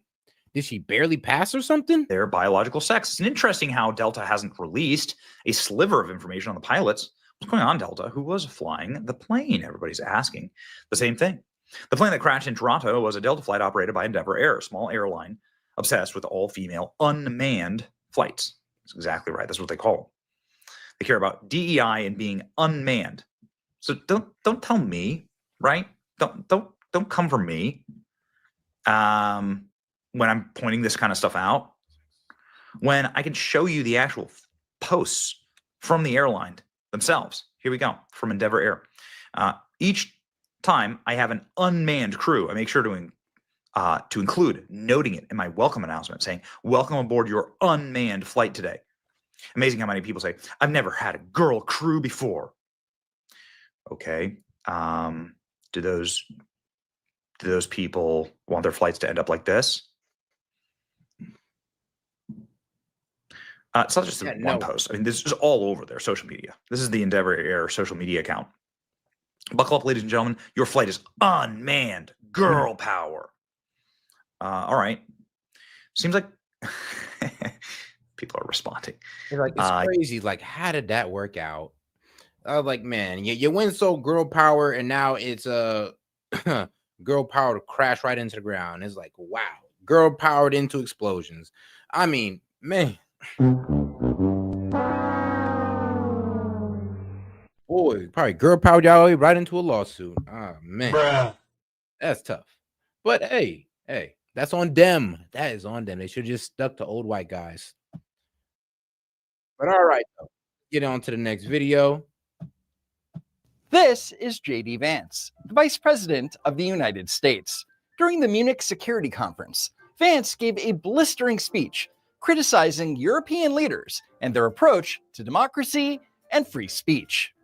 The threat that I worry the most about vis-a-vis Europe is not Russia, it's not China, it's not any other external actor. And what I worry about is the threat from within, the retreat of Europe from some of its most fundamental values, values shared with the United States of America. When we see European courts canceling elections and senior officials threatening to cancel others, we ought to ask whether we're holding ourselves to an appropriately high standard. We must do more than talk about democratic values, we must live them. If you're running in fear of your own voters, there is nothing America can do for you. We shouldn't be afraid of our people, even when they express views that disagree with their leadership. So instead of going to Germany and kissing Europe's ass, Joe Biden style, Vance gave it. I mean, bro, Vance gave an epic speech. He literally called everybody out on the world stage and say, yo, we're about free speech. Y'all not. And it's kind of crazy that y'all let people use our products, damn near knowing that you guys don't allow free speech and almost incriminating y'all people. He's like, it's kind of crazy how like y'all don't even stand up for anybody who has free speech and y'all hinder it. But then, you know what? I don't want to really get into how other countries handle their stuff, because it is crazy how like England like to talk their shit. And I'm just like, bro, y'all can't even post something offensive on social media without going to jail. It's like, bro, like why don't everybody have a freedom of speech? Oh, because authoritarian rulers will take that away because they do not like to be judged, especially by their subjects. An excellent speech calling out these supposed democratic countries. One moment that stuck out was when he called out Germany and their Orwellian free speech policies. This very country, where police have carried out raids against citizens suspected of posting anti-feminist comments online as part of, quote, combating misogyny on the internet, a day of action. And this is true because 2 days later, 60 Minutes aired a segment about. Hey, come on, guys. Like, this is heavy. Like, come on. Like, really? Germany's massive crackdown on online trolls. It's 6:01 on a Tuesday morning, and we were with state police as they raided this apartment in northwest Germany. Inside, 6 armed officers searched a suspect's home, then seized his laptop and cell phone. Prosecutors say those electronics may have been used to commit a crime. So what was the crime? The crime, posting a racist cartoon online. What? Next, 60 Minutes. And that's what I'm saying is like, yeah, this is what JD Vance was talking about. It's like, bro, what are y'all on right now? Like, what are y'all on? It's like, you're pretty much telling me y'all trying to say that, well, y'all are with America, but y'all don't even hold the same values as us. So why in the world do we ever believe that y'all was on our side? And y'all don't even believe that y'all people can speak out against y'all like we believe. I mean, maybe y'all maybe we should force it. Well, not force, but maybe instead of spreading democracy, we should spread free speech. Maybe that would be a better, like, I guess, goal or a better mission. It'll end out a lot better because spreading democracy is only like, you know, blowing up in our faces. That's all it's done. Maybe spreading free speech, that might actually help. Interviewed Josephine Balan, the CEO of S.E.T, a so-called human rights organization. In the United States, a lot of people look at this and say this is restricting free speech. It's a threat to democracy. Free speech needs boundaries. And nope, no boundaries. Let it rip. Let me know what you think. I do not care. I do not care. Let me know how you think, because, bro, if you think I'm going to be offended, we do not care. Man. In the case of Germany, these boundaries are part of our constitution. Without boundaries, a very small group of people can rely on endless freedom to say anything that they want, while everyone else is scared and intimidated. But if your speech has boundaries, it's not free speech. So much for human rights, huh? And your fear is that if people are freely attacked online, that they'll withdraw from the discussion. This is not only a fear, it's already taking place. Already half of the internet users in Germany are afraid to express their political opinion, and they rarely participate in public debates online anymore. Half of the internet users. And that's exactly what JD Vance was talking about. These internet users aren't afraid of being attacked online. They're afraid that they're going to say something that's suddenly deemed unacceptable, that they'll have their computers and phones seized, receive a hefty fine, and or being thrown in jail. That's what JD Vance is worried about, Margaret. How do the Europeans receive that, and how does that affect U.S. national interests in this tight moment? Well, it sounded to a lot of these allies of the United States like they were being described as adversaries or autocrats. He says that European leaders aren't showing that they have strong democracies when they sideline controversial groups. Well, if it walks like a duck and quacks like a duck, He went out of his way to meet with the head of the AfD. That's a political party that's under investigation in Germany because it's so far right and for potentially conducting extremism. Oh, so the German government is investigating the opposition party for potentially conducting extremism. What were they posting memes too? He also met with the leader of a far-right party known as the AfD. We do not care. Which, as you know, is under investigation and monitoring by German intelligence because of extremism. Wait, first Margaret said that they were being investigated. I gotta investigate this group. What's so damn extreme about this AfD people? You know what? I'm about to do a little side investigation. Investigated or potentially conducting extremism. But then she said that they were being investigated because of extremism. Obviously, there's a big difference between potentially conducting extremism and actual extremism. Regardless, I don't put much credence into what the German government thinks is extreme, considering that they're arresting people for memes. What did all of this accomplish other than irritating our allies? J.D. Vance irritated our allies. Oh yeah? What are they going to do about it? Why would our allies or anybody be irritated by free speech and by someone giving their opinion? We are, after all, democracies. The Munich Security Conference is largely a conference of democracies. They don't have to agree with him, but to be angry about it, I think actually makes his point. Exactly. The left only likes free speech that it agrees with. Now watch Margaret Brennan try to imply that J.D. Vance is promoting extremism by pulling this historically inaccurate claim out of her ass. Well, he was standing in a country where free speech was weaponized to conduct a genocide. And he met with the head of a political party that has far-right views and some historic ties to extreme groups. The context of that was changing the tone of it. And you know that. It's probably not a good idea to argue about fascism with a Cuban American whose family fled an authoritarian regime. He's kind of an expert. No, I have to disagree with you. Free speech was not used to conduct a genocide. The genocide was conducted by an authoritarian Nazi regime that happened to also be genocidal because they hated Jews and they hated minorities and they hated those that they had a list of people they hated, but primarily the Jews. There was no free speech in Nazi Germany. There was none. There was also no opposition in Nazi Germany. They were a sole and only party that governed that country. So that's not an accurate reflection of history. And now let's watch Margaret Brennan's most excellent rebuttal. Mr. Secretary, I'm told that we are out of time. A lot to get through with you. We appreciate you making time today. Yeah. We'll be back in a minute. Classic. So a couple hours after the interview, Brennan doubled down with the following post on X. Here's how the Anti-Defamation League describes the Alternative for Germany party. VP Vance met with its leader in Munich. What you need to know. Wow, the ADL. I really don't care, Margaret. Anyway, this isn't the first time that Marco Rubio has put this Democrat mouthpiece in her place. Here's Face the Nation just 2 days before the 2024 election. Harris is already running well ahead when it comes to women. Will the gender gap widen with Trump's sexist comments and his violent rhetoric, like this mention of Liz Cheney? She's a radical war hawk. Let's put her with a rifle standing there with 9 barrels shooting at her, okay? Let's see how she feels about it. You know, when the guns are trained on her face. For my money, Trump can't drag Liz Cheney enough. But let's continue.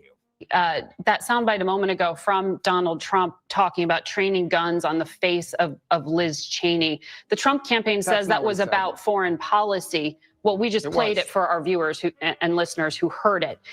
Isn't it possible to make the case without using rhetoric like that? But Donald Trump doesn't talk like someone who's been in Washington for 30 years. He doesn't Training say it the guns way I on her would have said it. face? No, but that's not what he said. Mario, you guys know that. Come on. I mean, everybody knows exactly what he was saying. What he was saying is, you're so much in favor of war. Yeah, you played a piece of the soundbite because in another piece of it, he said... That's the part. It's a soundbite. I mean, can we get the full, like, I don't know, damn, give the man 5 minutes. Can we give Donald Trump 5 minutes so we can get the full explanation of what he's saying? Instead of y'all just clipping it up and being like, yep, that's what he said. I'm like, come on now. That is so disingenuous, but okay. That he would give her a gun to go stand in conflict as well. You don't normally give a gun to someone that's going to be facing a firing squad, which is what much of the media made it sound like. Oh, yes, the firing squad hoax. Anyway, Marco Rubio isn't the only member of the Trump administration owning left-wing media. As you know, President Trump signed an executive order renaming the Gulf of Mexico to the Gulf of America. However, the Associated Press made the decision to not embrace the new name. The Gulf of Mexico has carried that name for more than 400 years. The Associated Press will refer to it by the original name while acknowledging the new name Trump has chosen. As a global news agency that disseminates news around the world, the AP must ensure that place names and geography are easily recognizable to all audiences. So the AP claims that they don't want to confuse their global audience. Fine, whatever. But consider the following news article from December 2020. Headline, All My Love, Elliot. Actor Page comes out as transgender. Oscar-nominated actor Elliot Page, the star of Juno, Inception, and The Umbrella Academy, came out as transgender Tuesday in an announcement. And people's first reaction was, who the hell is Elliot Page? But what happened was that actress Ellen Page changed her name to Elliot and now identifies as a man. Okay. However, now I did a little background research, right? And let's go ahead and bring this video up because I do want to get into this. All right, so let's get into this AFD, the Germany, voting far right? Well, let's hear them out. Let's hear them out on this. Germany is heading to the polls. The stakes couldn't be higher. An under-30s could hold all the power as this snap election, called after the collapse of the coalition, comes to a head. I'm travelling across Germany to find out more about what's driving young voters in their droves to support the country's far right. From the party's staunchest supporters, they came and spray stuff like Nazi and so on, to those terrified of what this could bring. And the last time that we saw it was in 1933. And others who are looking to be heard. Huh. You know, I remember when they said, like, the whole start of Hitler was the rise in what? German nationality. Ah, crap. If you don't inherit. Now I know that this probably not going to go towards what y'all thinking, but it's now I'm gonna make a crazy prediction, but it's about to go down in Germany. It's about to go down. The wealth of your. This is going where I think it's going. It's about to go down. You know, filthy rich parents. Then you're probably not gonna ever have the chance to buy an apartment or something. Damn. Controversial issues are dividing this country. If you don't like our country, then go home. And the whole thing is playing out on social media. The alternative for Germany is indeed the one and only alternative for our country, our last option. So you're doing the right thing, is what I'm saying. Even bringing violence to the streets.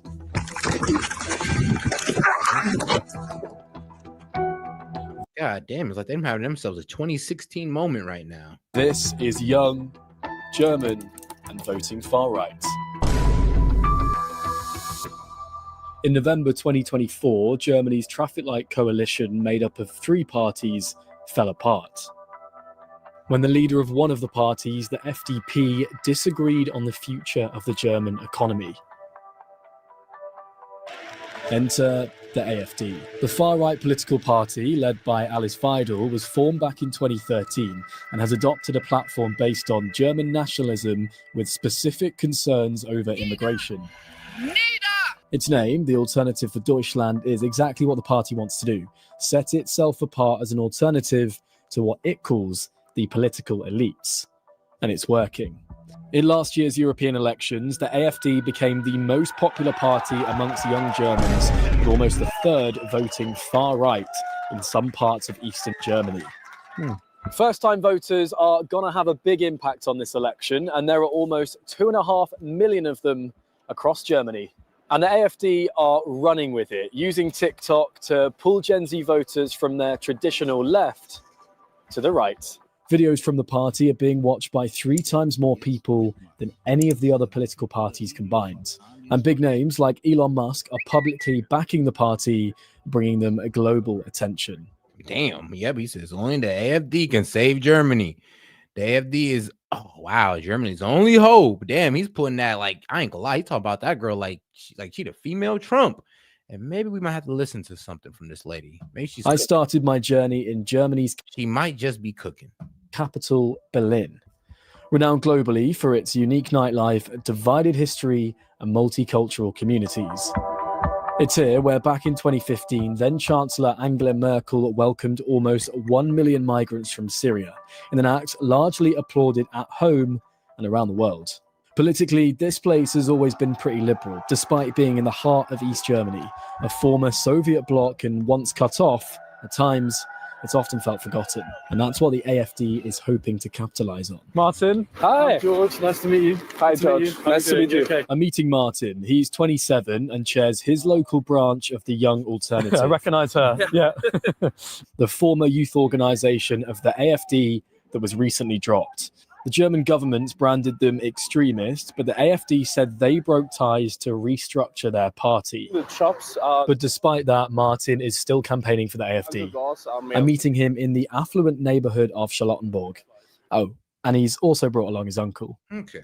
What's it like being So AFD equals Germans MAGA. a young politician in somewhere like Berlin that's been seen as, kind of more to the left than the right? Is that hard sometimes? Back in the days, yes, sometimes, because we have a strong Antifa groups here in Berlin. So they attacked us many times. There are some middle fingers, but or something shout stuff like fascist or something else. They came and spray stuff like Nazi and so on. Were you scared by when that was happening? Were you scared after that? Were you scared to go out and campaign? You want to keep in mind that you are fighting for a good reason. So it's you push it away. So something like this. Dankeschön. And there might be topics like migration. It's a topic that people disagree on a lot. Do you understand why some people who do disagree with AFD stance, how they feel? Sometimes people say young people and also gay people are more left and green, but not in Germany, not today. They are really conservative, they are patriotic, and they vote for AFD. I have 2 friends, they are gay, and... Does that not kind of sound like what's going on in America with the whole MAGA situation? Like, yeah, we expect the gays, some of these, the gays to be a liberal. But as we found out throughout the election, thanks to TikTok, there was a lot of gays that was conservative. There was a lot of gays trying to get other gays to go conservative. They lived many years in Neukölln, a part of Berlin with many Turkish people and people from other Muslim countries. And they had problems when they go over the street holding hands, and that's a problem, of course, for them. Martin's been creating social videos since standing to be a politician. His styles help build a big following. We do something different in social media than the other parties. Our first topic is to be authentic in social media, because we don't do like TikTok dances or something else what other politicians do. We only talk to the people, especially young people, in normal ways. It's not just your traditional TikTok videos that the AFD's messaging is being pushed on. Music is also a huge way to reach these young voters. Like Tom McDonald? Huh. The track from Italian DJ A lot of connections I can make here. G. Agostino being adopted by the far right. And it's not the only music to do so. Cavalier is 22. His music's been removed from some streaming services for hate speech. Tracks like Doocy Doocy and Alpshiba Hotmeister have built him a big following from other pro-AFDers, with videos racking up millions of views. What sort of topics are those forbidden topics that you cover in your music? Yeah, talking about the big European problem, in my opinion. The big European problem is hilarious. Okay. Well, at least they ain't saying, the problem. At least they're not saying that. Like migration, and also topics like the LGBTQ. Yeah, I wouldn't say problem, but there's like a lot of things going on with those LGBTQ scene clubs. So there's a lot of framing on this topic from the media, like LGBTQ. It's okay to be woke and to be gay. I mean, it's okay to be like this, but not the media framing like 24/7 to say, be like this, or if you don't like that, you're an or something like this. So shall we have a look at some of your music? Yeah. And then you can talk us through what you're discussing. What should we go for? Doozy Doozy? Yeah, sounds good. Yeah. Doozy is the name of the remigration plane. Go into the plane and then goodbye. Okay. We don't need you here. Yes. What, this is about deportation, essentially? Yeah, it is. Yeah. Okay. We're talking about like stuff like stop with like Walla speaking. Yes. Stop with like smoking shisha everywhere. Yeah. A typical stereotype for like Arabic guys. Do you understand some people might be upset if they're gay? He told their ass to stop smoking shisha everywhere. Hey, yo. I mean, that's a bit. I'm sorry. I know a lot of Arab Somalians, people of like Arab descent, and they love that shisha. They do love that shit. So for you to tell them to stop smoking shisha everywhere, I ain't gonna lie. That's hilarious.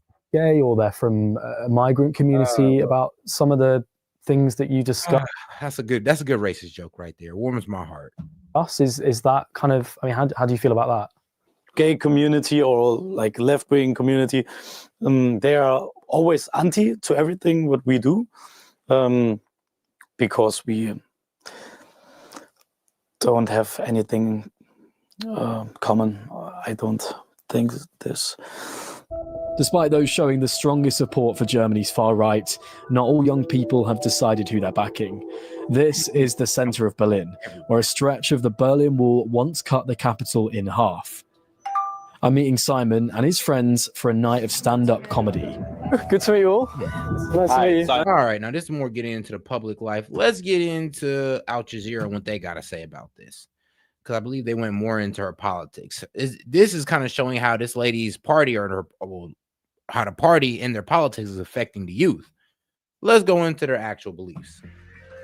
All right. Right-wing populism is surging in the Western world. Right-wing populism. Die deutschen Grenzen. The German borders are closed. I mean, Oh shit! Oh shit! damn, she cooking off the first sentence. Sind dicht. And the Alternative for Germany party is riding the wave. For the first time since the 1930s, the hard right is poised for a national election breakthrough here. And the country is bitterly divided.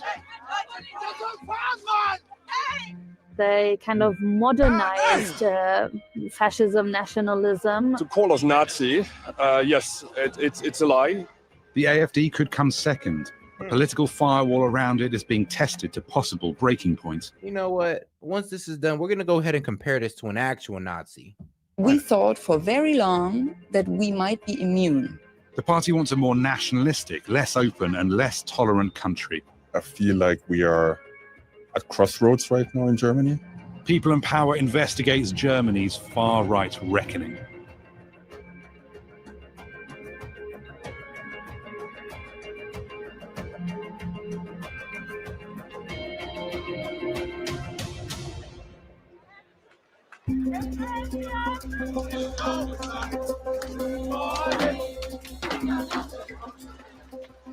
It's hours before dawn in the East German town of Riese. But protesters are gathering from across Germany. Everyone here has a common foe.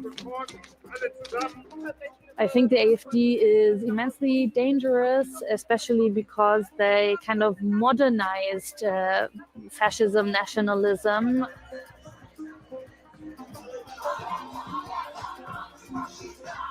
We see a shift to the right.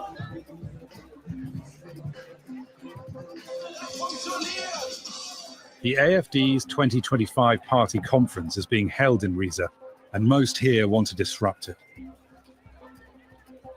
I'm Zina, I'm 30 years old, I live in Leipzig. We're gonna try to prevent them from arriving at their own conference.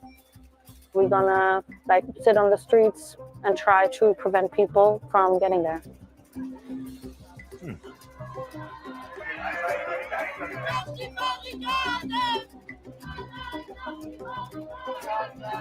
Police stop the majority of activists from getting through, but the ones that do exactly what Sina says they will. Abstand ein! Wir stehen hier einfach als Wir stehen hier einfach! Was ist mit dir los, Alter?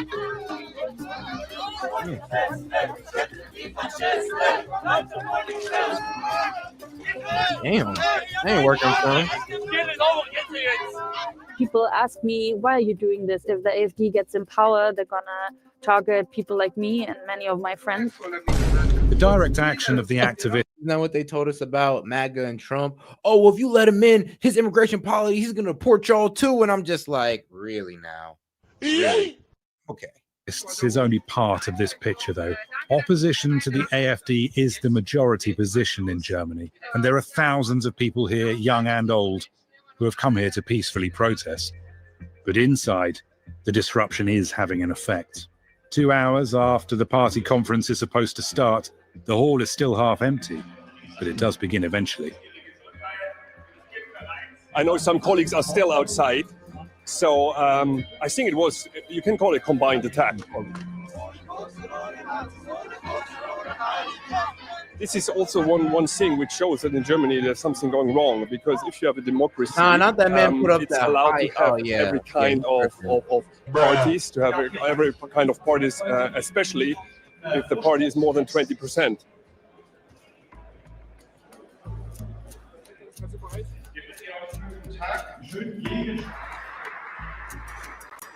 Right now, this is a party full of confidence. Germany's Conservatives, the Christian Democratic Union, are expected to win the election. But the AfD could come second, significantly increasing its power. Signaling intent, the AfD is nominating co-leader Alice Weidel as candidate for Chancellor, the first time it's done this. Her acceptance speech outlines what she wants to do: slash taxes and government spending, leave EU institutions. Hold on. What? Why is she cooking? Hold on. I thought this was supposed to be like the second coming of Hitler. Why it sounds like she's just Trump, like a female version of Trump, like literally like blonde hair and all. Huh. All right, let's hear that back again. The first time it's done this. Her acceptance speech outlines what she wants to do: slash taxes and government spending, leave EU institutions, and light a bonfire of environmental policies. I mean, hey, yo, Germany, I hope it happens for y'all. I really do. Huh. Alle Windkraftwerke nieder! Nieder mit diesen Windmühlen der Schande! But the red meat of Weidel's speech is immigration, the issue that above all others defines the AfD's populist message. Und eine ganz klare Ansage an alle And a very clear message to the whole world. Welt. Die deutschen Grenzen The German borders are sind closed, dear dicht, friend. liebe Freunde. At least she was nice about it. Die sind dicht. And then the moment Weidel very explicitly embraces a word she has never done publicly before. Die Versorgung von Asyl Providing benefits in kinds to asylum seekers instead of cash? Huh. Providing benefits in kinds to asylum seekers instead of cash. Huh. Asylbewerbern von Geld auf Sachleistungen umstellen. Sozialleistungen für Nichtaufenthalt. And canceling social beliefs for those not entitled to stay and carry out large-scale reparations. Aufenthaltsberechtigte streichen und Rückführung im großen Stil durchführen. Und ich muss Ihnen ganz ehrlich sagen, wenn es dann Remigration heißen soll, dann heißt es eben Remigration. Oh, she's stamping that. She's like, oh, okay, well, you want to play scary and talk about remigration? Cool. Yeah, whatever you want to call it, but you gonna go somewhere. I like it.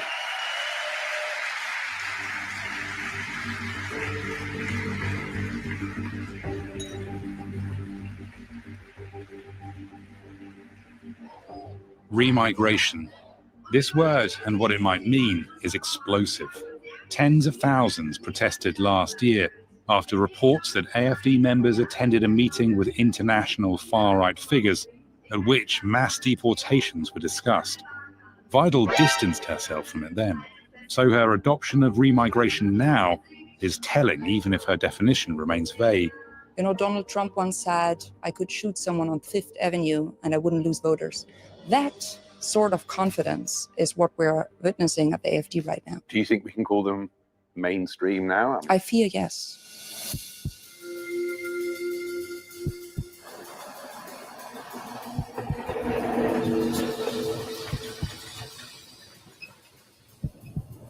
But how has a party that started on Germany's Eurosceptic fringes surged to become its most potent far-right party since the Second World War? The AFD, as they say, has been on something of a journey. In 2013, a group of men gathered in this church hall in Oberursel, north of Frankfurt. They were economists, businessmen, and exiles from other parties. Many, though, had never been in politics before. My name is Dr. Norbert Stenzel. I was all my life a manager in the concrete and cement industry. As treasurer, Norbert was one of the founders of this new party, and he was there for the fights to come. Nothing of the other parties made this what we want. Nobody was against the euro, but a lot of people were against the euro. And therefore we said it's an alternative because we go another way. Their main topic was the euro crisis, and their main issue was to have Germany exit the euro system. At the beginning, they hardly talked about immigration. It was more or less a non-issue in their first manifesto. The AFD's early performance was modest. But that all changed with the refugee crisis of 2015. People began arriving on... Yeah, y'all need a wall. That's all it takes to jump Germany's border. What? Bruh. Boy just had to hop over a couple sticks, basically. European shores in their masses. They came by foot, boat or train, escaping wars and poverty. Defying many in her CDU party, Chancellor Angela Merkel welcomed 1 million refugees to Germany. And the AFD quickly saw an electoral opportunity. Yo, yeah, Germany's not us. They can accept 1 million and then everything be okay. Like, nah. Unity. It didn't take them for too long to change their main topic to migration politics and to questions of asylum seekers. And once that happened, they rose like a rocket. Among those driving this new direction was this man, perhaps the most controversial person in the party. Björn Höcke is the AFD's regional leader in the state of Thuringia. He's been fined for using a banned Nazi slogan and has criticized the existence of Berlin's memorial to the Holocaust. And what do you think of these people? It's not able for me to work with him. Because? Because they are rechtsradikal, but I don't know the English word.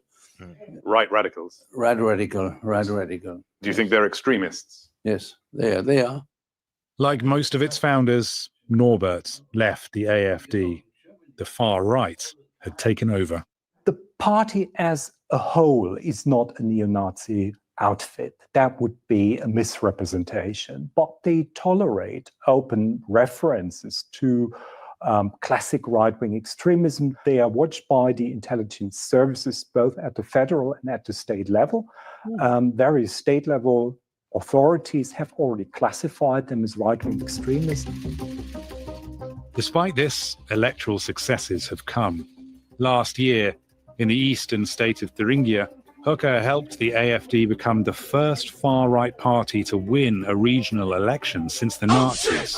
They couldn't govern because no other party would work with them. But this rise shows the AFD's anti-immigration message chimes with voters uneasy about Germany's multiculturalism.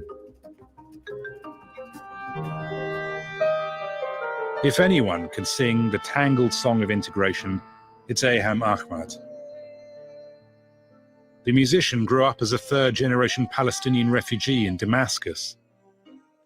And when bombs reduced the Yarmouk refugee camp to rubble, videos of Aham playing piano were shared around the world.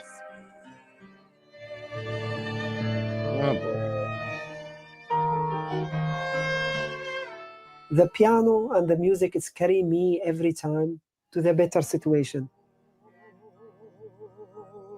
To communicate in the human way, connecting a human, you know. Aham is... All right, I pretty much get the gist of where this is going. Now, y'all may be offended, but maybe y'all can do me a favor. Y'all gonna have to do me a favor. And we just gonna have to compare. We just gonna have to make comparisons here. Because I'm not sure how, like, okay, you know, I could see how that kind of relates to it. Meine Arbeit, du meine Arbeit für richtig hältst, ob du glaubst, dass ich fleißig gewesen bin, dass ich gearbeitet habe, dass ich mich in diesen Jahren für dich eingesetzt habe. German compatriots, National Socialists, 12 years ago, when, as the leader of the strongest party, I was entrusted by the deceased Reich President von Hindenburg with the office of Chancellor, Germany found herself faced with the same situation internally as the one that today faces it externally. The forces of economic destruction and annihilation of the Versailles dictate led to a situation that had gradually become a permanent one, namely the existence of almost 7 million unemployed, 7 million part-time workers, a destroyed farmers class, a ruined industry, and a commerce that had become correspondingly prostrate. The German ports were nothing but ship cemeteries. The financial situation of the country threatened at any moment to lead to a collapse, not only of the state, but also of the provinces and of the communities. The decisive thing, however, was this. Behind this methodical destruction of Germany's economy, there stood the specter of Asiatic Bolshevism. It was there then, just as much as it is there today. In the years before our assumption of power, the bourgeois world was incapable of opposing this development effectively on a small scale, just as it is incapable of doing so today on a large scale. Even after the collapse of 1918, this bourgeois world had failed to realize that an old world was vanishing and a new one being born, and that there's no use in supporting and thus artificially maintaining what has been found to be decayed and rotten, but that something healthy must be substituted for it.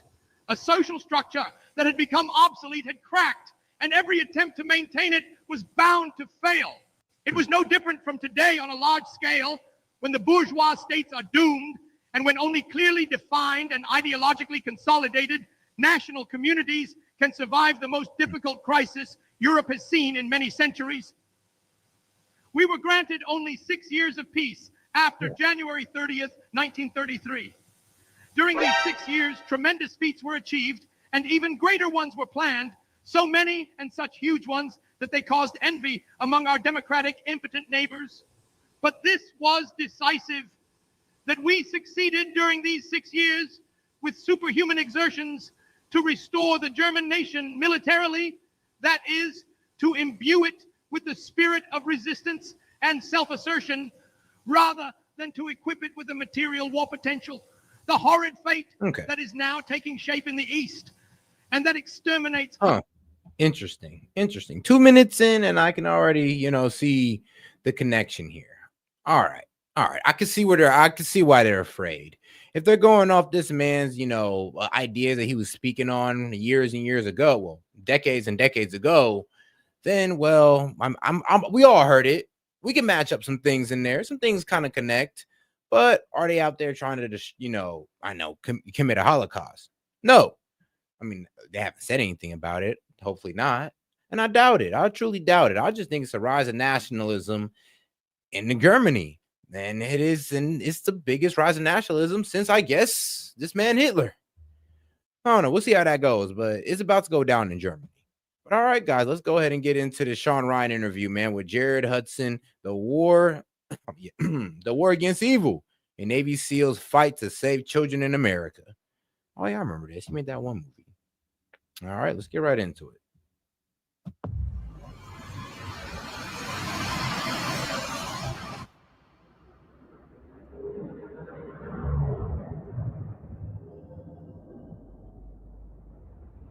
Jared Hudson, welcome to the show, man. Hey, thanks for having me, brother.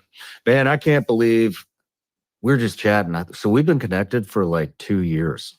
Yeah, at least 2 years. Yeah. I didn't realize it had been that long. Yeah. So Eddie Gallagher connected us, said, I remember him texting me saying that you were super good dude, and that you're going after a lot of these pedophiles and human traffickers, and man, that's just a subject that, you know, it never gets enough attention. Mhm. And and it's some heavy shit, so Yeah. nobody wants to hear it, but they need to hear it, and so we're going to crank this out. But former Navy SEAL, former law enforcement, running the nonprofit, running a tactics company.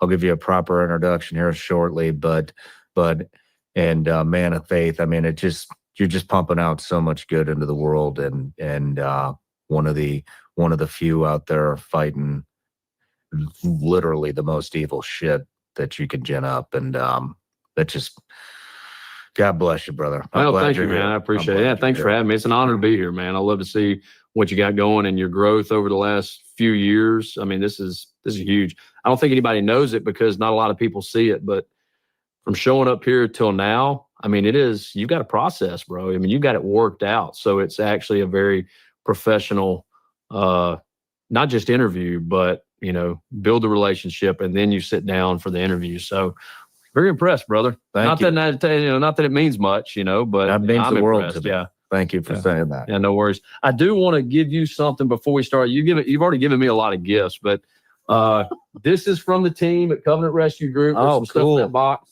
Kind of like at Christmas when we give a gift to somebody and I don't know what it is because my wife, you know, got it and wrapped it. This is from the guys on the team. They said, make sure Sean gets this. Dude. So, there you go. Crush Evil hat. This is awesome. Thank you. Oh yeah, the black on black T-shirt. That's a buddy of mine, Stuart Hartley, came up with that one. He said you got to do black on black.